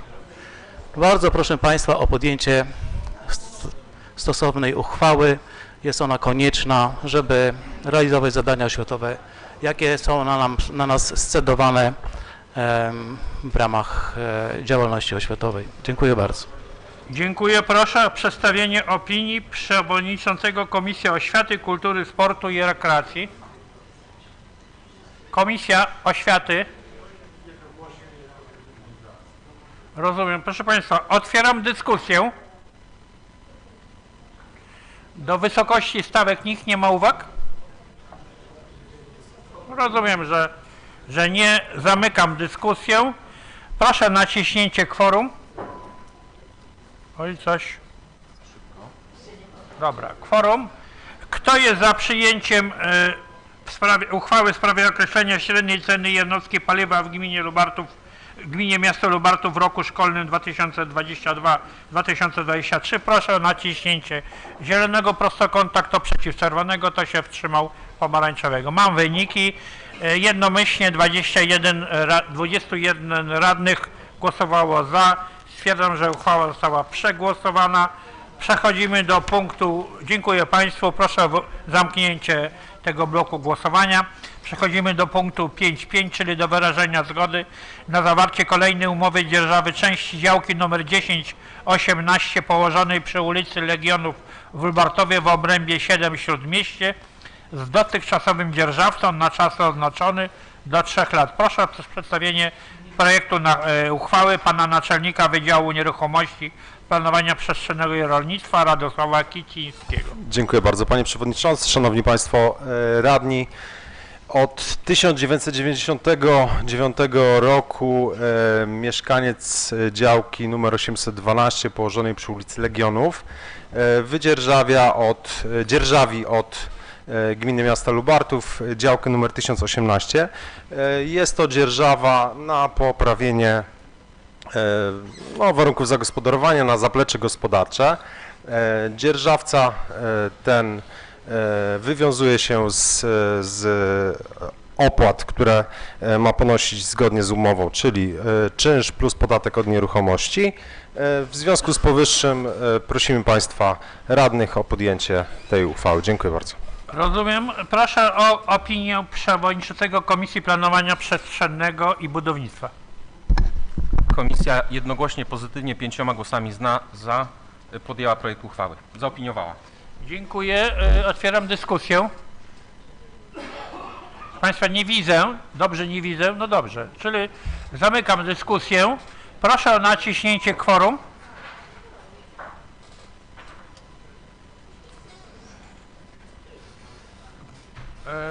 Jeszcze. O, pan Tomasiak jeszcze nie wcisnął. Dobra. Kto jest za przyjęciem uchwały w sprawie wyrażania zgody na zawarcie kolejnej umowy dzierżawy części działki nr 1018 położonej przy ulicy Legionu w Lubartowie w obrębie 7 Śródmieście z dotychczasowym dzierżawcą na czas oznaczony do 3 lat, niech naciśnie zielony prostokąt, kto przeciw czerwony, kto się wstrzymał pomarańczowy. Mam wyniki: 19 radnych było za, przeciw 0, wstrzymało się 2. Stwierdzam, że uchwała została przyjęta. Proszę o zamknięcie bloku głosowania. Przechodzimy do punktu 5.6, czyli do wyrażenia zgody na nabycie nieruchomości gruntowych oznaczonych jako działki numer 4/17 i numer 4/13 obręb 12 Jacek. Proszę o przedstawienie projektu uchwały pana naczelnika Wydziału Nieruchomości, Planowania Przestrzennego i Rolnictwa Radosława Kicińskiego. Szanowni Państwo, od dłuższego czasu Wydział Nieruchomości, Planowania Przestrzennego i Rolnictwa Urzędu Miasta podejmuje próby nabycia... Może chwileczkę, panie naczelniku? Tak. Proszę Państwa, szum informacyjny. Proszę. Podejmuje próby nabycia działek pod przyszłą ulicę Wschodnią, a także inne drogi położone na osiedlu Jacek. Dzisiejsza uchwała dotyczy 2 działek, których jeszcze brakuje do jakby domknięcia tej ulicy od strony ulicy Piaskowej na odcinku od Piaskowej do Hutniczej. Działka numer 4/11 o powierzchni 504 metry, to jest ta działka po lewej. Jest to przedostatnia działka, którą musimy kupić, żeby właśnie domknąć ten odcinek drogi wschodniej. Natomiast działka numer 4/13 o powierzchni 167 m2 i jest to ostatnia działka w pasie ulicy Rubinowej, na odcinku od Bursztynowej do Piaskowej. W wyniku długo prowadzonych negocjacji ustaliliśmy z właścicielem działki, iż najwłaściwszą metodą wyceny jakby tych nieruchomości będzie opracowanie operatu szacunkowego przez rzeczoznawcę majątkowego. Z uwagi na fakt, iż na działce znajdują się różne nasadzenia, naniesienia w postaci jakiegoś tam ogródka, szklarni, zdecydowaliśmy się na zrobienie tego operatu szacunkowego. W wyniku przeprowadzonych negocjacji udało nam się o 10 000 jeszcze zejść z tej ceny nabycia w stosunku do operatu szacunkowego. Cena ostateczna, jaką zaakceptował właściciel, to jest 167 500 zł. I za taką cenę mamy zamiar nabyć tą nieruchomość. Dlatego proszę Państwa o podjęcie tej uchwały. Dziękuję. Proszę o przedstawienie opinii przewodniczącego Komisji Planowania Przestrzennego i Budownictwa. Komisja pozytywnie 5 głosami za zaopiniowała projekt uchwały. Dziękuję. Otwieram dyskusję. Pan radny Czubacki, zapraszam.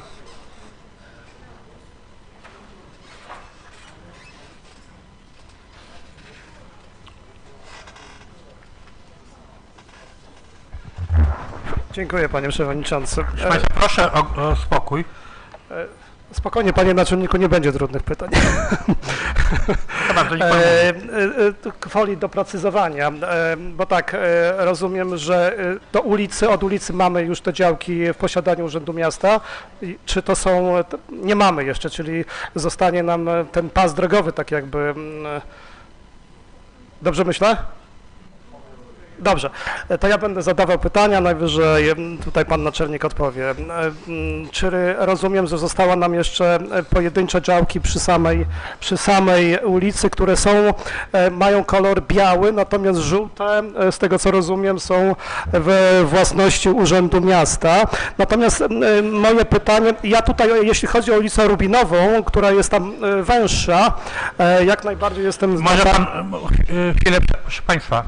Słyszę 6 ognisk niepokoju społecznego. Jak najbardziej na tak, jeśli chodzi o tą Rubinową, z tego względu, że musicie Państwo mieć świadomość, że tak naprawdę na to osiedle, gdzie jest gdzie mieszka między innymi przewodniczący Gregorowicz, jest tylko jeden wjazd, a to będzie tak naprawdę drugi wjazd, który będzie mógł połączyć dwa osiedle z dwóch stron. Jak najbardziej na tak jestem. Natomiast zastanawia mnie strona druga ulicy Wschodniej, czyli ta strona po lewej stronie, jak Państwo widzicie, kolor zielony w górę. Czy tam mamy jako Urząd Miasta już wszystkie działki, bo wiem, że została jedna albo dwie działki niewykupione przez Urząd Miasta. Czy one są już we władaniu Urzędu Miasta, czy potrzebujemy jeszcze dokonać wykupu, tak aby zamknąć w całości ten odcinek między ulicą Łąkową a Piaskową? Dziękuję. Czy może pan się odnieść, panie naczelniku, do tego, co powiedział pan radny?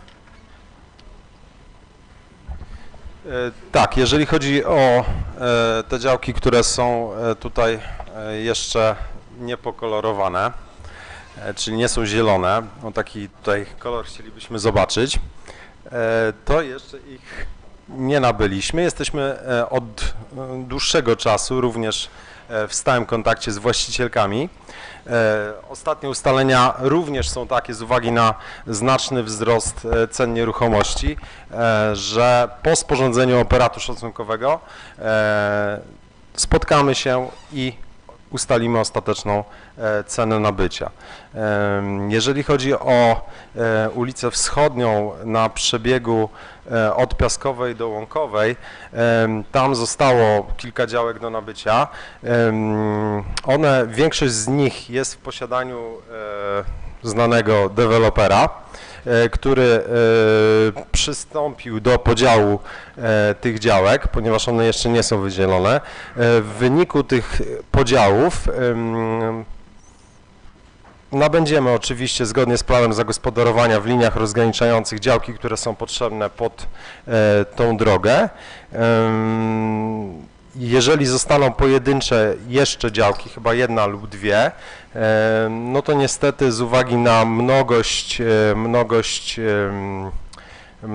właścicieli, którzy są wpisani w księgach lub też w ogóle niemożliwość ustalenia tych właścicieli, no prawdopodobnie trzeba będzie tam zastosować specustawę drogową, czyli tak zwany ZRID, żeby nabyć te działki. W toku realizacji oczywiście drogi. Dziękuję bardzo. Dziękuję. Są jakieś inne uwagi? Proszę Państwa, trochę mnie tylko niepokoi to przedstawienie do tej planszowe, bo radny Czubacki powiedział, że to kolor żółty, a to mi taki zielony przypomina, taki trochę PSL-owski, czy to, żeby to nie było jakieś skrzywienie polityczne, ale rozumiem, że nie. Zbieżna, to taka przypadkowa zbieżność. Dobrze, proszę Państwa, zamykam dyskusję. Proszę o naciśnięcie kworum.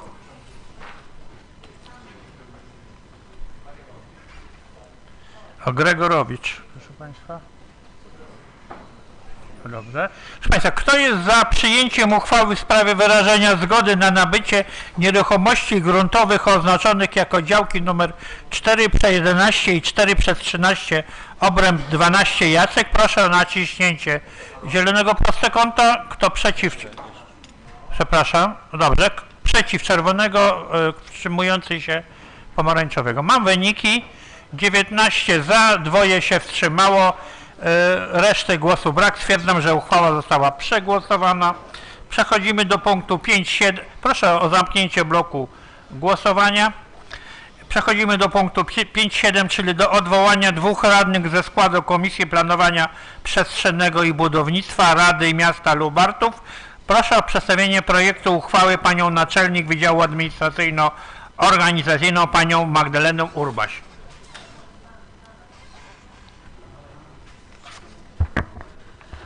Panie Przewodniczący, Szanowni Państwo Radni, stosownie do zapisów artykułu 21 ustawy o samorządzie gminnym i paragrafu 13, proszę o spokój. I paragrafu 13 Statutu Miasta Lubartów do kompetencji Rady Miasta należy ustalanie składu osobowego proszę o spokój. Komisji Stałych i Doraźnych Rady Miasta. W związku z tym, że do przewodniczącego Rady Miasta Lubartów na ostatniej sesji w dniu 22 czerwca 2022 roku wpłynęła rezygnacja z członkostwa w Komisji Planowania Przestrzennego i Budownictwa dwojga radnych, to jest pana Przemysława Kurala oraz pani Wiesławy Romańskiej-Serwin, pan burmistrz przedłożył państwu projekt uchwały w sprawie odwołania tych radnych z Komisji Planowania Przestrzennego i Budownictwa. Dziękuję bardzo. Dziękuję. Zapytam pana mecenasa. Panie mecenasie, czy głosujemy łącznie en bloc dwoje, czy jednak pojedynczo? Każdego radnego oddzielnie.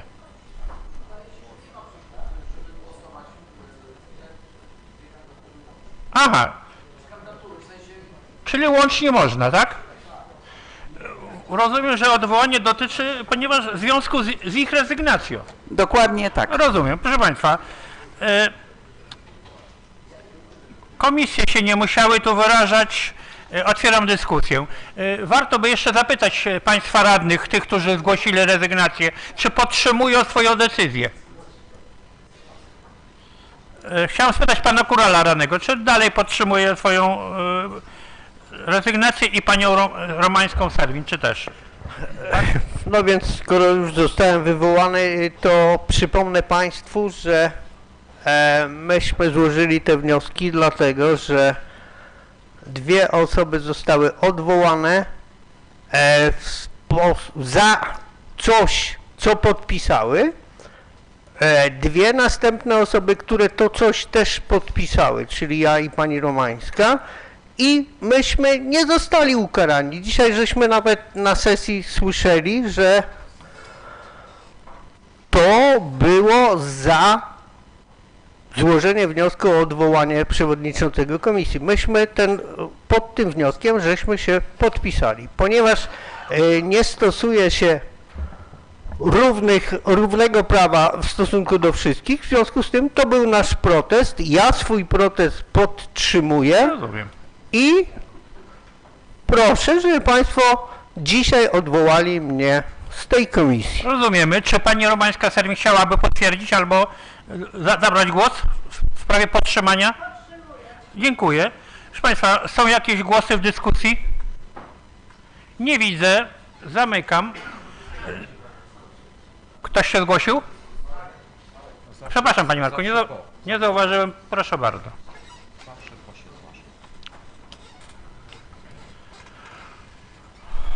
No właśnie, trochę tak.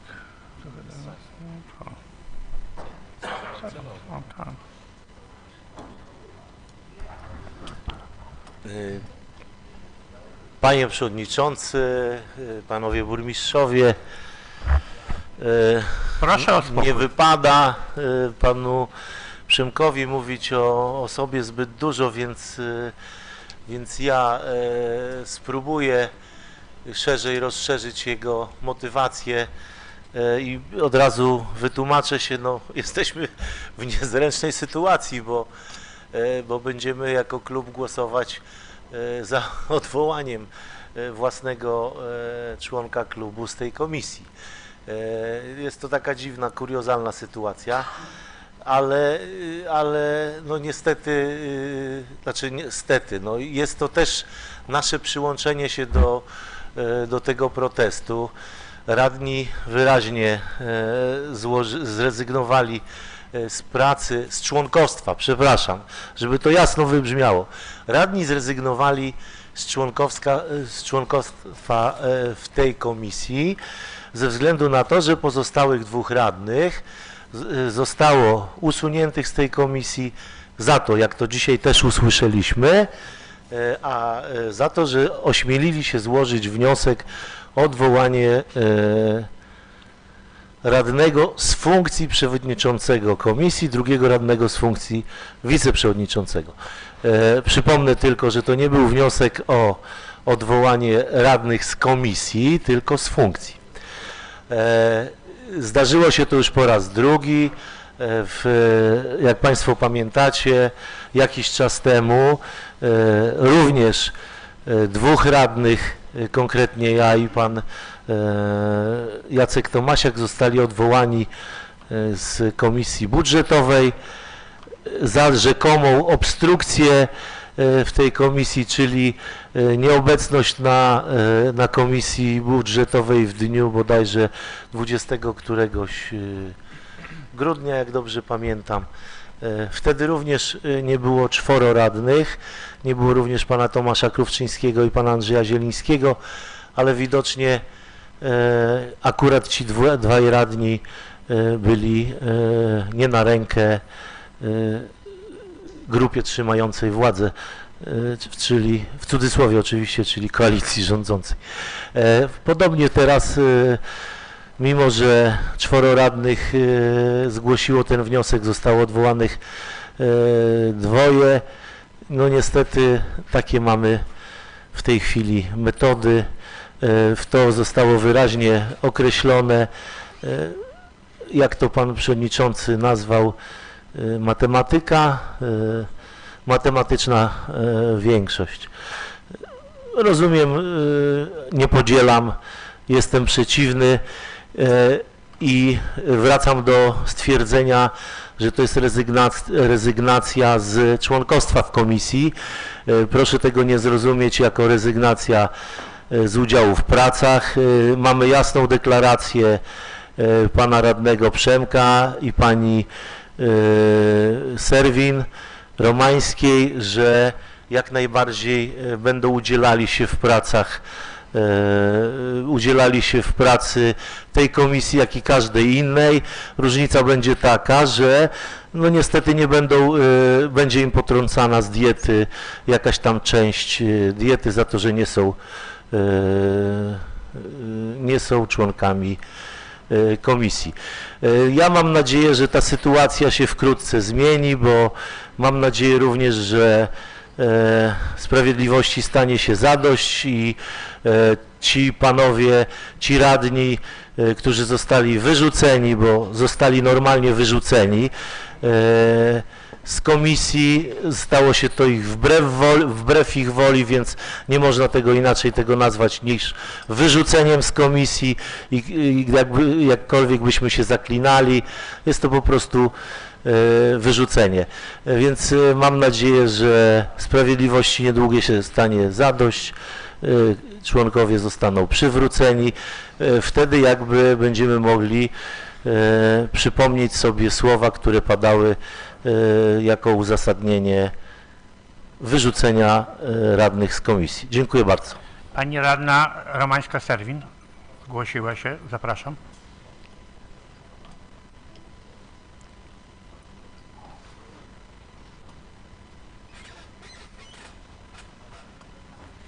Ja swoją rezygnację właśnie też traktuję jako protest, dlatego że taka praca w komisji, której nie mam nic do powiedzenia, tylko z góry jest ustalone, co ma być, co ma nie być, to uważam, że to nie jest komisja, tylko jakiś rygor, który narzuca, że moje pomysły, moje jakieś propozycje nie przejdą, bo koalicja, mówmy PiS, po prostu ma większość i nie pozwala pracować tak, jakby człowiek chciał. A tak samo uważam, że nie widzę współpracy w komisji, jeżeli będzie pan Gregorowicz radny, dlatego że ja się z nim nie zgadzam pod żadnym względem. Dziękuję. Pan przewodniczący Siwek, proszę.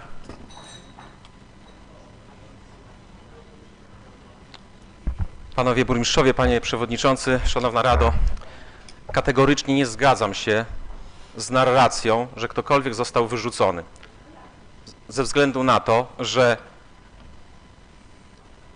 odsunięcie kogoś od pełnienia pewnej funkcji, czy złożenia mandatu, to nie jest wyrzucenie. A co ja mam powiedzieć na sytuację, która była kilka dni wcześniej? Że też mnie jako przewodniczącego chcieli wyrzucić?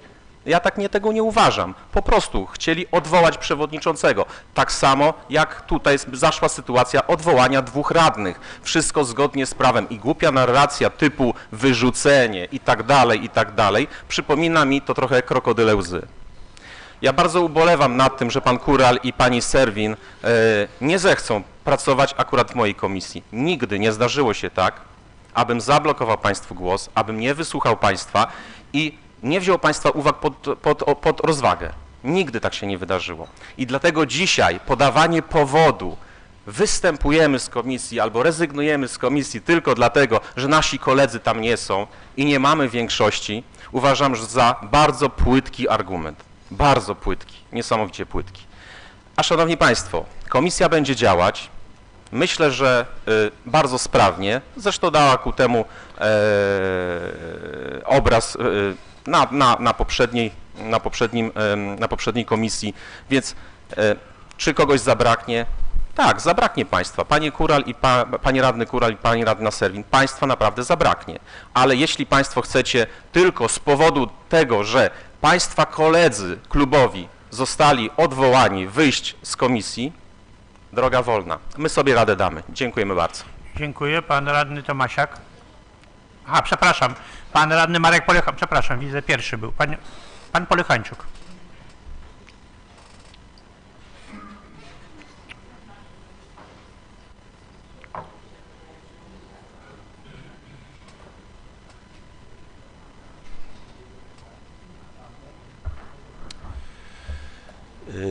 Panie Przewodniczący Komisji, nie wiem, czy dobrze się rozumiemy, ale jest różnica między odwołaniem z funkcji przewodniczącego, a odwołaniem z komisji, z udziału, z pracy. To jest zasadnicza różnica. To tak jakby porównywał pan odwołanie przewodniczącego Rady z odwołaniem radnego, z pozbawieniem mandatu.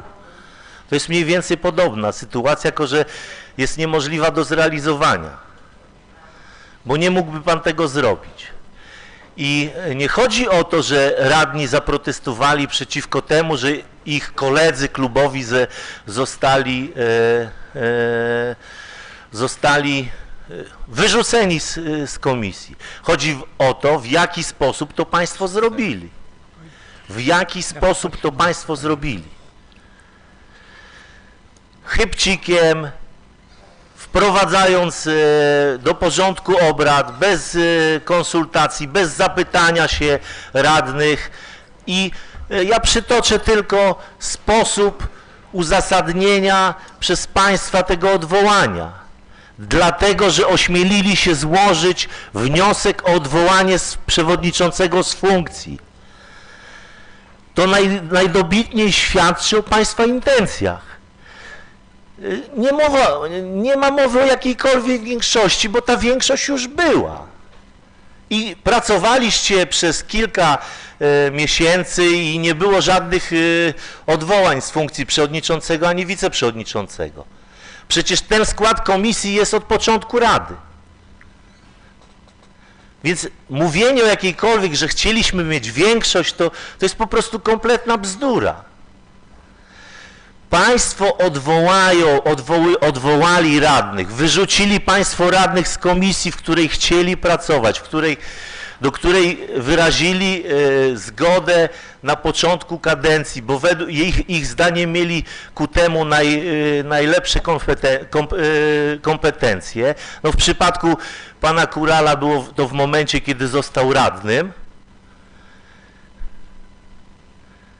Państwo wbrew ich woli wyrzucili, wbrew woli pana Krówczyńskiego i pana, przepraszam, i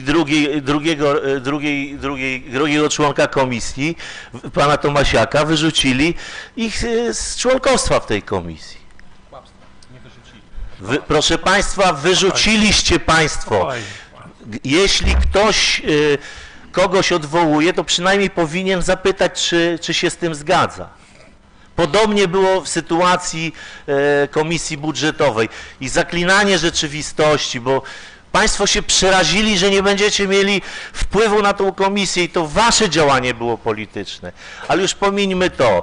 Ja deklaruję, bo dostałem informację, przynajmniej taką od pana Przemka Kurala, deklaruję również w imieniu pana Tomasza Krówczyńskiego, który mimo, że nie jest członkiem komisji tej, będzie brał udział. Będzie brał udział w pracach tej komisji, jak również innych. Ja wiem, że już się zwrócił do pana przewodniczącego o zawiadomienie go o terminach posiedzeń i dostarczanie w formie elektronicznej lub innej materiałów na tą komisję. Zobaczymy, czy pan będzie się z tego wywiązywał. Będziemy tego pilnować i zobaczymy, kto uniemożliwia pracę radnym. Dziękuję bardzo. Dziękuję. Pan radny Tomasiak. Przygotowuje się pan radny Kural.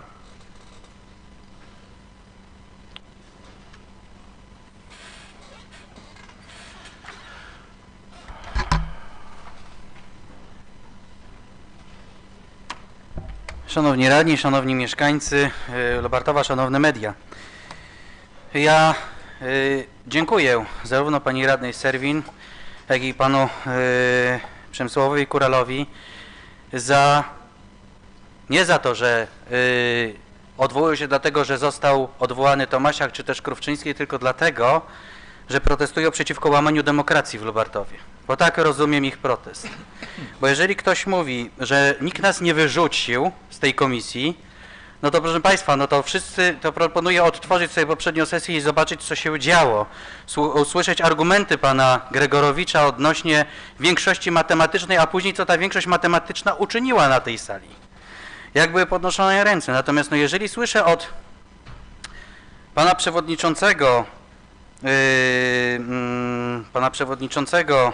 Siwka, że tak naprawdę poradzimy sobie bez nich, to co, że ich tam nie będzie i tak sobie poradzimy, to proszę państwa, to pokazuje, że była sesja, odbyła się debata, później po tej debacie myślę, że wszyscy usłyszeliśmy od naszych wyborców to, co myśleli o tym, co się wydarzyło na tej sesji, natomiast to widzimy, że beton, że ten walec, który jedzie, ten kierowca jeden czy drugi, który siedzi na tym walcu, no nie odebrał żadnej nauki po tym, co się wydarzyło. Po prostu uznali nie, to nie. Wynocha z komisji, bo odważyliście się po prostu złożyć pewien określony wniosek. Natomiast no jeżeli ja słyszę, że nie zdarzyło się tak, aby nie wysłuchać opinii członków komisji i to mówi człowiek, proszę państwa, z tej mównicy dzisiaj, atakując osoby, które rezygnują z tejże komisji, który statutowego obowiązku nie wykonał. Bo radni złożyli wniosek, żeby odbyła się komisja, żeby pracować zgodnie z planem pracy tejże komisji. Nie zwołaj tej komisji. I wychodzi dzisiaj i ta osoba mówi, że nie zdarzyło się tak, aby nie wysłuchać opinii. No nie tylko opinii pan nie wysłuchał, ale pan nie postąpił zgodnie ze statutem, żeby radni mogli pracować w tej komisji. Pan uniemożliwił wręcz pracę w tej komisji określonej grupie radnych i pan mówi, co, to się nic nie stało, że to, a wyrzuceni? Naprawdę, wy tu nie manipulujcie, opozycja niech nie manipuluje, że Tomasiak z Krówczyńskim został wyrzucony. Nie! Oni zostali przez nas stąd usunięci. Więc rozumiem, że słowo wyrzuceni w opinii większości matematycznej mówi usunięcie. No i proszę państwa, jest efekt tego. Proszę państwa, no tak działa sprawnie ta machina demokratyczna w cudzysłowiu PSL-u i PiS-u w Lubartowie. No tam rechocze pewnie Kosiniak-Kamysz, a z drugiej strony Kaczyński. Jak widzi, co wyprawiają te dwie jednak formacje mocno upolitycznione. Widzimy tutaj paru kandydatów PSL-u, działaczy PSL-u, no przecież to poszedł następny działacz PSL-u. Natomiast proszę państwa, no jeżeli ta machina tak pracuje, no to powodzenia w takim funkcjonowaniu i w takim pojmowaniu demokracji. Natomiast proszę państwa, ja wypraszam sobie, żeby wobec jakiegokolwiek radnego, którykolwiek inny radny mówił, że to jest głupia narracja. Panie radny Siwek. Wypraszam sobie, żeby mówiono, że to jest głupia narracja, bo każdy z radnych ma prawo do własnej narracji i do własnego wyrażania poglądów. efektem waszych działań jest między innymi to, że na przykład to zrobiliście to, co chcieliście. Najpierw usunęliście Polichańczuka i Tomasiaka z Komisji Budżetowej. Bo nie wiadomo było dlaczego i nie wiadomo w jaki sposób. Później usunęliście Krówczyńskiego i Tomasiaka z kolejnej komisji. I tak będziecie usuwać każdego z jakiejkolwiek komisji, kto po prostu zrobi coś, co będzie nie po waszej myśli. Bo radni z tych komisji robili dokładnie, wykonywali swoje obowiązki jako radnych, ale one były niezgodne z waszym tokiem pojmowania i rozumienia i statutu, i demokracji w tym mieście. Więc ja uważam, że zostałem wyrzucony. Pan uważa, że zostałem usunięty. Niech pan sobie z tym myśleniem pozostanie. Natomiast naprawdę serdecznie dziękuję radnym, że swoim postępowaniem bronią demokracji w Lubartowie. Dziękuję wam. Pan radny Kural.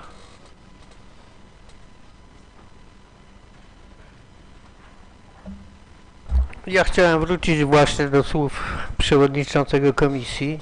Ta głupia narracja to chyba były słowa nie na miejscu. To po pierwsze, a po drugie, pan przewodniczący Rady myślę, że powinien zwrócić uwagę osobie, która te słowa wypowiedziały. Natomiast padły słowa, że bez nas ta komisja będzie świetnie działała. To ja specjalnie przyszedłem na naszą komisję, mimo że złożyłem wcześniej rezygnację, bo byłem ciekawy, czy komisja zajmie się zaopiniowaniem tej uchwały. No i za chwilę dowiemy się, jaka była opinia komisji. Dziękuję. Proszę Państwa, są jakieś inne głosy? Proszę Państwa, ja chciałbym zabrać głos jako radny. Proszę Państwa, powiem tak, nie zamierzam podgrzewać atmosfery i dawać asom do rozbierania moich słów na czynniki pierwsze, aczkolwiek nie obawiam się tego. Mogę od razu zapowiedzieć, że moim zdaniem mój klub wstrzyma się od głosu, ponieważ to nie nasza wojna, nie nasza afera, w cudzysłowie, nie nasz problem i nie zamierzamy brać w tym udziału. Żeście Państwo zaczęli proces jakby próby demontażu władzy, która została wybrana w demokratycznych wyborach i przeciwko tym próbom żeśmy się przeciwstawili w sposób skuteczny za pomocą dostępnych środków, proszę Państwa, prawnych. Jeśli ktoś zaprzeczy, to proszę o dowód, że to nie były dostępne, zgodne z prawem środki. Ubolewam nad tym, że Państwo się tu stroją w togę męczenników, gdy tak naprawdę prezentowaliście stronę agresywną. Nasze działania, zarówno w zakresie ratowania budżetu, uchwały budżetowej, której mieliśmy w której dobiliśmy do czynienia z próbą zablokowania budżetu na ten rok, w której żeście Państwo odwoływali z funkcji członków komisji. Nie mówię o jeszcze innych działaniach i wy dzisiaj mówicie, że bronicie demokracji. Ja tu nie chcę podać nazwiska, ale to chyba znane powszechnie. Zastanawiam się, jak można przedstawiać się jako obrońcę demokracji, na przykład gdy pali się flagę unijną. No to jest dowód obrony demokracji? Kto tutaj na sali palił flagę unijną albo jakokolwiek? Proszę Państwa. Więc jest to możliwe. Za to do więzienia w Polsce nie wsadzają, bo jest krajem demokratycznym.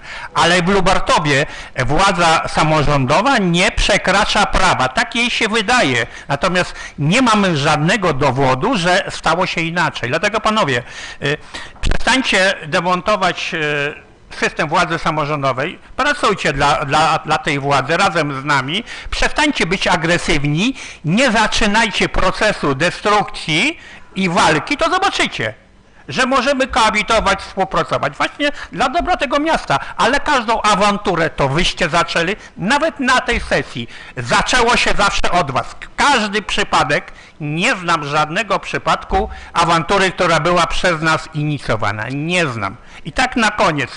Tu jeszcze pan radny Polichańczuk, proszę Państwa, stwierdził, że on tutaj upoważnił go pan, czy tam działa w imieniu pana Kurala, że on będzie pracował, że się do mnie zgłosił. Jak najbardziej, ale przypominam, że każdy radny... Co? Jak? Tak, ale być może tak, być może, no, panie przewodniczący, rozumiem, że rozbierzemy to słowa na czynniki pierwsze i być może... Nie. Świadczy o tym, że różnica między, proszę pana, wypowiedzią werbalną a myślą mogą się nieco różnić, ale nie znaczy to, że będę od razu strzelał i mówił, że na przykład bełkocze. Proszę pana, panu się to zdarzyło. Dzisiaj pan, czy koledzy mają pretensje, że radny powiedział, że głupio? Jasne, że powiedział głupio. Proszę mnie wybaczyć, panie przewodniczący, pańskie słowa głupio były głupie, ale bełkot, że cokolwiek pan powie, w jakikolwiek sposób pan wyrazi swoją myśl, to dla mnie jest to bełkot. To są pańskie słowa na tej sali poprzedniej kadencji. Proszę pana, w protokole jest to zapisane. Zresztą kwestia bełkotu była też użyta przeciwko, przypominam, rannemu Tomasiakowi. Też przez kogoś innego. Proszę pana, ale też jego to dotknęło i jakoś, proszę państwa, jeszcze jakiś przewodniczący użył słowo banda wobec radnych, odwołany zresztą ten przewodniczący, nie ja, ze 2 kadencje wcześniej. Więc podsumowując, na szczęście, oprócz tej telewizji, która w piątek pokaże wybrane fragmenty wyizolowane, wyczyszczone, obrobione, żeby pokazać, jak to dołożyli władzę, która wyrzuca ludzi, to na szczęście jest przekaz pełny od początku, od pierwszej do końcowej minuty. I mam nadzieję, że obywatele, a odsłon korzystających z telewizji samorządowej jest na szczęście większy, jest liczba odsłon jest większa niż kanału S, to twierdzę, że prawda sama się obroni. Oczywiście trzeba je pomóc demokratycznie. Podsumowując, proszę państwa, nic się złego nie stało, nie zamierzam do panów czy do państwa jakichś mieć osobistych relacji, nie. Działam dla dobra miasta, mi się wydaje. Rozumiem, że wy też macie jakiś na to pomysł. Różnimy się zasadniczo, natomiast to przedstawianie się jako męczennika w sytuacji, gdy się to władzę chce obalić za pomocą każdej dostępnej sytuacji. I jeszcze jedna uwaga do radnej Romańskiej-Serwin. Pani radna, ja panią poznałem, proszę panią, w tej kadencji. Wcześniej nie mieliśmy przyjemności, ani okazji jakby współpracować. Cieszę się, że jesteśmy razem. Natomiast dalszego ciągu nie ma i nie będzie i poza to salą też nie ma. Natomiast pani twierdzenia, że nie chce pani współpracować dlatego, że do czasu, gdy ja będę radny Gregorowicz, że całkowicie się pani ze mną nie zgadza, muszę pani powiedzieć jedno. Ja nie mam się o co z panią nie zgadzać. Nie znam pani żadnego poglądu, z którym mógłbym się nie zgodzić.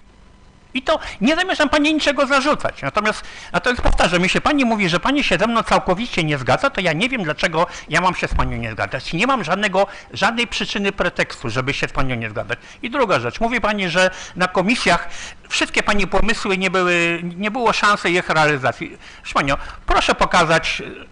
Oglądałem te protokoły, czytałem protokoły komisji. Nie znam żadnego pani pomysłu, który został odrzucony przez przewodniczącego Siwka czy wiceprzewodniczącego Bednarskiego. Być może były, ale protokół podobno wyraża przebieg obrad. Powtarzając i kończąc, proszę państwa, zaznaczam, to wypowiedź moja ma charakter wypowiedzi radnego, więc ja powiem tak, panowie.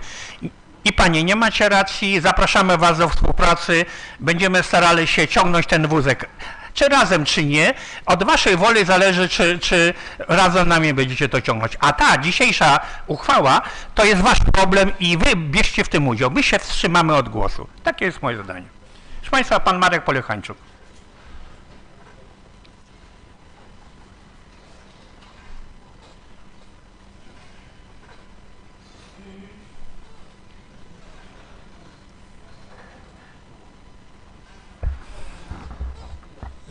Szanowni Państwo, można bardzo dużo słów wypowiedzieć, a potem samemu sobie zaprzeczyć. Więc mniej więcej taki tok wypowiedzi jest pana przewodniczącego. Najlepiej to jest po prostu zwalić winę na kogoś. Myśmy, proszę państwa, was nie odwołali. To wy sami stworzyliście sobie problem, bo wyście zaczęli nas atakować. No proszę Państwa, no przepraszam, ja głosowałem za odwołaniem siebie z Komisji Budżetowej, czy za odwołaniem Tomka Krówczyńskiego i Tomasiaka z Komisji Planowania Przestrzennego i Budownictwa?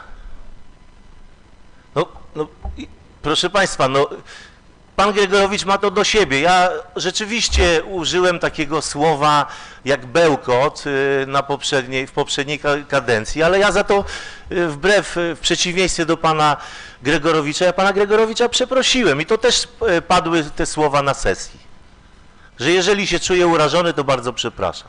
Takie słowa padły. Więc wyciąganie tego, nie wiem jaki ma to cel, ale okej, no taka jest metoda prowadzenia. Pan wypowiada się jako radny, ale pan zapomina, że siedzi pan na miejscu przewodniczącego. I zamiast tonować, gasić, modułować dyskusję, pan jeszcze dolewa oliwy do ognia. Wrzuca pan intencje, których nikt z nas nie miał. Ja rozumiem, że państwu się wydaje, że jak macie większość, to już macie władzę absolutną i wiedzę absolutną. Żyjcie sobie w tym przekonaniu. Pycha kroczy przed upadkiem. Naprawdę żyjcie sobie w tym przekonaniu. Może za 2 tygodnie okaże się zupełnie co innego. Nie wiem, na pewno proszę mi wierzyć, ja się nad państwem nie będę tak pastwił. Ja będę dążył do tego, żeby to był... Co teraz robi? Proszę o spokój.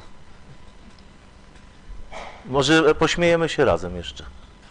Na 3-4, ok? Spokojnie, panie radny, niech pan mówi. No proszę się pozwolić wyśmiać z radnego. Nie, panie radny, pan pozwoli, że Więc ja skończę.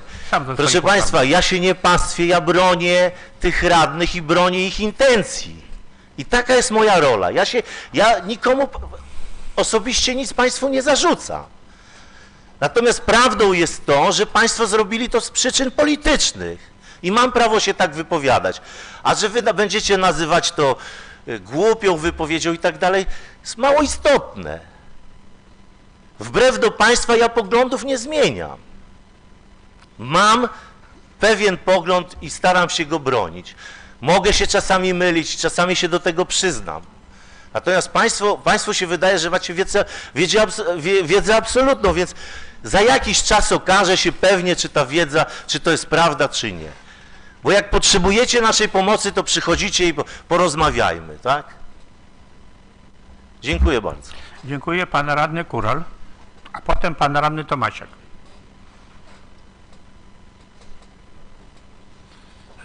Ja będę decydował, kto w jakiej kolejności będzie przemawiał.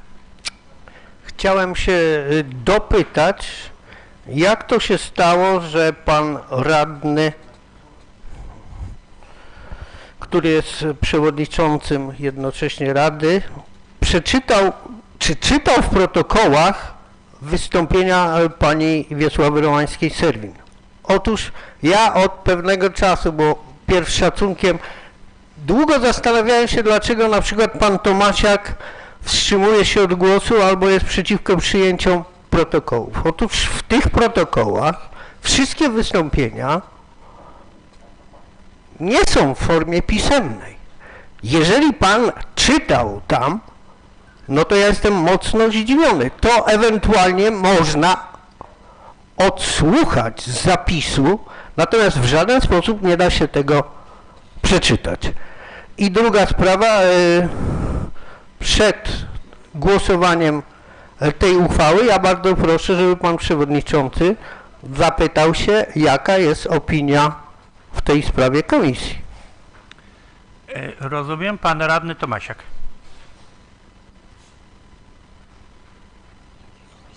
Nie wiem, jakiej komisji. Nie muszę pytać.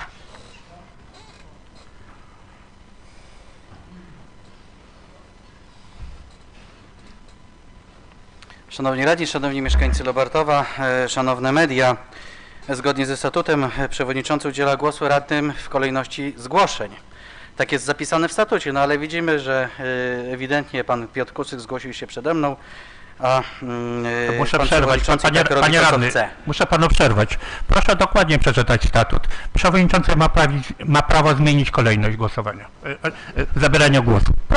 Proszę zapoznać się z konkretnym zapisem. Proszę bardzo, niech pan mówi.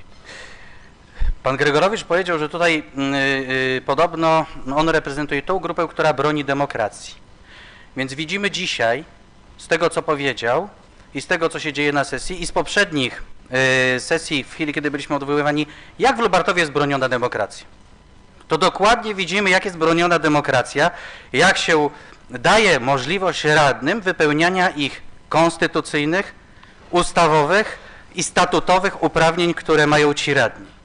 Jak radny Polichańczuk, Tomasiak, Krówczyński, za chwilę jeszcze inni radni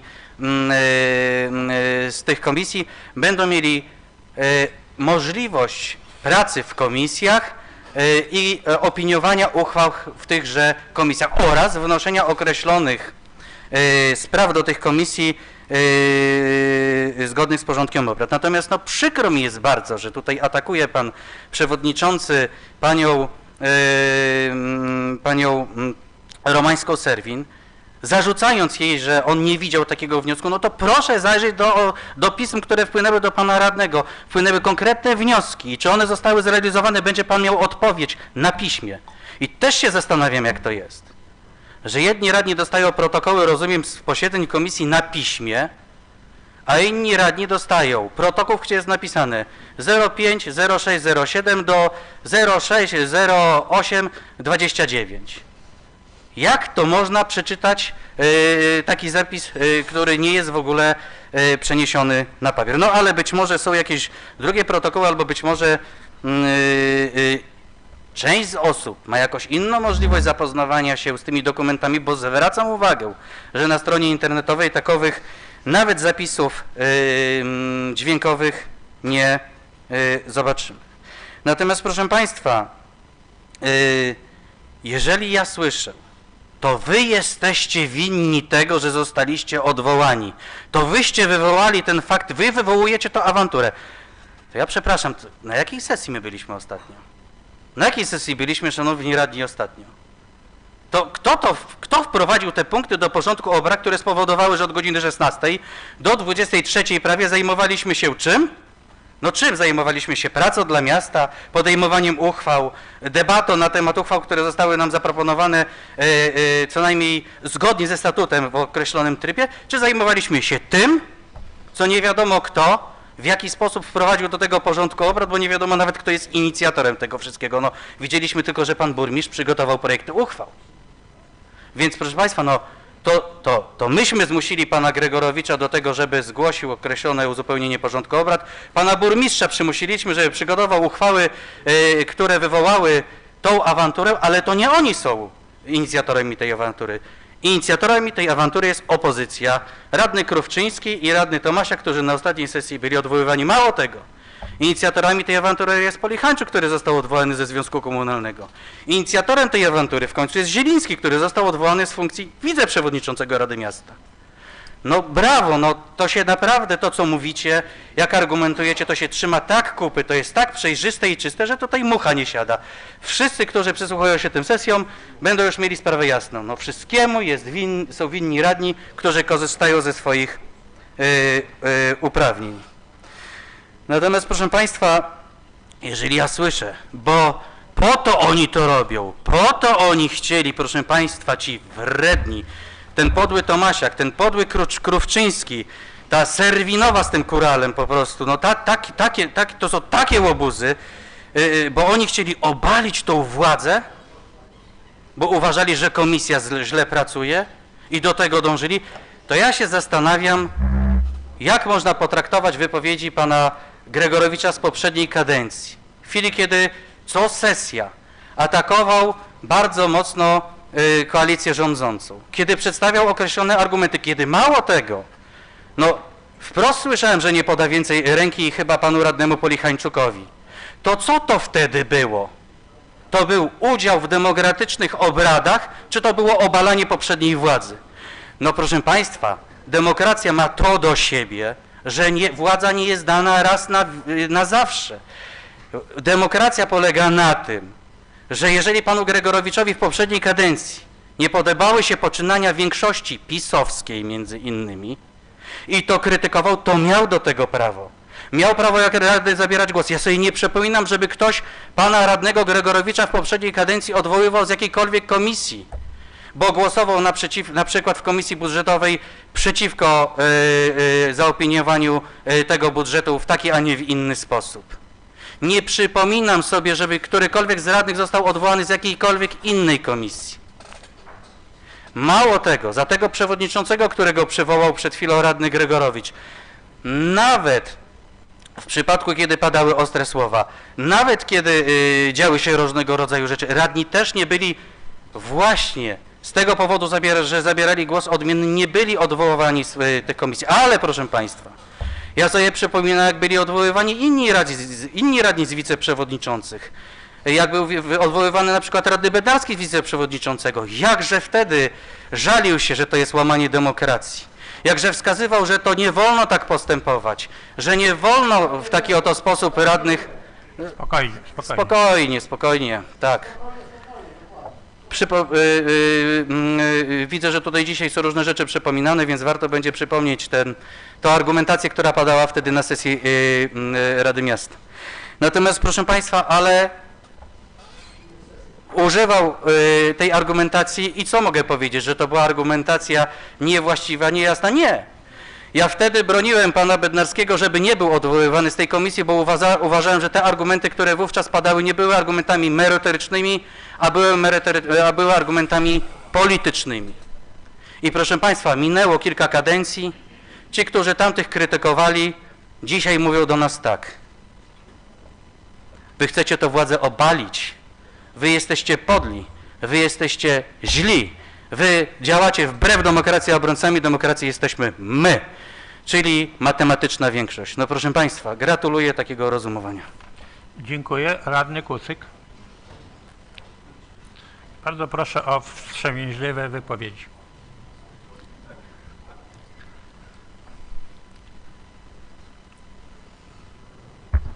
Panie Przewodniczący, Wysoka Rado, bardzo dużo słów tutaj padło. Ja chciałbym przypomnieć tylko, jeśli chodzi o zamieszanie na radach miasta, poprzednią kadencję, kiedy 3 godziny ustalaliśmy porządek obrad. Była taka sesja i w tym bardzo czynny udział brał między innymi radny Tomasiak. No to jest, myślę, mistrzostwo świata. Cóż, no jeśli pani Serwin i pan Kural chcą zostać, nie chcą być członkami tej komisji, my nie będziemy stawać na przekór. Też wstrzymamy się od głosu, to nie jest nasza zabawa. Dla mnie troszkę dziwna jest ta argumentacja. Nie będziemy członkami komisji, ale będziemy brać udział w komisji. No to równie dobrze możecie Państwo złożyć mandaty. No nie będziecie radnymi, ale możecie przychodzić na obrady Rady Miasta. No takie wnioski troszkę można wysnuć. Uważam, że wasza rola też jest ważna i trzeba wysłuchiwać wszystkich głosów. Natomiast jeśli radni próbowali torpedować pracę pewnej komisji i za to zostali odwołani później z prac pewnej komisji, z tego, że zostali członkami, no to niestety mieszkańcy powinni to pamiętać i to trzeba mieszkańcom przypominać. Natomiast, proszę Państwa, przestańcie się tutaj bawić. Mieszkańców naprawdę nie interesują takie zabawy. Mieszkańców interesuje to, czy rzeczywiście żyje im się w tym mieście lepiej, a nie gorzej, a nie kto jest jakim członkiem komisji i w jaki sposób będzie się odwoływał, czy rezygnował z pracy. Chcecie zrezygnować z prac komisji? Proszę bardzo. Myślę, że pan przewodniczący komisji będzie was zapraszał na posiedzenia, jeśli zechcecie, i na pewno udzieli wam głosu, to jest wasze święte prawo. Jeśli chcecie ograniczać swoje prawo, bo będziecie ograniczeni, jeśli chodzi o głosowanie i podejmowanie, opiniowanie jakichś uchwał, no to wasze święte prawo do tego. Dziękuję bardzo. Pan Tomasz Krówczyński.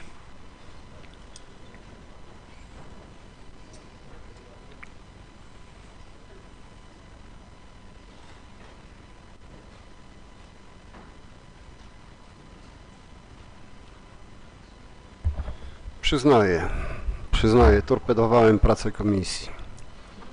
Torpedowałem pracę Komisji Planowania Przestrzennego i Budownictwa przez domaganie się wyjaśnienia pewnych kwestii, które zresztą podobnie jak przewodniczący Siwek też wnosił pewne kwestie, że trzeba w trybie pilnym przedyskutować.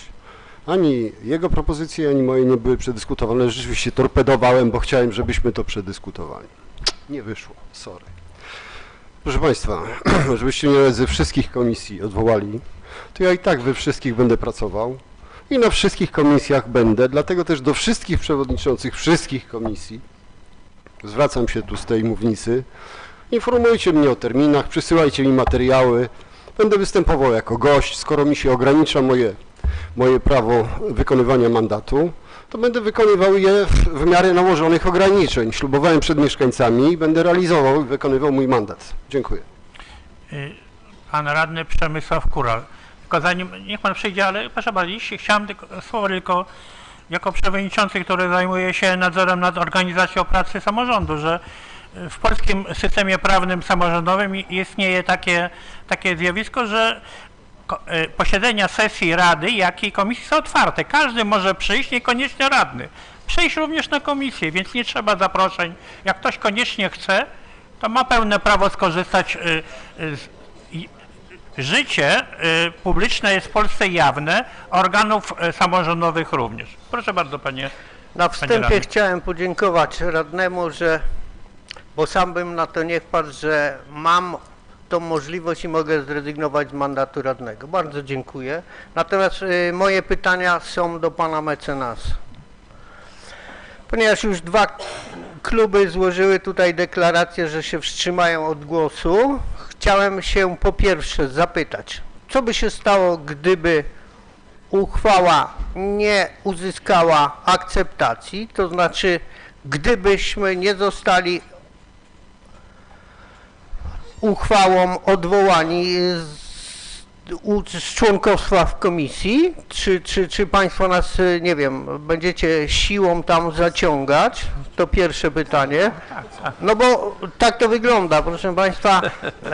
Dobrze, że nie padło tutaj, że to nie nasz cyrk padło, ale że nie nasze małpy, ale to dziękuję, że tak to się nie skończyło, ale ja chciałbym wiedzieć, bo wyjdzie tak, że głosami naszego klubu zostaniemy odwołani, ale gdybyśmy złośliwie poprosili o przerwę przed głosowaniem i byli za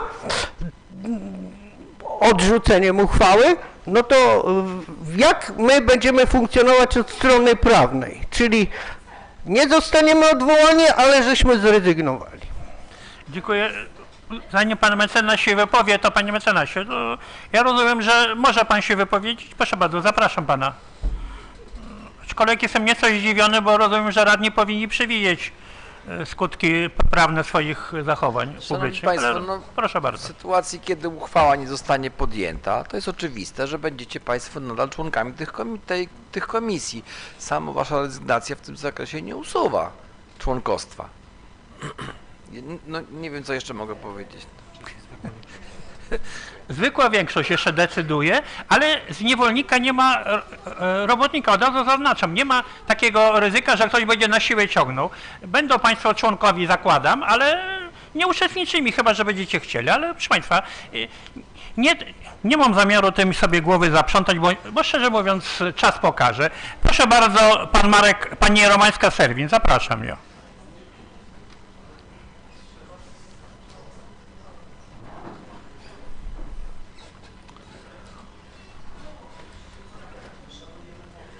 Szanowni Państwo, ja chcę pracować w komisji, tylko chciałabym, żeby była przywrócona demokracja i żeby przywróceni zostali radny Krowczyński i radny Tomasiak do Komisji Planowania Przestrzennego. Dziękuję. Pan Marek Polechańczuk.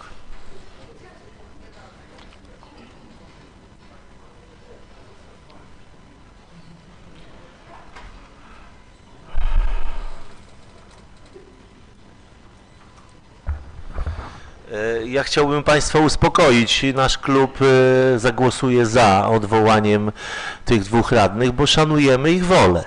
Skoro wolą ich było w ramach protestu wystąpienie z członkostwa w tej komisji, to uszanujemy tę wolę i głosujemy za. No, w przeciwieństwie do Państwa, którzy nie szanują woli innych radnych, pracy w komisjach i ich wyrzucają z komisji, my taką wolę radnych szanujemy i zagłosujemy za. Dziękuję. Proszę Państwa, no, muszę się odnieść do tego jako radny. Nie może być tak, że w przestrzeni publicznej rozlega się jeden głos, chociaż i tak sygnalizowane media i tak wyselekcjonują z tego wielogłosu jednogłos, ale oprócz tego na szczęście istnieje przekaz obiektywny, czyli pełny, bez żadnych skrótów i powiem tak, no jeśli pan radny mówi, żeby mówić coś albo nie mówi czegoś i dyskutuje z tezą wobec naszych intencji, która jest jego własnością, bo on mówi, że my nie chcemy głosować za albo przeciw, to znaczy, że nie szanujemy. To co, jakbyśmy głosowali za, to byśmy szanowali, a jakbyśmy głosowali przeciw, to byśmy nie? Myślę, to są dwa sprzeczne stanowiska. Wstrzymanie głosu od głosu nie oznacza żadnego stosunku emocjonalnego, żadnego odnoszenia się do wagi, do charakteru, do zalet. To nie jest kwestia szacunku czy braku szacunku. My mówimy, to nie jest nasza gra, to jest wasza jakaś kalkulacja, w której nie chcemy przydawać znaczenia swoją aktywnością. Dla nas jest to obojętne, co zrobicie, bo z punktu widzenia miasta uważamy, że jest to obojętne. To nic nie oznacza i w związku z tym proszę nam nie przypisywać intencji, które są waszego autorstwa. Nieprawda. My szanujemy wszystkich na tej sali. Ja tu nie widzę nikogo, kogo nie szanował, nawet tego, który mnie nie szanuje. A znam takiego co najmniej jednego. Proszę Państwa, ale proszę Państwa, powiem tak. Być może trzeba nadstawić policzek, proszę Państwa, drugi. Być może to jest ten policzek, ale powtarzam, róbcie co chcecie, proszę nam nie wkładać intencji, których nie mamy. My nie mamy nic przeciwko tym panom radnym. Naprawdę jako ludzi, jako podmioty i osoby ludzkie. To są ludzie godni szacunku, wszyscy na tej sali. I tyle. Proszę Państwa, pani Ewa Grabek, zapraszam.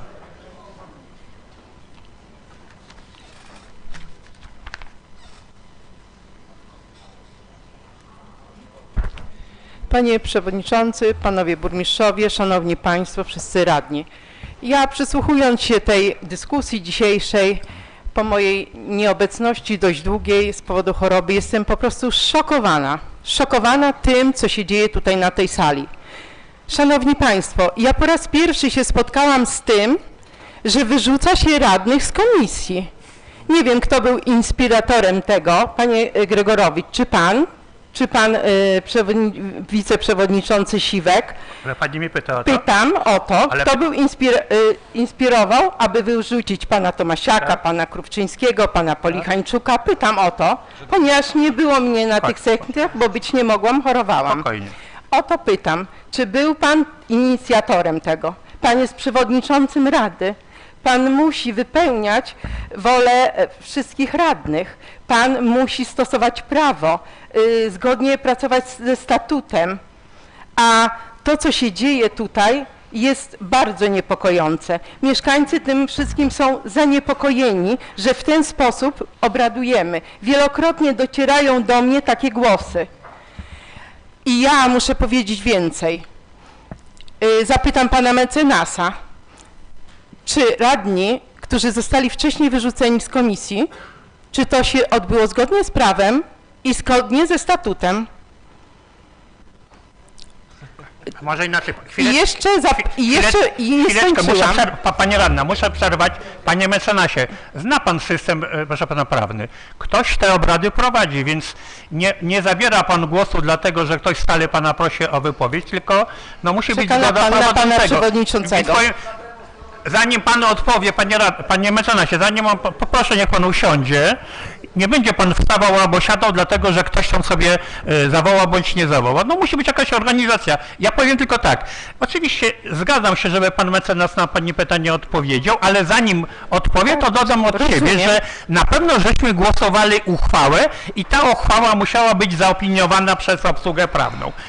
I ta opinia musiała być pozytywna. Dobrze, panie mecenasie. Ja nie skończyłam jeszcze, panie przewodniczący. Pani chce, żeby pan mecenas teraz odpowiedział? Za chwileczkę. Jeszcze nie skończyłam. Pani mówi.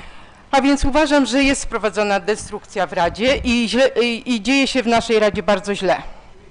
I należy przemyśleć to wszystko, co państwo robicie, bo nie jest to dla dobra miasta i dla dobra naszych mieszkańców. Mieszkańcy nas wybrali na radnych i my musimy pracować na sesjach, na komisjach, a nie przychodzić na komisję jako gość, nie mając głosu żadnego. Także nie może być w ten sposób, że dalej będziemy tak pracować i należy się uderzyć w pierś, proszę państwa. Co państwo robią na komisjach i na sesjach? Należy to wszystko przemyśleć. Kolejna sprawa, powiem tak. Ta uchwała, która będzie teraz przegłosowywana, my, radni, będziemy głosowali Koalicji Obywatelskiej przeciw, ponieważ uważamy, że ci radni, którzy złożyli rezygnację w tej chwili, oni działali pod wrażeniem, pod zdenerwowaniem i presją. My chcemy, aby oni pracowali, uczestniczyli w komisjach nadal i działali dla mieszkańców. Także będziemy głosowali przeciw tej uchwale. Dziękuję bardzo. Dziękuję, panie mecenasie. Mógłby pan jakieś stanowisko wyrazić? Bardzo bym prosił.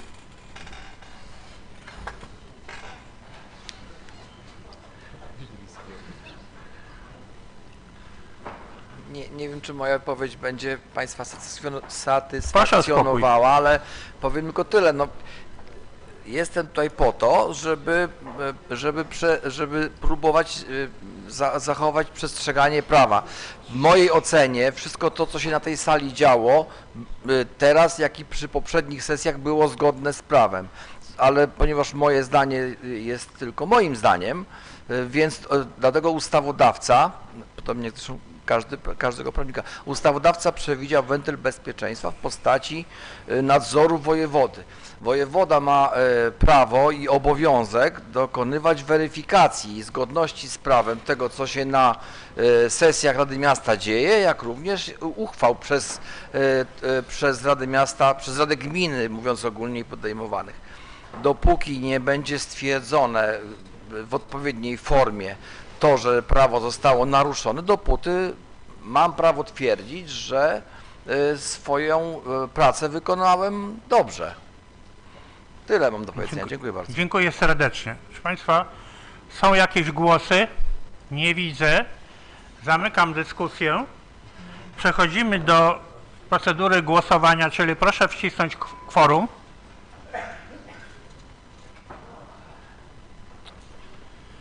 Pani Romańska-Serwin.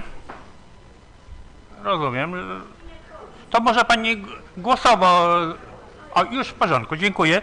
Kto jest za przyjęciem uchwały w sprawie odwołania 2 radnych ze składu Komisji Planowania Przestrzennego i Budownictwa Rady Miasta Lubartów, o których była mowa w trakcie tego punktu? Proszę o naciśnięcie zielonego prostokąta. Kto przeciw czerwonego, to się wstrzymał pomarańczowego.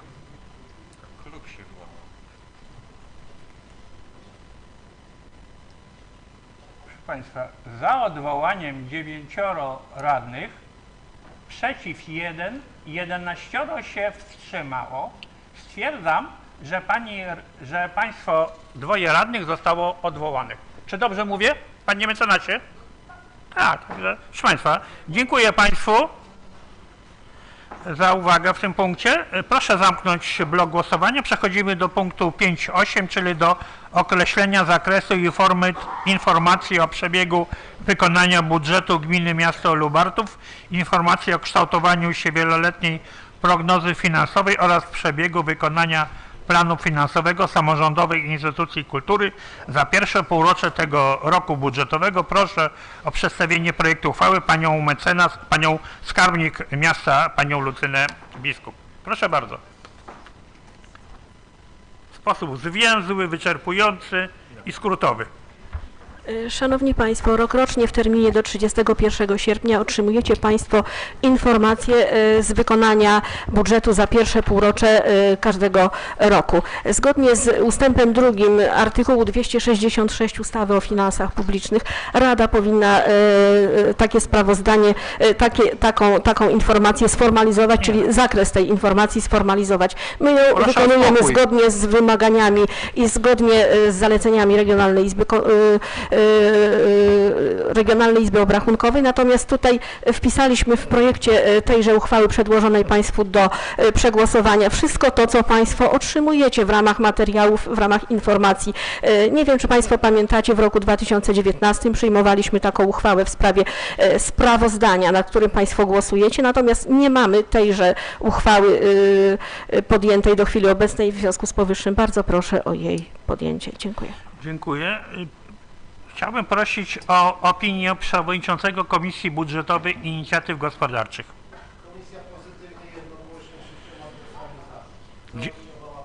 Dziękuję. Otwieram dyskusję. Proszę Państwa, nie widzę. Zamykam dyskusję. Dobrze, nie widzę? Dobrze. Zamykam dyskusję. Proszę o naciśnięcie kworum.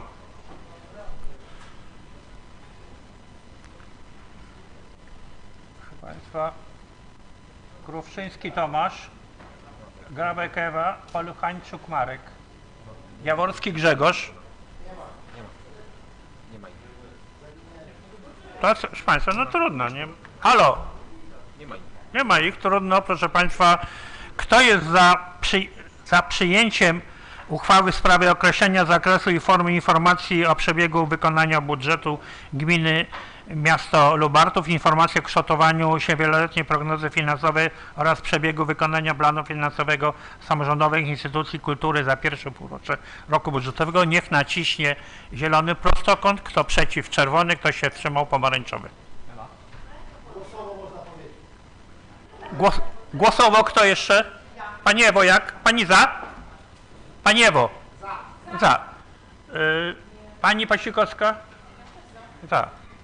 Pan Krówczyński? Za. Pan Polechańczuk nie ma. Dobra, czyli podsumujcie tam dziewczęta, ile to w sumie głosów. Już widzę. 16 radnych głosowało za przyjęcie informacji, 1 się wstrzymało, 4 nieobecnych. Tak jest. Stwierdzam, że uchwała została przyjęta. Przechodzimy do punktu 5. Proszę zamknąć blok głosowania. Przechodzimy do punktu 5.9, czyli do... proszę Państwa. Przechodzimy do uchwał zmieniających wieloletniej prognozy finansowej i zmieniającej budżet na 2022 rok. Zawsze była taka zasada, że dyskusja była łączna, chociaż głosowania oddzielne. Państwo się zgadzają na taką formę, tak? Żeby przedstawienie było jedne, tak? Nie widzę sprzeciwu, dziękuję. Czyli formalnie przechodzimy do punktu 9 w sprawie uchwały zmieniającej wieloletnią prognozę finansową. Proszę panią skarbnik o przedstawienie projektu tej uchwały i również uchwały w sprawie prognozy i w sprawie budżetu. Łącznie będziemy dyskutować. Dobrze. Szanowni Państwo, tak jak Pan Przewodniczący powiedział, zaczniemy od omawiania wieloletniej prognozy finansowej i też tak już od końca, od załącznika numer 2, bo tutaj mamy dosyć sporo zmian. Jeśli Państwo zechcecie ze mną śledzić te zmiany, to ja je po kolei omówię. W załączniku numer 2 w wieloletniej prognozie finansowej wpisujemy nowe zadanie w pozycji 1.1 i 1.2 pod nazwą Lubartów Zielone Miasto, przyjazne dla ludzi i klimatu. I proszę Państwa, wprowadzamy tutaj do wieloletniej prognozy finansowej środki pozyskane z budżetu Unii Europejskiej w wysokości łącznej 264 348 zł, przy czym na rok 2022 zarówno po stronie wykonania dochodów, jak i wydatków wpisujemy kwotę 185 043 zł i 60 groszy, natomiast limit wydatków na rok 2023 został ustalony na kwotę 79 304 zł i 40 groszy.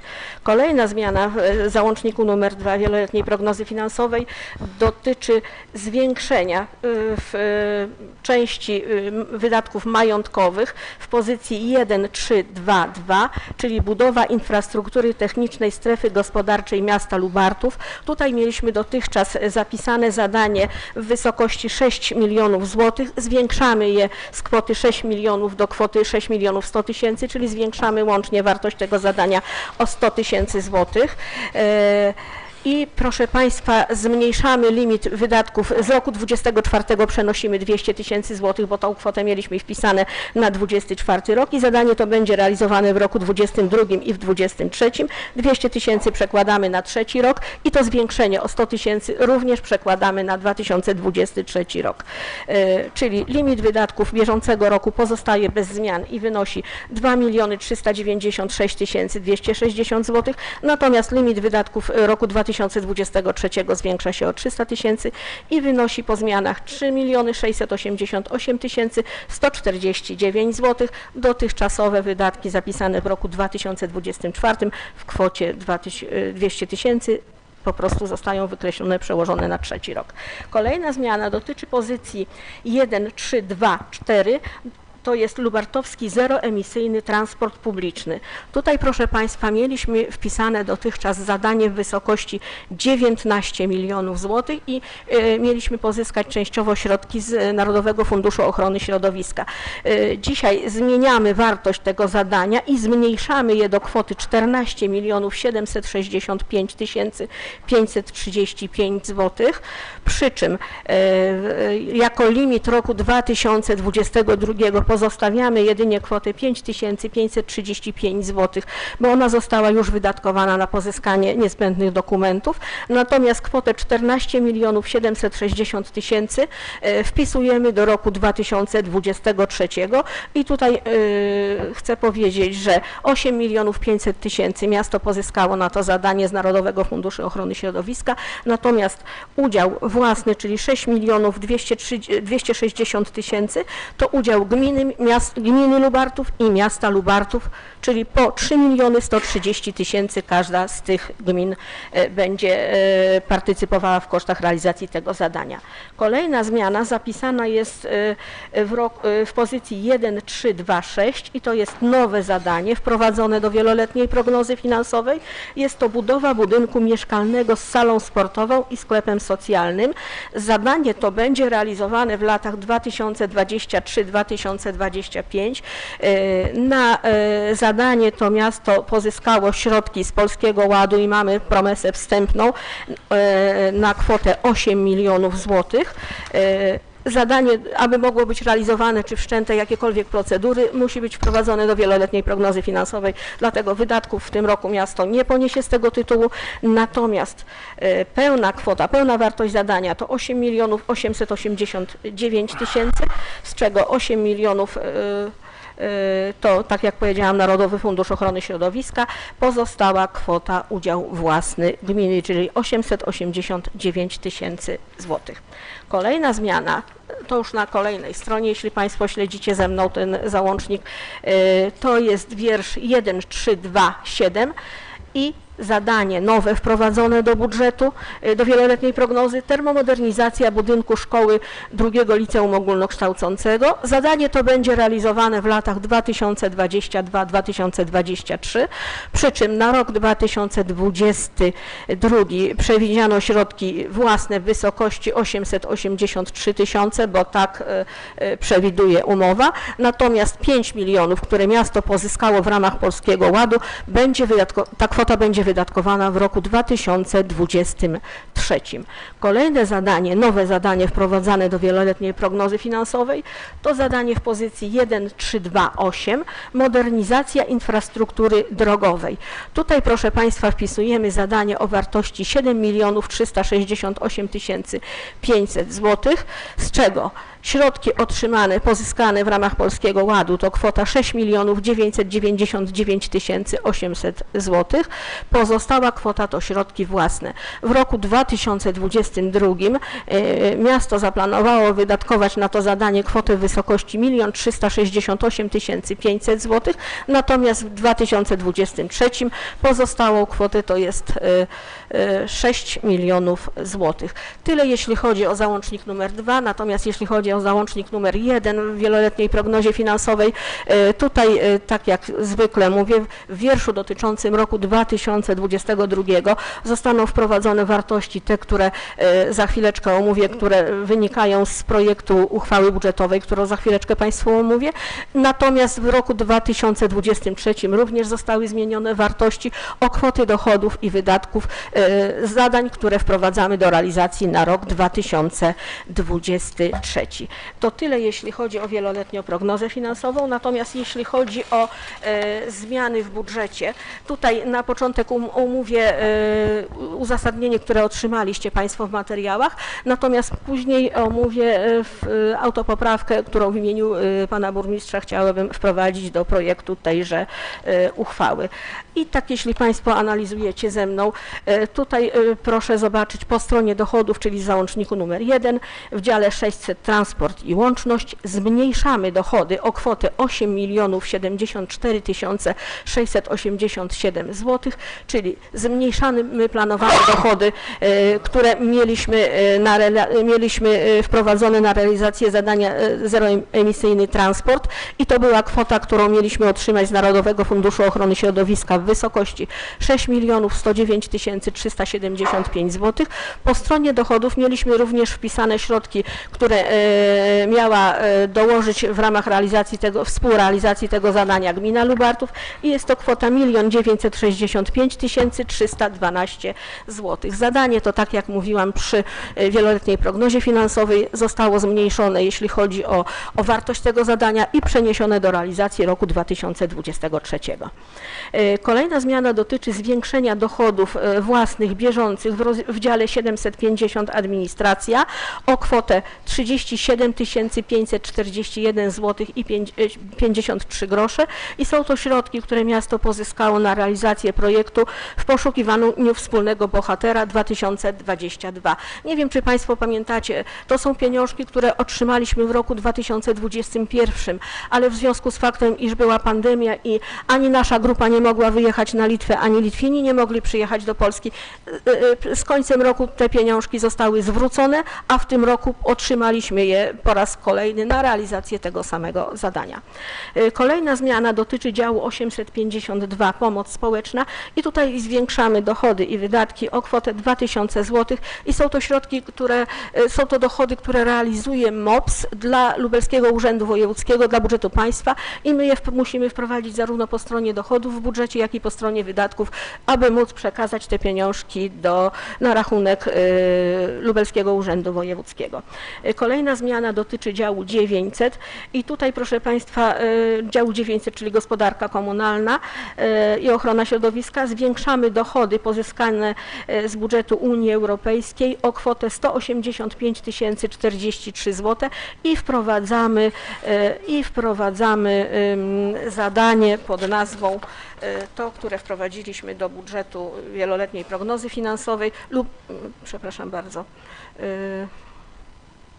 Lubartów Zielone Miasto przyjazne dla ludzi i klimatu. Jest to zadanie dwuletnie. Na rok 2022 przypada kwota 185 000.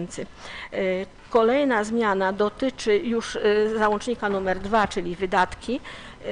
I tutaj, proszę Państwa, w dziale 604 lokalny transport zbiorowy W związku z faktem, iż przenosimy realizację zadania Lubartowski Transport Zeroemisyjny na rok 2023, zmniejszamy wydatki w tym rozdziale o kwotę 9 494 465 zł, czyli tak jak po stronie dochodów o wpłaty gminy, czyli 1 695 312 zł, o środki z Narodowego Funduszu Ochrony Środowiska o kwotę 6 109 375 zł, natomiast udział własny, który był zaplanowany po stronie wydatkowej w wysokości 1 689 778 zł, stąd zabieramy i rozdysponowujemy następująco.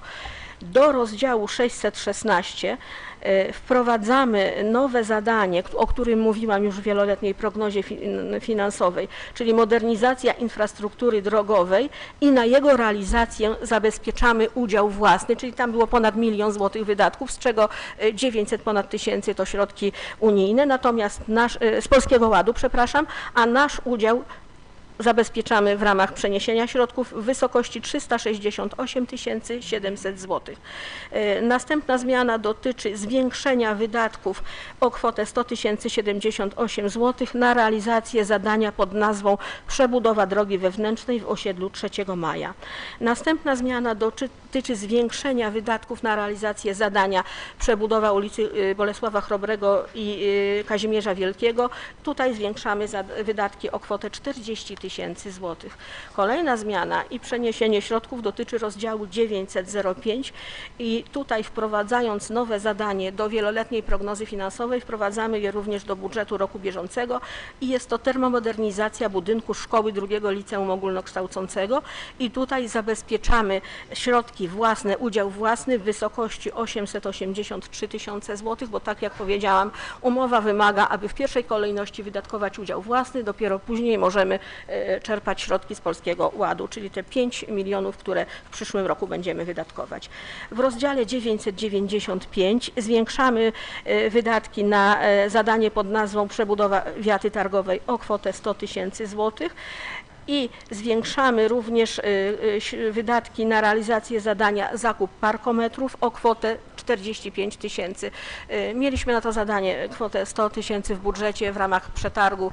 Okazało się, że no niestety za taką kwotę nie da się kupić 6 nowych parkometrów, więc w związku z tym zwiększamy o 45 000 wydatki na ten cel. W rozdziale 92601 zwiększamy o 40 000 wydatki na zadania Przebudowa toru rowerowego Pump Track. I to tyle, jeśli chodzi o zmiany w wydatkach na inwestycje, natomiast pozostałą kwotę 113 000 z tej kwoty, którą zabraliśmy z zeroemisyjnego transportu, przeznaczamy w rozdziale 920.05, czyli zadania z zakresu kultury fizycznej i te pieniążki przeznaczamy na zwiększenie dotacji w tym rozdziale. Ponadto zwiększamy w rozdziale 750.75, czyli promocja miasta, wydatki o kwotę 37 541 zł 53 grosze i to są wydatki na realizację projektu w ramach Polsko-Litewskiego Funduszu w poszukiwaniu wspólnego bohatera, tak jak mówiłam przy dochodach. Kolejna zmiana dotyczy rozdziału 852.30 i tutaj zwiększamy wydatki o te 2000 zł i są to środki, które przekażemy do Lubelskiego Urzędu Wojewódzkiego. Kolejna zmiana, dział 905, ochrona powietrza atmosferycznego. Tutaj tak jak po stronie dochodów, tak jak po stronie wydatków, Lubartów Zielone Miasto Przyjazne dla Ludzi i Klimatu. I tutaj była pomyłka w objaśnieniach, jedynkę gdzieś mi chochlik skradł. Tutaj przeznaczamy na wydatki tego roku kwotę 185 043 zł i 60 groszy. Ponadto dokonujemy przeniesienia kwoty 90 000 z rozdziału 710.04 plany zagospodarowania przestrzennego do rozdziału 900.04 utrzymanie zieleni w miastach. Ponadto dokonujemy przeniesień nie mających wpływu na wysokość wydatków na wniosek kierowników jednostek w rozdziałach 801.20, czyli licea ogólnokształcące, w rozdziale 801.95, czyli pozostała działalność w zakresie oświaty i w rozdziale 852.19. Tyle jeśli chodzi o zmiany, które otrzymaliście Państwo w pierwszej wersji zmian w budżecie, natomiast w formie autopoprawki pana burmistrza w związku z wpływem pisma z miasta Świdnik o wprowadzenie do budżetu kwoty 2963 zł i 86 groszy, które pismo to wpłynęło wczoraj do Urzędu Miasta. W związku z kontrolą przeprowadzoną w tamtejszym urzędzie w ramach realizowanego zadania Zielony LOW, Świdnik musi zwrócić tą kwotę do budżetu marszałka, a w związku z faktem, iż miasto Lubartów było liderem projektu, musi to przepłynąć przez budżet miasta, więc wprowadzamy kwotę 2963 zł i 86 groszy zarówno po stronie dochodów w rozdziale 616, jak i po stronie wydatków w celu przekazania tych środków do budżetu marszałka. Następna zmiana, proszę Państwa, dzisiaj tuż przed sesją wpłynęły środki z budżetu państwa, z Ministerstwa Finansów w wysokości 264 266 zł i jest to subwencja, którą możemy wprowadzić do budżetu uchwałą Rady zarówno po stronie dochodów, jak i wydatków, dlatego proszę Państwa też o przyjęcie tej zmiany, tej autopoprawki pana burmistrza. I jeszcze jedna autopoprawka, jeśli chodzi o wydatki pozabudżetowe. Liceum Ogólnokształcące złożyło wniosek, aby zwiększyć zarówno po stronie dochodów, jak i wydatków dochody pozabudżetowe w rachunku dochodów własnych tej jednostki o kwotę 600 000 złotych. Dlaczego? Dlatego, że liceum pozyskało środki w ramach Poznaj Polskę na organizację wycieczek i udział własny wpłacają rodzice i muszą wpłacić na rachunek dochodów własnych, żeby móc sfinansować te wyjazdy młodzieży. W związku z powyższym musimy zwiększyć dochody i wydatki tego liceum ogólnokształcącego. I po tych wszystkich zmianach i po autopoprawkach, jeśli chodzi o sam wygląd uchwały zmieniającej budżet, myślę, że Państwo macie ją w wersji elektronicznej na podglądzie. W paragrafie pierwszym kwotę, którą mieliście Państwo w wersji pierwotnej, zmniejsza się dochody budżetu i była wpisana kwota 7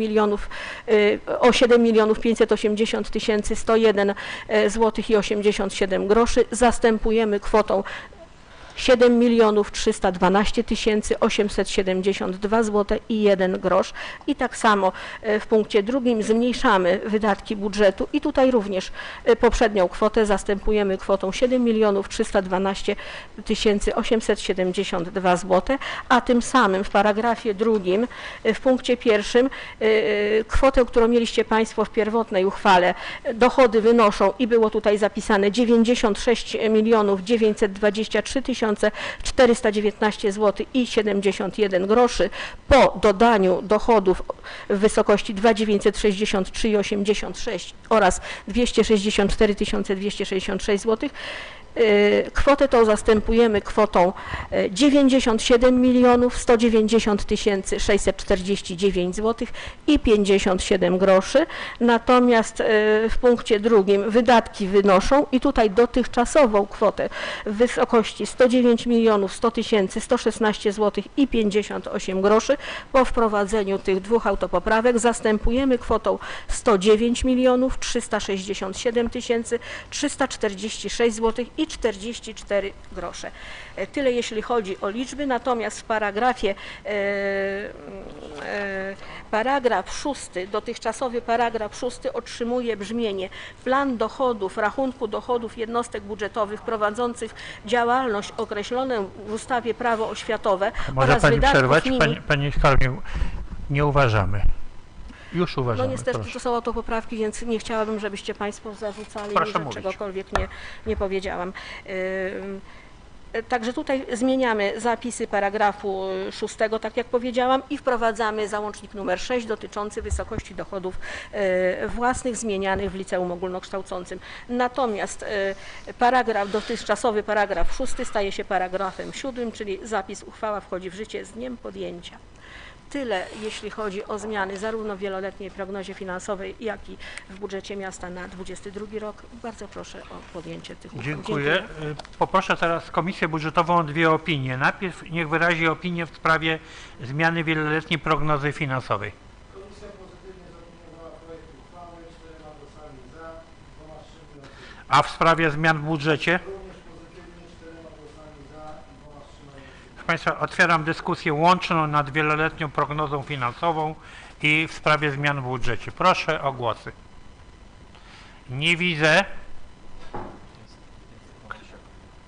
Pan Tomasiak, tak? Proszę bardzo. Tak, spokojnie.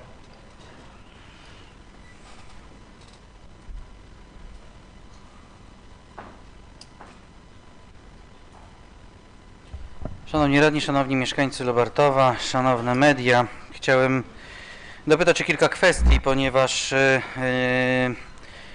w wieloletniej prognozie finansowej, jak widzimy, w dniu dzisiejszym dokonujemy kilku ważnych zmian i to nie są zmiany warte kilkaset tysięcy złotych, ale są zmiany warte dobrych kilkanaście milionów złotych, jeżeli nawet nie kilkadziesiąt. No na pewno ponad 20, żebyście nie przesadzali z tymi kilkudziesięcioma. Ale proszę Państwa, mam kilka pytań, ponieważ mamy taką oto informację, że w tym roku zagospodarowanych zostanie 535 tysięcy w związku z lubartowskim zeroemisyjnym transportem publicznym. Chciałem się zapytać, na co te środki zostaną zagospodarowane, natomiast limit roku 2023 i limit zobowiązań to będzie kwota 14 milionów 700 tysięcy złotych, przy czym, tak jak zostaliśmy poinformowani, środki, które dostaniemy w ramach dotacji to będzie 8 milionów złotych, natomiast środki, które trzeba będzie jako wkład własny zabezpieczyć jest to 6 milionów, przy czym również jak usłyszeliśmy, mimo że odbyła się dosyć szeroka dyskusja na ten temat, 3 miliony po stronie miasta Lubartów, 3 miliony po stronie gminy. No i przenoszone są kwoty, one są niemałymi środkami, ja natomiast chciałem się zapytać, co dalej? Bo jak zrozumiałem z tego, co było publikowane w mediach, zresztą nawet podczas którejś sesji były informowane w chwili, kiedy zadawaliśmy pytanie dotyczące tego podziału 50-50 z gminą, jeżeli chodzi o wkład własny, byliśmy wówczas informowani, że to tylko wstępne ustalenia, zobaczymy jak to będzie dalej, jaki będzie finał, ale dzisiaj słyszymy, że jest kontynuacja tego pomysłu. Więc chciałem się dopytać, ile to będzie kosztowało w przyszłości? Bo jest sytuacja taka, że są zabezpieczone środki, rozpoczynają się środki na wydatkowanie tego przedsięwzięcia. Tu pytanie kolejne, czy umowa została już podpisana, jeżeli chodzi o to przedsięwzięcie, czy też będzie dopiero podpisana? Czy już jesteśmy w takim oto trybie, że wszystko co realizujemy podlega rygorowi, który będzie wiązał się z rozliczeniem później tego dofinansowania 8-milionowego?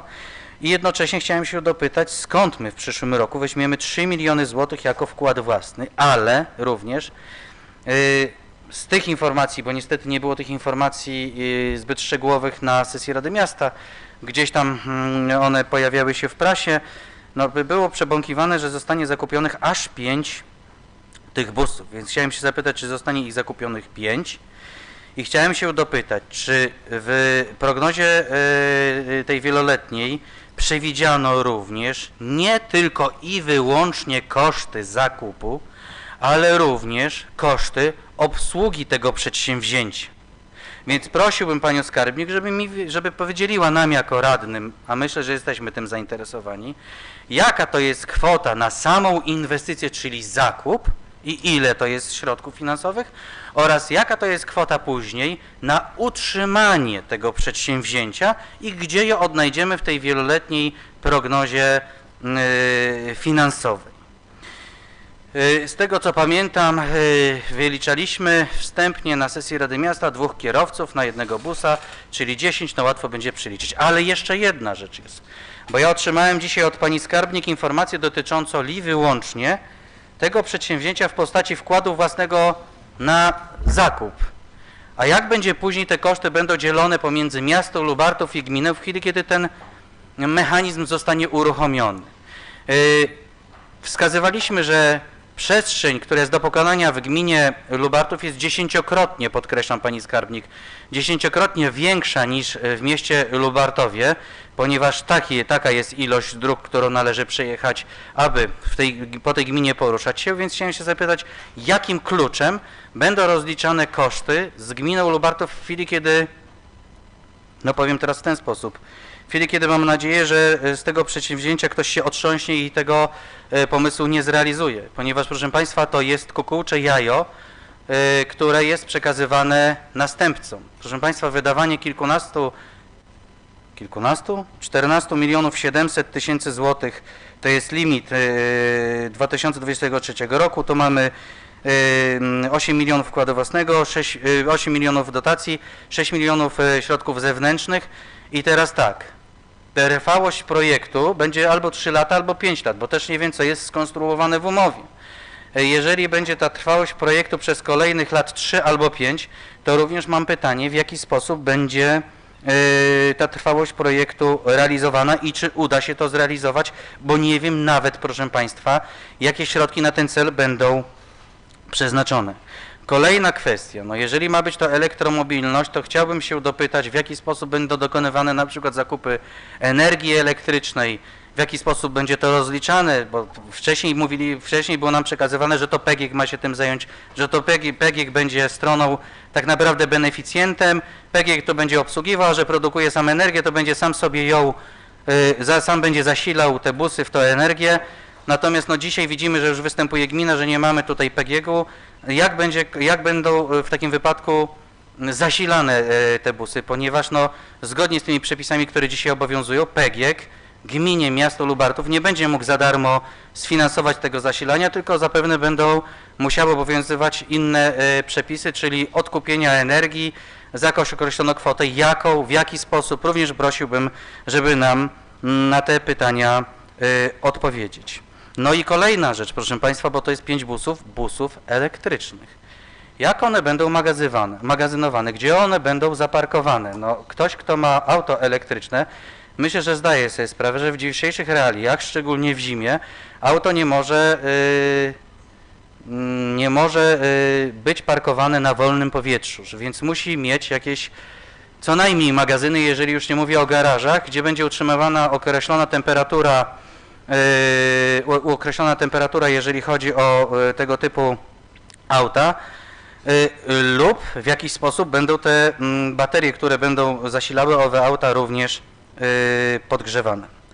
Kolejna kwestia, no i jeszcze jedna rzecz tutaj związana z tym transportem.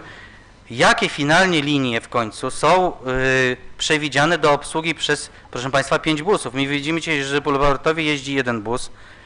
No widzimy, że jak jest tam 2 albo 3 pasażerów w kursie, podczas jednego kursu, a jeździ za darmo, podkreślam, to jest taka średnia, żeby nie powiedzieć, że no, często bywa, że to 3-4 osoby przejadą przez całą drogę tego pojazdu.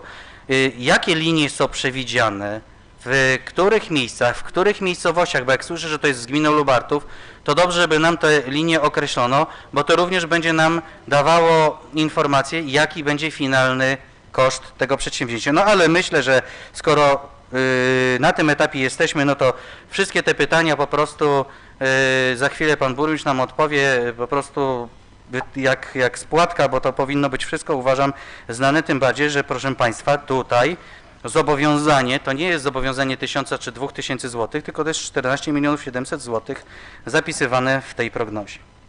Kolejna kwestia związana jest ze zmianami w pozycji 1326. A mianowicie, proszę państwa, chciałem się dopytać, ponieważ tutaj również założone są określone wydatki na proszę państwa, budowa budynku mieszkalnego z salą sportową i sklepem socjalnym. Proszę państwa,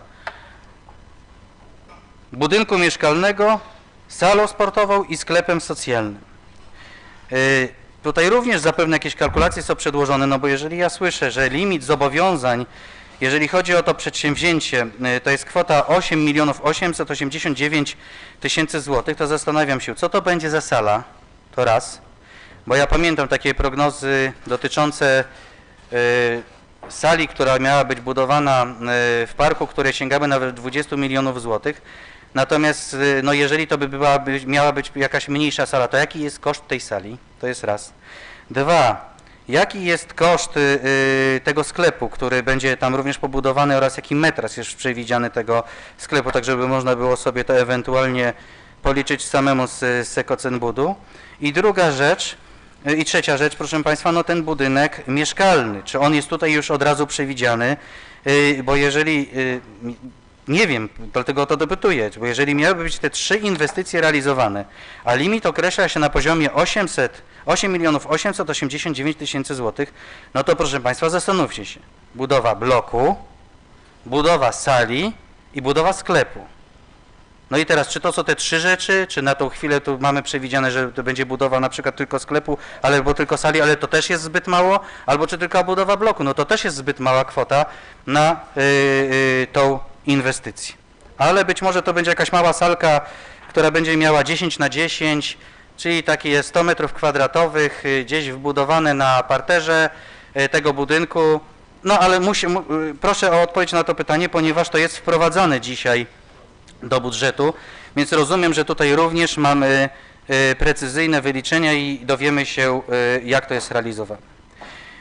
Jeżeli chodzi, proszę Państwa, o pozycję 1327, gdzie wprowadzana jest termomodernizacja budynku Szkoły II Liceum Ogólnokształcącego imienia Piotra Firleja wraz z montażem instalacji fotowoltaicznej, proszę Państwa, tutaj wkład własny to ma być 883 000, wydatkowane w tym roku przez miasto, no a limit 5 883 000. Więc chciałem się dopytać, jaki będzie zakres tego przedsięwzięcia, bowiem zgłaszają się do mnie rodzice ze szkoły nr 1, gdzie została przeprowadzona również termomodernizacja szkoły, no i dzielą się ze mną opiniami, szczególnie jeden rodzic jest podobno bardzo aktywny, nawet był u pana burmistrza i informował o tym, że ta termomodernizacja no, została tak oto wykonana, że nie są zwentylowane chociażby szatnie w tej szkole nr 1. Chciałbym się dopytać, jaki jest zakres w tej szkole nr 2, w liceum ogólnokształcącym nr 2, jakie przedsięwzięcia będą realizowane, jakie są szacowane koszty oraz czy nie będzie przy tej inwestycji pewnego niedoszacowania termomodernizacji, bo ta szkoła to nie jest mały obiekt. Ja przypomnę, że w przypadku pozostałych placówek, które były termomodernizowane, no zrezygnowano właśnie ze szkoły podstawowej, wówczas później liceum nr 2, tylko dlatego, żeby starczyło środków na pozostałe placówki, które były termomodernizowane. I te szacunki, które były pierwotnie zakładane dotyczące termomodernizacji, zostały w stosunku do pierwotnych kosztorysów no, radykalnie zaniżone. Dlatego między innymi pozbyto się, wyeliminowano, może nie pozbyto się, ale wyeliminowano z tego projektu liceum. Także prosiłbym o odpowiedź, w jakim zakresie to będzie realizowane, co będzie robione i czy na przykład zostaną wyremontowane szatnie i łazienki dla dzieci, tak żeby dzieci mogły z tych łazienek i szatni korzystać i czy przewody wentylacyjne, które będą wyprowadzane, będą zrobione zgodnie z dokumentacją, czy też na etapie realizacji projektu na przykład ktoś wpadnie na pomysł, że przewody wentylacyjne będą kończyły się na strychu. Myślę, że pan burmistrz wie, o co pytam, bo ta osoba zwróciła się również do mnie, która była u pana burmistrza i informowała ze zdziwieniem o tym, co się tam dzieje. Proszę Państwa, kolejna kwestia związana jest z modernizacją infrastruktury drogowej. I tutaj mamy zobowiązania na poziomie 7 365 000 złotych. Prosiłbym, aby przekazano nam, co dokładnie przewidziano, jeżeli chodzi o realizację tego przedsięwzięcia. Kolejne zapytanie związane jest już ze zmianami w budżecie, więc przechodzę teraz do zmian w budżecie. I tutaj mamy taką oto informację, że zwiększane są wydatki w rozdziale 616 o 100 078 zł na przebudowę drogi wewnętrznej w osiedlu 3 Maja, jeżeli chodzi o to przedsięwzięcie przy przedszkolu nr 1. I tu mam pytanie następujące, ponieważ co prawda tej dokumentacji nie widziałem, ale jeden z radnych, nie będę wymieniał jego nazwiska, żeby nie miał nieprzyjemności, podzielił się ze mną dosyć istotnymi informacjami dotyczącymi tego przedsięwzięcia. Ja dopytywałem o nie w punkcie dotyczącym sprawozdania pana burmistrza. Niestety nie otrzymałem odpowiedzi na nie. Natomiast, proszę państwa, teraz mam nadzieję, że otrzymam. Jaki będzie koszt, szacowany koszt jest tego przedsięwzięcia? Ponieważ no, z tego co słyszę, to będzie wykonywany tam również bardzo głęboki wykop do ulicy 3 Maja 2 oraz no inaczej, jaki po prostu jest szacowany koszt tego przedsięwzięcia i kiedy ono będzie mogło być realizowane. Jak macie dokumentację techniczną, to myślę, że ktoś usiadł i macie również do tego przygotowany kosztorys. Kolejna rzecz, to proszę państwa chciałem się dopytać, ponieważ tutaj czytam, że zwiększa się o 40 000 wydatki na przebudowę ulicy Bolesława Chrobrego i Kazimierza Wielkiego, więc chciałem się zapytać, to jest 40 000 złotych, z czego to wynikają te dodatkowe wydatki? No i druga rzecz chciałem się dopytać, bo tam te ulice tak wyglądają trochę dziwnie. Jak ktoś był tam i widział, to zazwyczaj jak się buduje, a szczególnie remontuje jakąś drogę, to projektant najpierw dba o to, żeby była linia prosta, a później wykonawca również dba o to, żeby była linia prosta. Chciałem się zapytać, z czego wynikają takiego różnego rodzaju wgłębienia w tą drogę, później znowu powrót. Taka fala jest zrobiona po lewej i po prawej stronie, szczególnie na ulicy Kazimierza Wielkiego. Natomiast kolejne zapytanie związane jest z wydatkami na zakup parkometrów i tutaj mam następujące pytanie. Jak wyglądały postępowania przetargowe, jakie zostały zaproponowane ceny i jaki tryb w końcu został wybrany parkometra, bo pamiętam, jak tutaj była dyskusja na sesji Rady Miasta, że te parkometry, które dzisiaj funkcjonują w mieście, są takim przeżytkiem, są już, wychodzą z użycia, że będą szukane nowe rozwiązania, więc chciałem się zapytać, jakie rozwiązania zastosowano, jak będzie wyglądało różne wykupowanie biletu. Czy tak jak dzisiaj, że wrzucamy określoną monetę, otrzymujemy bilet i wkładamy go za szybę, czy też będziemy na przykład podawali numer rejestracyjny. Ja tylko wskażę, proszę państwa, że w Warszawie zastosowano system, gdzie parkometry przez GPS łączą się z centralą i jedzie auto przez Warszawę, tak naprawdę odczytuje wszystkie rejestracje aut i automatycznie wiadomo jest, które auto zapłaciło, które nie zapłaciło. Wiem, że dla Lubartowa to być może zbyt ambitny cel, ale jakie unowocześnienia będą związane z tymi parkometrami, jeżeli chodzi o ich zakup? Kolejna kwestia jest związana z dodatkowymi środkami, które są przeznaczone na pump track. Tu jest 40 000 dodatkowe. Prosiłbym, żeby nam przypomniano, ile pierwotnie założono, jakie środki założono na owe wydatki, bo to było kilkaset tysięcy złotych. I jaka kwota jest finalnie i skąd wynika ta dodatkowa kwota, jeżeli chodzi o zabezpieczenie dodatkowych 40 000 złotych? Dziękuję. Dziękuję. Są jakieś inne głosy w dyskusji? Nie widzę. Panie burmistrzu, chciałby się pan wypowiedzieć w przedmiotowej sprawie? Pan naczelnik, proszę bardzo. Tak, szanowni państwo, może po kolei, zaczynając od transportu publicznego. Co to za środki, te 5555 zł, jeżeli dobrze pamiętam. Jeżeli jest to kwota, którą już wydatkowaliśmy, jest to zmiana wniosku o dofinansowanie tego projektu, żadnych innych wydatków z tym nie ponosiliśmy. Skąd 3 miliony złotych jako wkład własny? Połowa z budżetu miasta Lubartów, połowa z budżetu gminy Lubartów. To jest tam wskazane, czyli te 3 miliony wkładu są udzielone przy zakupie pomiędzy miastem i gminę. Koszty obsługi oczywiście nie są ujęte w WPF-ie. W WPF-ie nie ujmuje się tego typu wydatków. Wyliczenia dotyczące transportu i obsługi, jeżeli mówimy o przejeździe 10 autobusów czy 10 busów, 5 busów, mówimy o 10 kierowcach. Rocznie koszty utrzymania, czyli w sensie koszty ponoszone jakby koszty płacowe na poziomie 850 do 900 tysięcy, gdybyśmy to chcieli przeliczyć na dzisiaj. Tak wygląda to, jeżeli po stronie kosztowej, jeżeli chodzi o kierowców, takie są dzisiejsze szacunki. Jak będzie wyglądało dokładnie rozliczenie z gminą Lubartów, Wielokrotnie to podnosiliśmy, że na dzień dzisiejszy porozumienie z gminą dotyczyło podziału kosztów przy zakupie, natomiast przy rozliczeniu najprawdopodobniej będzie to kilometrówka, dlatego że trasy po stronie gminy są dłuższe i no, trudno tu przyjąć inne rozliczenie, zawsze będzie jakby problem, jeżeli zrobimy jakikolwiek procent, to zawsze będzie problem, że dlaczego taki, a nie inny procent, natomiast no, kilometrowe by było rozsądne, natomiast chciałem zwrócić uwagę, że te koszty, w sensie ponoszenia kosztów bieżących związanych z ponoszeniem kosztów przejazdu kilometra jednego autobusu są przed nami. To pół na pół, o którym mówiliśmy, to jest pół na etapie zakupu taboru, czyli jakby tego wniosku, który złożyliśmy. I tutaj było 50/50. Gmina zadeklarowała te środki, również je wprowadzi do budżetu, także nie 3 miliony złotych wkładu własnego, a 1,5 miliony złotych wkładu, Znaczy tam są jeszcze środki, które są kosztem niekwalifikowalnym w projekcie, jest to podatek VAT, który chcemy rozliczyć, tak? Czyli to jest dodatkowe 2,600, stąd wyższa kwota, o której mówi pani skarbnik, natomiast ja mówię już o docelowym koszcie, jaki poniesiemy.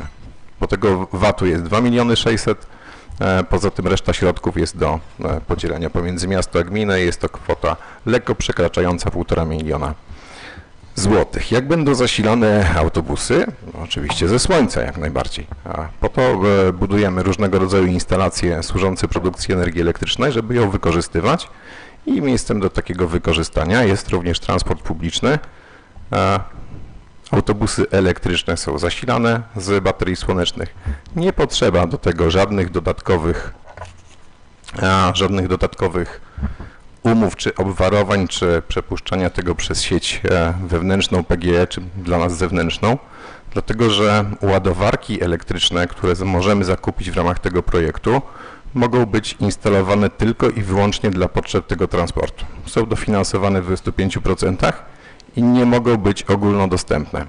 W związku z czym będą zainstalowane po wewnętrznej stronie sieci, czyli jeżeli transport w całości będzie realizowany przez miejską spółkę, a takie były pierwotne założenia, że to zostanie w spółce miejskiej, ta energia, która jest produkowana na miejscu, będzie wykorzystywana do transportu. Gdzie będą parkować, jak będą magazynowane? No oczywiście, jeżeli zadanie zostanie powierzone naszej spółce i będzie miało możliwość ładowania również w tym miejscu, wydaje się, że naturalnym miejscem jest również teren spółki aktualnie na końcu ulicy Mucharskiego. To jest jedyne logiczne miejsce, które chcielibyśmy wykorzystywać, ale to nie jest oczywiście zamknięte w danym momencie. Przed nami też rozmowy z gminą, być może będzie to jakieś miejsce na terenie gminy. To zależy od tego, w jaki sposób zorganizujemy jego funkcjonowanie, co jeszcze nie jest ostatecznie przesądzone. Jakie będą linie? Linie były prezentowane na etapie konsultacji społecznych dotyczących transportu publicznego na terenie miasta. Ja nie pamiętam, czy były tam pokazane również trasy wypuszczone na gminę, czy nie. Takie trasy zostały na pewno narysowane, przebiegające przez miasto i również trasy biegnące po terenie gminy. Nie jest to, żadna z tych tras nie pokrywa się z trasą autobusu, który aktualnie jeździ po mieście. Jest to taki pilotaż zrobiony jakby będący kumulacją wszystkich możliwych tras. Do tego te trasy się nie pokrywają, natomiast te docelowe będą na pewno krótsze, w sensie, że zapewnią szybszy przejazd przez miasto i do miasta. No i oczywiście będą dalej wypracowywane wspólnie z partnerem do tego projektu, jeżeli będziemy go wspólnie realizowali. Kolejna sprawa, budowa jedynku miejskiego z salą sportową, sklepem socjalnym, etc. Co to za sala? Generalnie chodzi o zaspokojenie potrzeb dobrze rozwijających się na terenie miasta dyscyplin sportowych. Nie chcemy budować sali widowiskowej z trybunami. Chcemy zaspokoić potrzeby tych, którzy są i którym to jest potrzebne, czyli taekwondo i tenisa stołowego w głównej mierze. Czyli ten projekt dotyczy tak naprawdę budowy miejsca, gdzie będzie się mogło dalej rozwijać taekwondo i gdzie się dalej będzie mogła rozwijać sekcja tenisa stołowego. Natomiast z racji tego, że działka, którą dysponujemy, posadowiona jest w terenie przeznaczonym pod budownictwo mieszkaniowe, nie chcielibyśmy marnować potencjału tej działki, budując budynek parterowy I ten budynek, sala zostanie umieszczona na piętrze, natomiast na parterze tego budynku wygospodarujemy kolejne pomieszczenie, być może dla sekcji kolarskiej, jeżeli się będzie taka rozwijała, i pozostałą przestrzeń przeznaczymy na sklep socjalny, który chcielibyśmy, żeby na terenie miasta zafunkcjonował. Takie realizacje, tu już nie jesteśmy pionierami, wytrzymaliśmy bardzo długo czasu, kiedy te sklepy powstały, można się dowiedzieć, zobaczyć, jak to funkcjonuje, natomiast pewne szanse na utworzenie takiego sklepu z racji chociażby posiadanych centrów logistycznych na terenie miasta posiadamy i chcielibyśmy taki sklep uruchomić, a nie jest to bynajmniej, nazwa sklep socjalny nie świadczy o tym, że będą w nim zakupy robiły osoby, nie wiem, korzystające ze świadczeń i tak dalej. To będzie sklep ogólnodostępny, z krótkoterminową żywnością, tak? Czyli takie, jakby powiedzmy, przedostatni etap przed wyrzuceniem żywności to jest miejsce dla działania takiego sklepu. Oczywiście jest to pełnowartościowa jeszcze w tych datach żywność, natomiast jest zdecydowanie tańsza i taką ofertę chcielibyśmy naszym mieszkańcom zaoferować. Stąd jakby pomysł na połączenie tego budynku. Jaki ma być koszt sklepu lub metraż? Sala, która będzie budowana na piętrze tego budynku, będzie miała wymiary 12×30. Do tego będzie jeszcze około 200 metrów zaplecza i powierzchnia na dole będzie temu równoważna. Około 100 metrów planujemy przeznaczyć jeszcze tej przestrzeni takiej usługowej poza sklepem, czyli reszta to jest powierzchnia sklepu. Czy środki będą wystarczające na wszystko? No to jest pierwszy etap, tak? Czyli w pierwszym etapie tak naprawdę budujemy salę sportową, czyli salę treningową z tą częścią taką pod salą. Nie budujemy budynku mieszkalnego w kwocie 8 milionów złotych. Jest to abstrakcja totalna. Natomiast koncepcja jakby zagospodarowania działki musi obejmować już dwa budynki.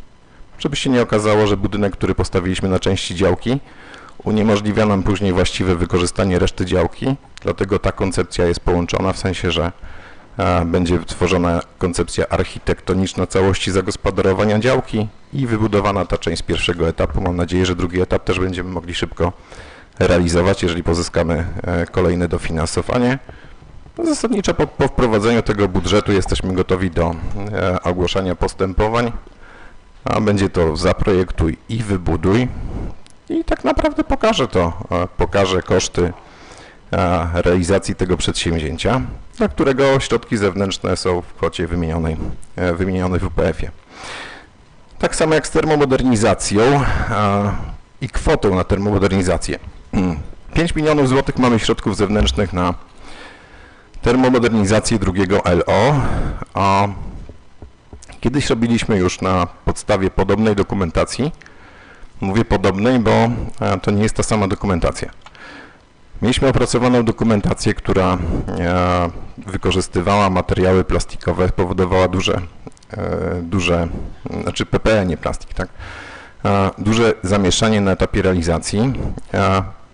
Bazując jakby na poprzednich realizacjach, zmieniliśmy zapisy w tej dokumentacji, czy zleciliśmy jakby opracowanie, czy poprawę tej dokumentacji właśnie w takim zakresie, żeby te materiały mogły być zastosowane również metalowe, co jakby zwiększa nam możliwości firmy, skraca czas pracy, w związku z czym zmniejsza też koszty. Zrezygnowaliśmy też z wymiany części okien, ponieważ w międzyczasie, kiedy były prowadzone termomodernizacje w innych budynkach, a w drugim LO trwały wymiany okien, wymiany oświetlenia, na przykład sali gimnastycznej na LED. To również zostało wyjęte z tej dokumentacji. I teraz patrząc na te 5 milionów złotych, które dostaliśmy jako środki zewnętrzne i jeżeli weźmiemy sobie pod uwagę, że około 5 milionów złotych 3 lata temu, tak, kosztowałaby cała termomodernizacja drugiego LO, jakby na bazie tego budynku, na bazie tamtej dokumentacji i te dzisiejsze 5 milionów złotych, które mamy, trudno powiedzieć, czy to się równoważy, tak, w sensie, czy mamy wystarczające środki, czy nie.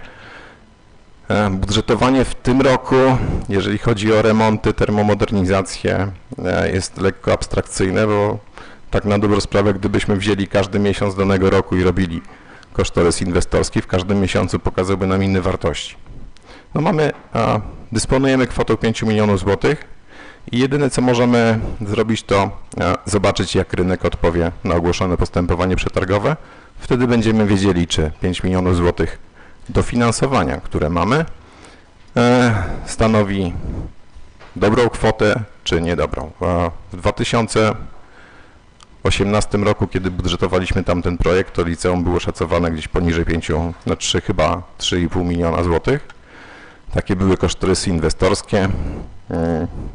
Ile wzrosły do dzisiaj i o ile oszczędności, czy zmiany w dokumentacji, które wprowadził nam projektant, wpłynął na cenę, tego nie jestem w stanie powiedzieć. Po prostu to tam musimy sprawdzić empirycznie, ogłosimy takie postępowanie, zobaczymy, jakie środki są potrzebne, będziemy wiedzieli, czy możemy to zadanie zrealizować w całości, w części, czy potrzebujemy dołożyć, nie wiem, 1 milion złotych składu własnego, czy więcej pieniędzy. Natomiast tutaj jakby innej możliwości nie widzę. Jaki jest zakres? Oczywiście jest to kompleksowa termomodernizacja obejmująca docieplenie ścian, docieplenie stropów, czyli w tym wypadku wymianę również poszycia, budowę instalacji fotowoltaicznej, docieplenie ścian fundamentowych, budowę instalacji takiej zapewniającej wyjście, czyli bezpieczeństwo, tak, doświetlenie tych korytarzy i doświetlenie sal w tym zakresie, w którym nie były wymienione i będzie to oświetlenie LEDowe, czyli zmniejszenie kosztów, wymiana instalacji centralnego ogrzewania w zakresie zmiany istniejących grzejników, czyli zmniejszenie energochłonności tego budynku. Czy będą remontowane szatnie? Żadna z termomodernizacji, które robiliśmy, nie obejmowała remontów w szkołach. Nasze obiekty szkolne były dosyć zaniedbane w dużym stopniu, niedoinwestowane przez lata i termomodernizacja, którą robiliśmy w poszczególnych szkołach, nie obejmowała remontów tych szkół. W zakresie termomodernizacji znajdowały się koszty, które były kwalifikowalne w projekcie. Koszty takie jak wymiana dodatkowa, ja podam przykład, szkoła podstawowa nr 1, która została przytoczona w wypowiedzi pana radnego. W zakresie termomodernizacji kosztem kwalifikowalnym jest wymiana pierwszych drzwi wejściowych do szkoły, czyli głównych, które były metalowe z pojedynczą szybą, zostały wymienione na stolarkę aluminiową. Natomiast drugie drzwi metalowe już były zadaniem niekwalifikowalnym w projekcie. Oczywiście to zrobiliśmy, ale to jest jako robota dodatkowa, koszt nieujmowany w termomodernizacji. Natomiast nie mogliśmy zrobić kompleksowych remontów tych wszystkich szkół, bo po prostu nas na to nie stać. Projekt termomodernizacji obiektów, który robiliśmy, to było około 20 milionów złotych, dofinansowanie lekko powyżej 12 milionów złotych, 8 milionów złotych pochodziło z budżetu miasta. Natomiast gdybyśmy chcieli przeprowadzić kompleksowe remonty tych wszystkich obiektów z własnych środków, podejrzewam, że potrzebowalibyśmy kolejnych 8, jeżeli nie 10 milionów złotych, czyli możemy to robić na bieżąco, jeżeli dysponujemy środkami w budżecie, możemy każdą taką szkołę remontować. Co do przewodów wentylacyjnych, które się kończyły, zostały zakończone na strychu, one się po prostu tam kończyły. W tym miejscu kończyła się wentylacja w funkcjonującej szkole i faktycznie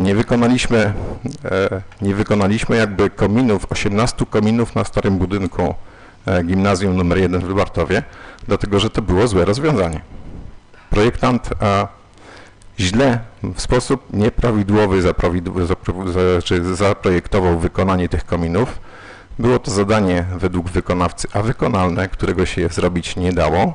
A drugą sprawą jest to, że duże wątpliwości budzi już funkcjonowanie przy nawiewnikach w oknach, zastosowanie takiej wentylacji, jaka tam została przewidziana.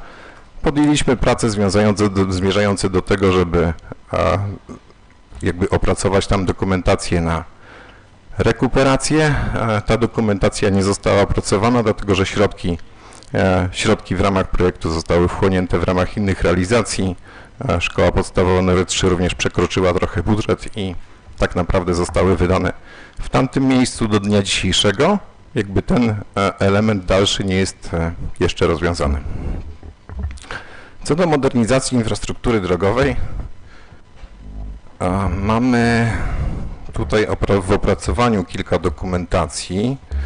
Są to dokumentacje opracowywane w Wydziale Infrastruktury Miejskiej. Ja w tej chwili nie wymienię wszystkich nazw ulic, bo po prostu ich nie pamiętam niestety, nie mam notatek, jest to sąsiedni wydział, czyli musiałbym po prostu skorzystać z niej swojej dokumentacji. Ulica Kazimierza Wielkiego i Chrobrego. Dlaczego jest fala? Fala.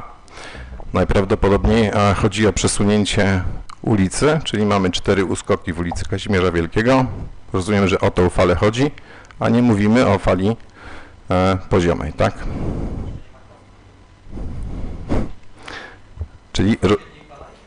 Czyli rozumiem, że chodzi o uskoki w ulicy. To o tym mówimy, mając na myśli falę. Faktycznie jest tak, że projektant zaprojektował ulicę z 4 uskokami i chodzi o odsunięcie się jakby od infrastruktury istniejącej w momencie, kiedy on zaczął projektować ulicę.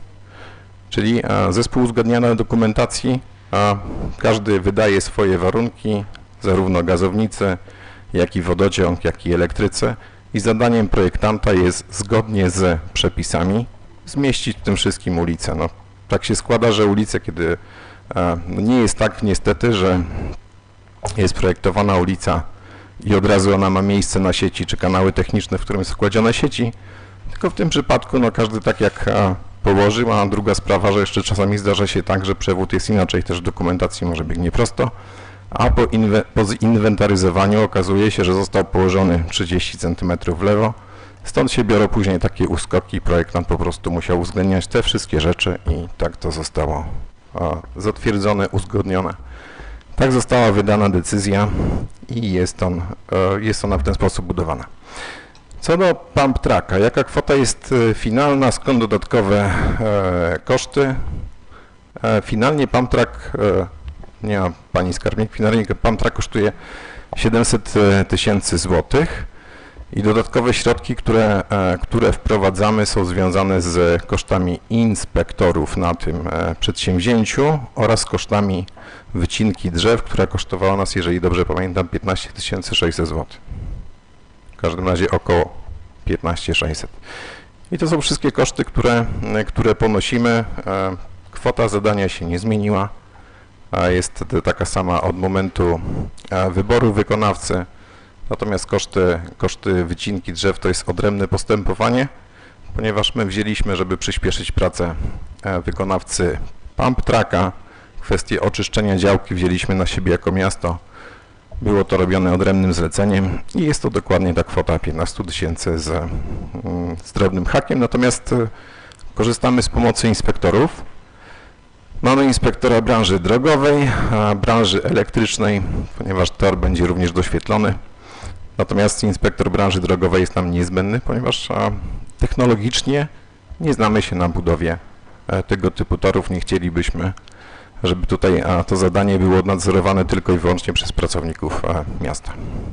Dziękuję bardzo. Dziękuję. Pan radny Krówczyński.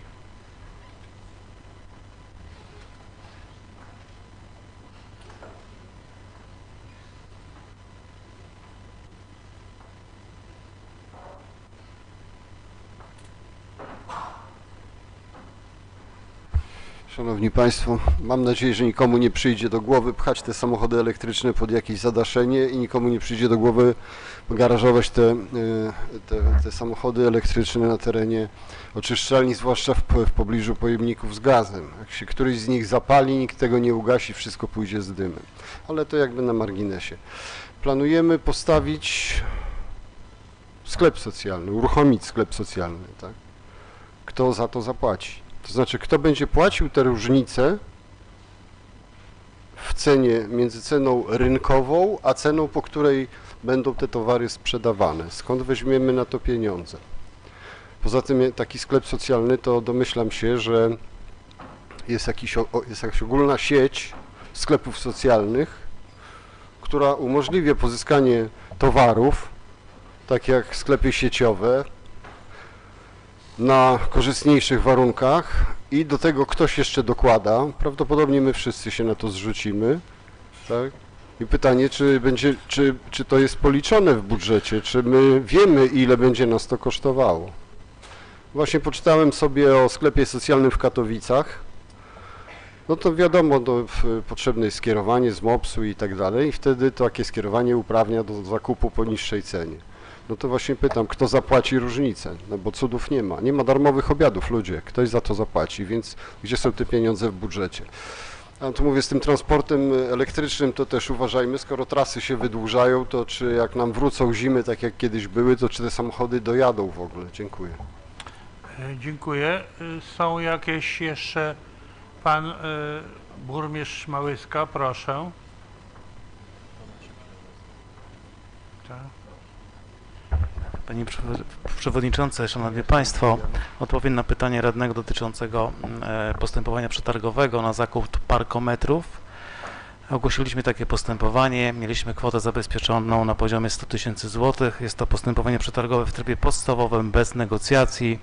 W związku z tym, że najniższa oferta, jaką otrzymaliśmy, opiewa na kwotę 143 000 złotych, stąd potrzeba i prośba do Państwa, żeby znaleźć te brakujące środki i żeby te nowe parkometry właściwie mogły zastąpić te stare.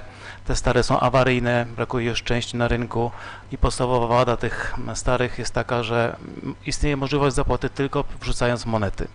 W dzisiejszych czasach jest to naprawdę kłopotliwy temat dla mieszkańców, dla turystów, dla osób chcących skorzystać z parkometrów. W związku z tym to jest konieczny zakup tak naprawdę. Będzie to nowoczesne urządzenie wyposażone już w możliwość wnoszenia opłat we wszystkich dostępnych w dzisiejszym czasie form, czyli karta, telefon i oczywiście monety. Cena 143 000 złotych to jest dostawa i montaż 6 takich parkometrów, łącznie z przeszkoleniem pracowników, którzy będą to obsługiwali. To są nowoczesne urządzenia. Jeżeli Państwo chcecie zapoznać się ze szczegółami, to zapraszam na stronę BIP, tam jest opis postępowania przetargowego, pełna specyfikacja. Chcieliśmy, żeby to było urządzenie, które przez wiele najbliższych lat spełni oczekiwania mieszkańców. Także to tyle, bardzo dziękuję. Czy ktoś jeszcze, bo nie widzę.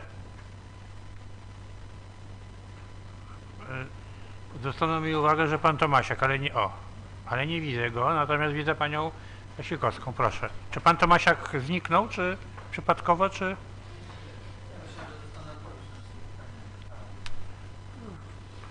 Obowiązku nie ma. Proszę bardzo. Jeszcze chciałam prosić panią skarbnik o wyjaśnienie tej kwoty, która wpłynęła dzisiaj na konto miasta, bo rozumiem, że to jest jakaś kwota związana też z edukacją i jakbyśmy mogli się dowiedzieć, na co dokładnie te pieniądze będą przeznaczone. Dziękuję. Pan radny Tomasiak.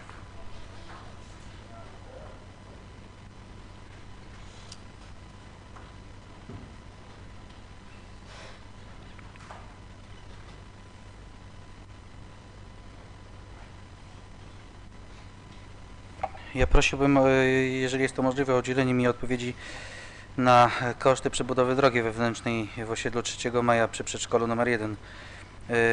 O to dopytywałem. I co tutaj jeszcze? Nie, chyba reszta jest w porządku. Dziękuję. Dziękuję. Czy ktoś mógłby udzielić odpowiedzi na co zwrócił uwagę pan radny?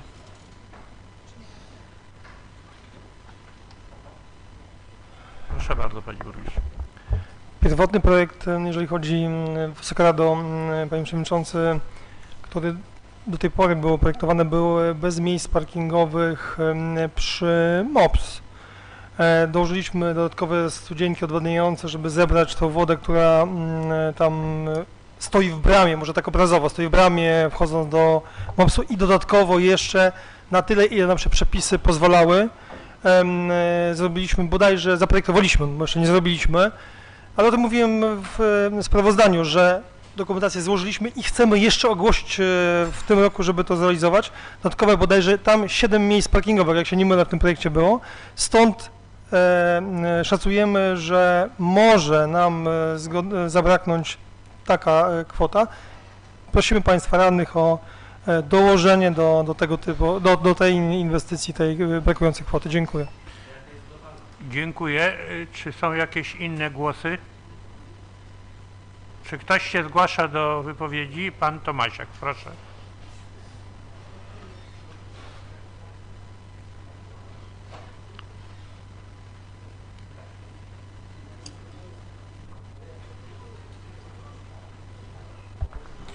Szanowni radni, szanowni mieszkańcy Lubartowa, szanowne media, jakiej kwoty brakuje, to ja odpowiedź mam w projekcie budżetu. To ja widzę, to jest 100 078 zł. Natomiast ja się pytałem, jaka jest szacowany koszt całej tej inwestycji, a nie tylko i wyłącznie jakiej kwoty brakuje.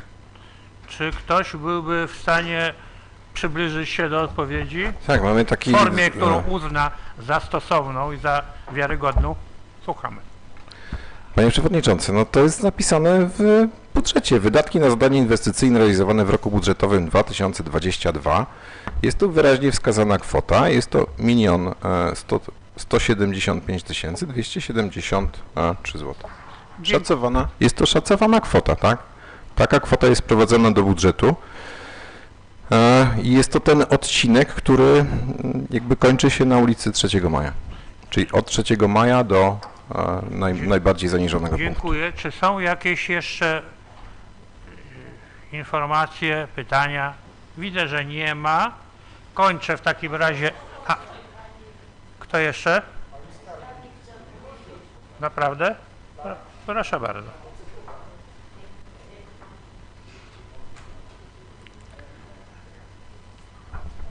Szanowni Państwo, tak jak mówiłam przy omawianiu projektu zmian w budżecie, w dniu dzisiejszym otrzymaliśmy pismo Ministerstwa Finansów zwiększające nam część oświatową subwencji ogólnej na 2022 rok o 264 266 zł.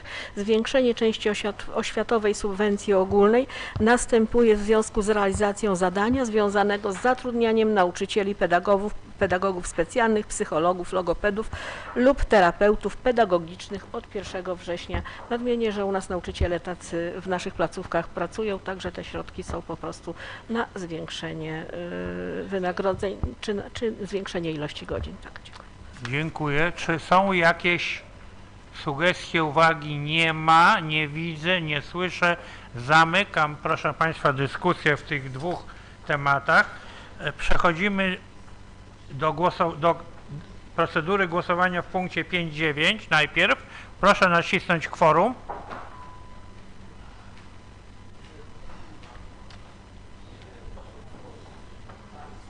Jaworski Grzegorz, Polychańczuk Marek, Kozak Maria. O, jeszcze Polychańczuk Marek. Coś tam. Spokojnie. Panujemy nad sytuacją. O, w porządku. Kto jest za przyjęciem uchwały w sprawie zmiany wieloletniej prognozy finansowej? Proszę o naciśnięcie zielonego prostokąta. Kto przeciw czerwonego? Kto się wstrzymał? Pomarańczowy. Wyniki: za 11 radnych, przeciw 7, wstrzymało się 3. Stwierdzam, że prognoza została przyjęta i proszę Państwa, proszę zamknąć ten blok. Proszę znowu nacisnąć kworum. Proszę chwilkę, bo coś... A, u mnie też, ale chwileczkę, proszę się... O, ja jeszcze mam alert. O, już dobrze, już jest ok. Pan Kural Przemysław i pani Pasikowska. Coś tam... Dobrze. Kto jest za przyjęciem uchwały w sprawie zmiany budżetu na 2022 rok wraz z autopoprawkami, niech naciśnie zielony prostokąt, przeciw czerwony, wstrzymał się pomarańczowy. Mamy wyniki: za głosowało 11 radnych, przeciw 7, wstrzymało się 3. Stwierdzam, że zmiana w budżecie została przyjęta. Proszę zamknąć blok głosowania. kończymy w ogóle tematykę uchwałodawczą. Przechodzimy do punktu 6, czyli do informacji burmistrza o złożonych zapytaniach i interpelacjach radnych oraz udzielonych na nie odpowiedziach. Panie Przewodniczący, Wysoka Rado. Proszę o spokój. Informuję, że w okresie międzysesyjnym, to jest od dnia 21 czerwca do dnia 12 sierpnia Proszę o spokój. 2022 roku do burmistrza miasta Lubartów za pośrednictwem przewodniczącego Rady Miasta nie wpłynęła żadna interpelacja oraz zapytanie składane przez radnych na podstawie artykułu 24 ust. 6 ustawy o samorządzie gminnym. Dziękuję bardzo. Dziękuję. Zamykam ten punkt. Przechodzimy do punktu 7, czyli do przyjęcia protokołu z obrad 42 sesji Rady Miasta z dnia 22 czerwca 2022 roku. Czy któryś z radnych ma uwagi odnośnie protokołu z tamtej sesji? Nie widzę, nie słyszę. Proszę o naciśnięcie kworum.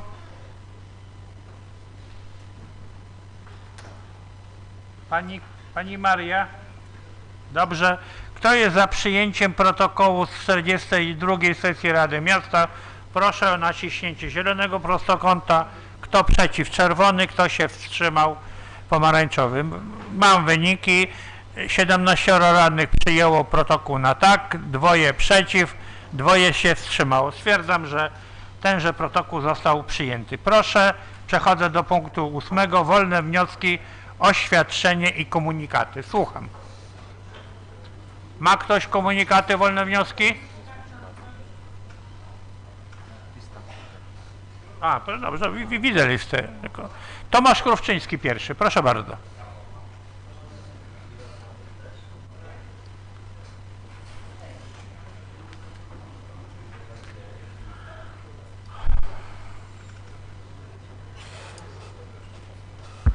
Szanowni Państwo. Proszę o spokój.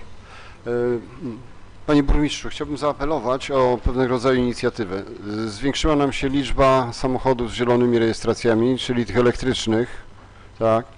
Niedługo my będziemy mieli na stanie swoje jeszcze te elektryki i naprawdę to nie są żarty.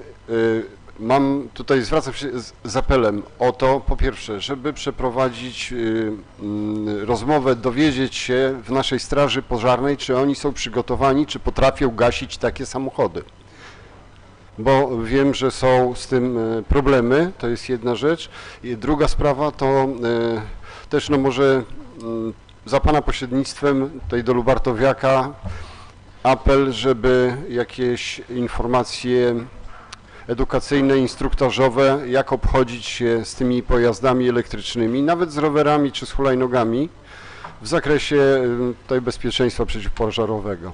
To taki apel, bo coraz więcej tego mamy na drogach i coraz więcej tego mamy w garażach, niestety. Tak przy okazji, ponieważ nie ma możliwości odnoszenia się do wypowiedzi, ale przewodniczący może się wtrącić w każdym momencie, to tylko chciałbym też uzupełnić do Pana Burmistrza, jeśli ma się zwrócić do straży takim sondażem, to też przy okazji, jeśli mogę prosić, żeby rozszerzył ten sondaż o, czy wiedzą, jak gasić fotowoltaikę. Zdarzają się jakieś pożary na dachach i boję się, że na przykład u mnie coś się stanie. Oby nie. Dlatego bez żartów, ale naprawdę uważam, że też warto się upewnić. Są kłopoty, z różnych miast słyszę różne problemy, nawet o charakterze prawnym i odpowiedzialności cywilnej. Dobrze, pan radny Czubacki.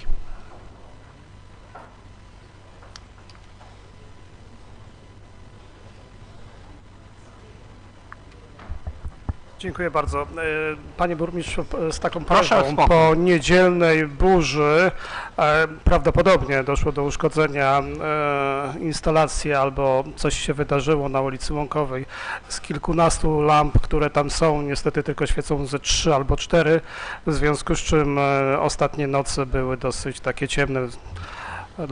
Dlatego ta interwencja z mojej strony. Dziękuję bardzo. Dziękuję. Pani radna Elżbieta Mizio.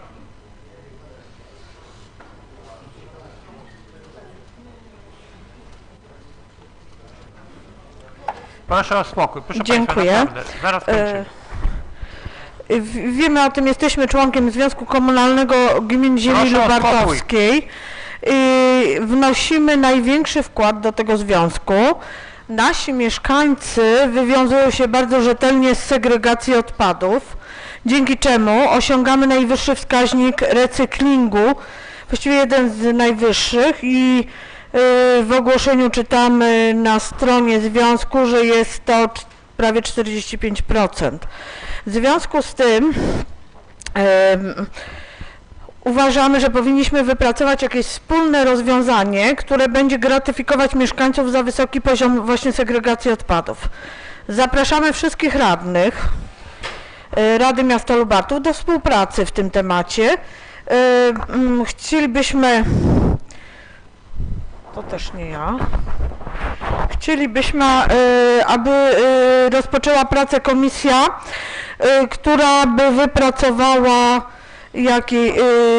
wypracowałaby sposób, w jaki moglibyśmy tym mieszkańcom zmienić czy zróżnicować te opłaty właśnie z tego tytułu tej super segregacji. Dlatego w najbliższym czasie zaprosimy radnych, aby mogli wziąć udział w komisji i żeby mogli zgłaszać swoje pomysły czy propozycje zmian. O terminie poinformujemy poprzez Radę Miasta. Bardzo liczymy na współpracę dla dobra naszych mieszkańców. Bardzo dziękuję. Dziękuję. Pani Beata Pasikowska.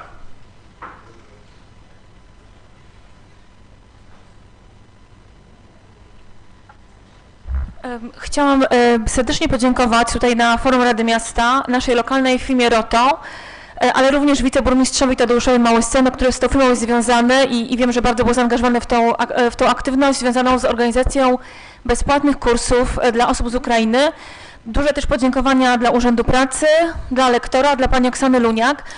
Robię to szczególnie w ten sposób, ponieważ od 5 lat pracuję w amerykańskiej firmie, która miała 3 duże centra programistyczne na Ukrainie, w Charkowie, w Kijowie i w Lwowie. Kilka osób z Charkowa z mojej firmy mieszka z nami tutaj w Lubartowie, u moich znajomych. Korzystają z tych kursów, są bardzo zadowoleni, ostatnio bardzo chwalili, także jestem bardzo wdzięczna. Myślę, że jest to bardzo cenna inicjatywa i mam nadzieję, że my jako firma też przekażemy podziękowania ROTO, ale chciałam też podziękować za zaangażowanie też ze strony Urzędu Miasta, tak jak powiedziałam, szczególnie panu wiceburmistrzowi. Dziękuję bardzo. Dziękuję. Pan Przemysław Kural.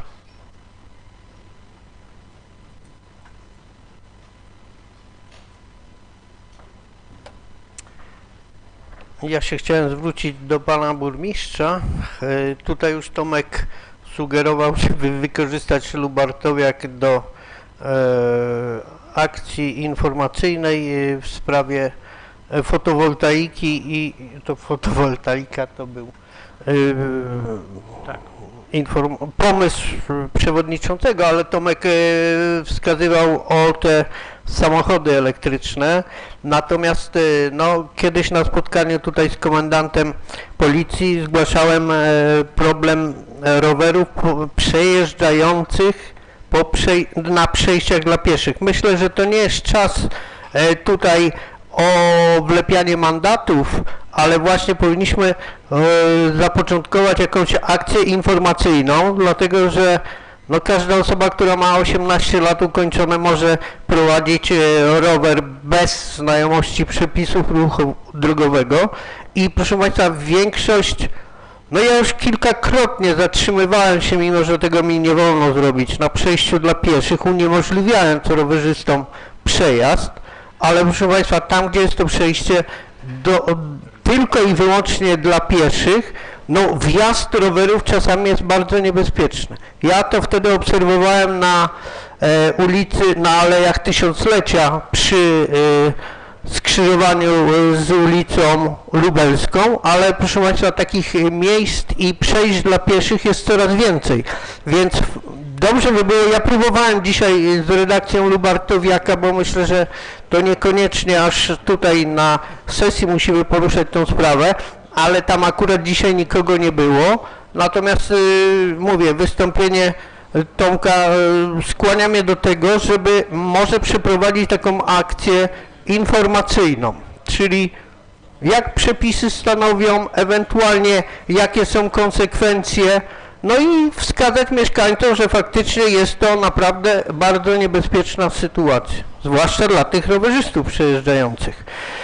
I jeszcze, no nie wiem, czy ja mogę zadać pytanie, no chyba nie mogę, radnej, ale pani, podobała mi się propozycja pani radnej Elżbiety Mizio w sprawie segregacji odpadów i powołania komisji.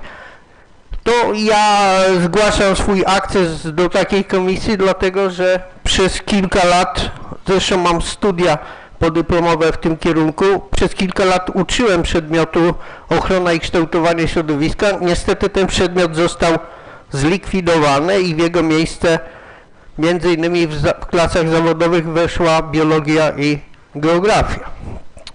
Ale bardzo chętnie pochylę się, dlatego że coraz więcej na przykład mieszkańców zwraca się, co robić z bateriami zużytymi.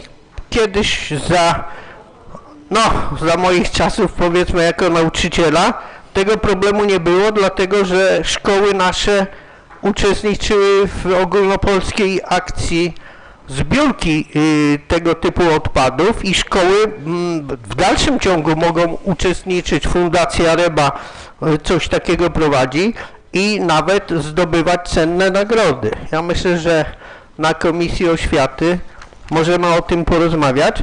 Jeszcze jedną propozycję mam, bo w tej chwili się nie orientuję, który z panów burmistrzów nadzoruje punkt informacji turystycznej, ale w ramach promocji miasta, proszę państwa, jest co prawda przez Polskie Towarzystwo Turystyczno-Krajoznawcze, którego nie mamy w chociaż nie, przepraszam bardzo, jest koło w drugim liceum, które między innymi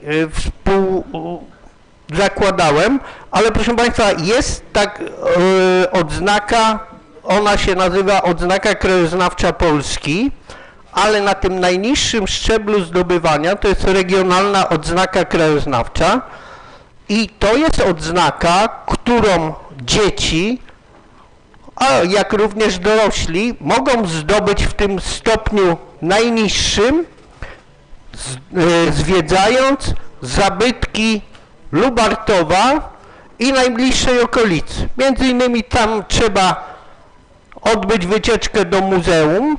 Na szczęście w Lubartowie jest wystarczająca ilość zabytków, które też trzeba zwiedzić. Mamy w pobliżu park krajobrazowy, bo tam również jest wymagany udział w jakiejś formie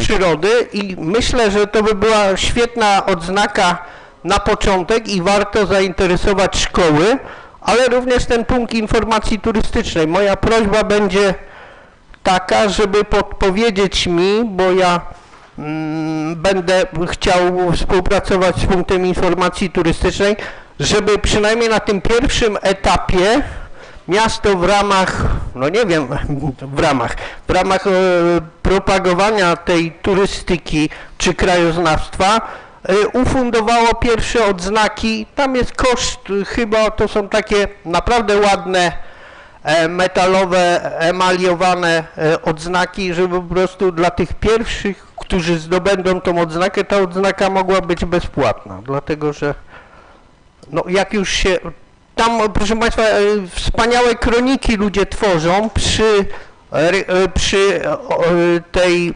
odznace krajoznawczej Polski. To są czasami wielotomowe księgi, dlatego że po prostu no, na te wyższe szczeble po prostu trzeba prawie całą Polskę zwiedzić, żeby taką odznakę zdobyć. Natomiast bardzo dobrą sprawą według mnie byłoby, gdyby zainteresować, no zaczynając od dzieci, ale również potem przez ich rodziców, bo jak one sobie obejrzą tą ich książeczkę, na podstawie której one zdobyły tą odznakę, bardzo często zaczynają w tego typu działalność się angażować. I również będę się zwracał do pana burmistrza.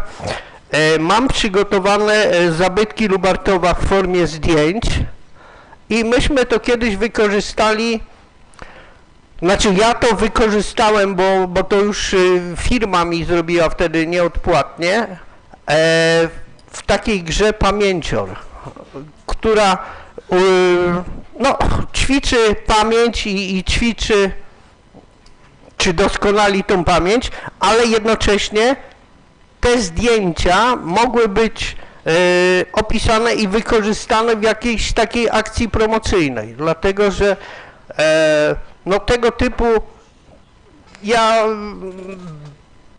myślę, że bez problemu można na to jakieś środki zewnętrzne zdobyć, dlatego że to by była świetna promocja miasta i tutaj zazdroszcząc pani Elżbiecie, że zgłosiła ten projekt segregacji odpadów, ale też będę szukał wśród radnych chętnych do współpracy przy stworzeniu gry edukacyjnej o mieście Lubartów. Można by to było wykorzystać, nie wiem, na przykład przy Święcie Niepodległości, bo już harcerze robią takie gry terenowe, ale myślę, że można by było zrobić taką grę właśnie terenową, gdzie osoby uczestniczące mogłyby się zapoznać z historią miasta. Tutaj Tomasz Krówczyński z kolei pracuje nad takimi tablicami. Tomku, słyszysz mnie w ogóle? Tablicami, z których mieszkańcy mogliby dowiedzieć się czegoś więcej o naszych najcenniejszych zabytkach, ale także o osobach związanych z Lubartowem i myślę, że jedno z drugim można by było połączyć. Dziękuję. Radny Tomasiak. Przygotowuje się radna Mizia.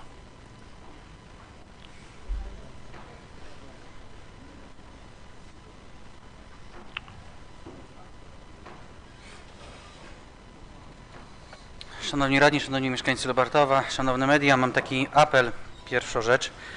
To mam apel do tego, abyśmy zapoznali się z przepisami dotyczącymi naszych kompetencji w zakresie mocy decyzyjnej dotyczącej ustalenia opłat za odpady. Dlaczego o tym mówię? Ponieważ inicjatywa pani radnej Mizio jest cenna. Niestety jako Rada Miasta nie mamy kompetencji do tego, aby się tym zająć. Natomiast mój apel ma również drugą część, aby mamy w końcu 4 naszych reprezentantów i przedstawicieli w Związku Komunalnym, aby w końcu odbyła się ta debata, bo zgadzam się w zupełności i to jest apel do pana przewodniczącego, żeby w końcu taka debata się odbyła, ponieważ faktycznie ten wskaźnik segregacji odpadów jest bardzo wysoki, najwyższy, to również podkreślam i również kolejny apel, aby również zainteresowani radni zapoznali się z debatą w 2018 roku, ponieważ taka kalkulacja, ponieważ już wtedy te wskaźniki zaczęły się poprawiać, została przeprowadzona i tam wyraźnie było wskazane, że to by było około 30% taniej kosztów, jeżeli chodzi o Lubartów, dotyczące wywozu tych odpadów. To jest bardzo dużo. Natomiast również mam apel do radnych, aby zapoznali się z protokołem wówczas z posiedzenia, jaka była argumentacja gmin ościennych dotycząca tego, jakie to miało konsekwencje dla gmin ościennych, podkreślając, że miasto Lubartów jest największym, 50% prawie członkiem Związku Komunalnego, czyli jeżeli przy 50% kosztów zeszło 30%, przy 50% podmiotu, który bierze 50% kosztów na siebie spadało około 30%, 30% przekładało się na pozostałe gminy i tak dalej, ale to jest apel. I komunikat mam jeszcze jeden, pana Przemysława Kurola, ale dla wszystkich pozostałych. Chciałem zakomunikować, że w najbliższym zapętleniu Lubianej, bardzo obiektywnej i wielokrotnie przywoływanej stacji Kanał S przez pana przewodniczącego będzie program właśnie dotyczący poruszania się szczególnie w naszym mieście Lubartowie przez rowerzystów. Obserwujemy te nieprawidłowości. Zgadzam się, dzisiaj sam mało nie zabiłem młodego człowieka, który wjechał mi wprost pod koła, wyjeżdżając po prostu na przejście dla pieszych. Natomiast nie słuchał żadnej argumentacji. Ta argumentacja nie była argumentacją niepozytywną. Chciałem zwrócić uwagę, żeby nie jeździł, ale po prostu czmychnął po prostu szybciej niż wjechał na to przejście dla pieszych. To jest bardzo ważne. Apeluję o obejrzenie tego programu. Dziękuję. Dziękuję. Zanoszę, że to są wnioski i komunikaty, natomiast nie kryptoreklama. Więc proszę teraz panią Elżbietę Mizię, tylko zaznaczam, że nie ma tutaj polemiki między wnioskami, żeby tutaj po prostu oświadczenia... Ja tylko chciałam jeszcze właśnie podkreślić to, że zadaniem tej komisji, którą chciałabym, żebyśmy wspólnie rozpoczęli pracę, byłoby wypracowanie, w jaki sposób moglibyśmy obniżyć koszty za śmieci, czy takie możliwości. Oczywiście zgadzam się tutaj z panem Tomasiakiem, radnym Tomasiakiem, że jakby my nie możemy decydować, ale może jakiś wpływ będziemy mieli później na członków związku i to jakby się przełoży, też te nasze pomysły zostaną wzięte pod uwagę. Także głównie chodzi nam o to, żeby w związku z tym, że jest wysoki ten poziom recyklingu u nas w mieście Lubartowie, żeby to było przełożenie, żeby to motywowało mieszkańców i żeby za to jakby też zostali w jakiś sposób gratyfikowani. Dziękuję. Proszę Państwa, ja mam komunikat, informuję Szanowną Radę, że istnieją wakaty w kilku komisjach i jeśli niektórzy radni, którzy nie mają pewnego uczestnictwa w 2 komisjach, żeby się zainteresowali tymi wakatami i ewentualnie zgłosili akces. Wtedy się pochylimy nad tym i podejmiemy stosowne decyzje. Bez nacisków, bez sugestii. Mówimy, że są wolne miejsca. Macie Państwo okazję czy ochotę, zapoznajcie się. Proszę Państwa, nie ma debaty, polemiki w tym punkcie i nie ma głosów z sali, z miejsca. Proszę Państwa, są jakieś uwagi? To tylko dodam, że oczywiście wakaty dotyczą komisji, gdzie nie ma 7 radnych. Akurat ta chyba ma 7, także. Proszę Państwa, są jakieś uwagi, komunikaty? Komunikaty jakieś są? Proszę Państwa, dziękuję, zamykam. Kto? Zamykam ten punkt, przechodzę do 9. Zamykam 43. sesję Rady Miasta Lubartów. Do zobaczenia, pozdrawiam, wszystkiego najlepszego.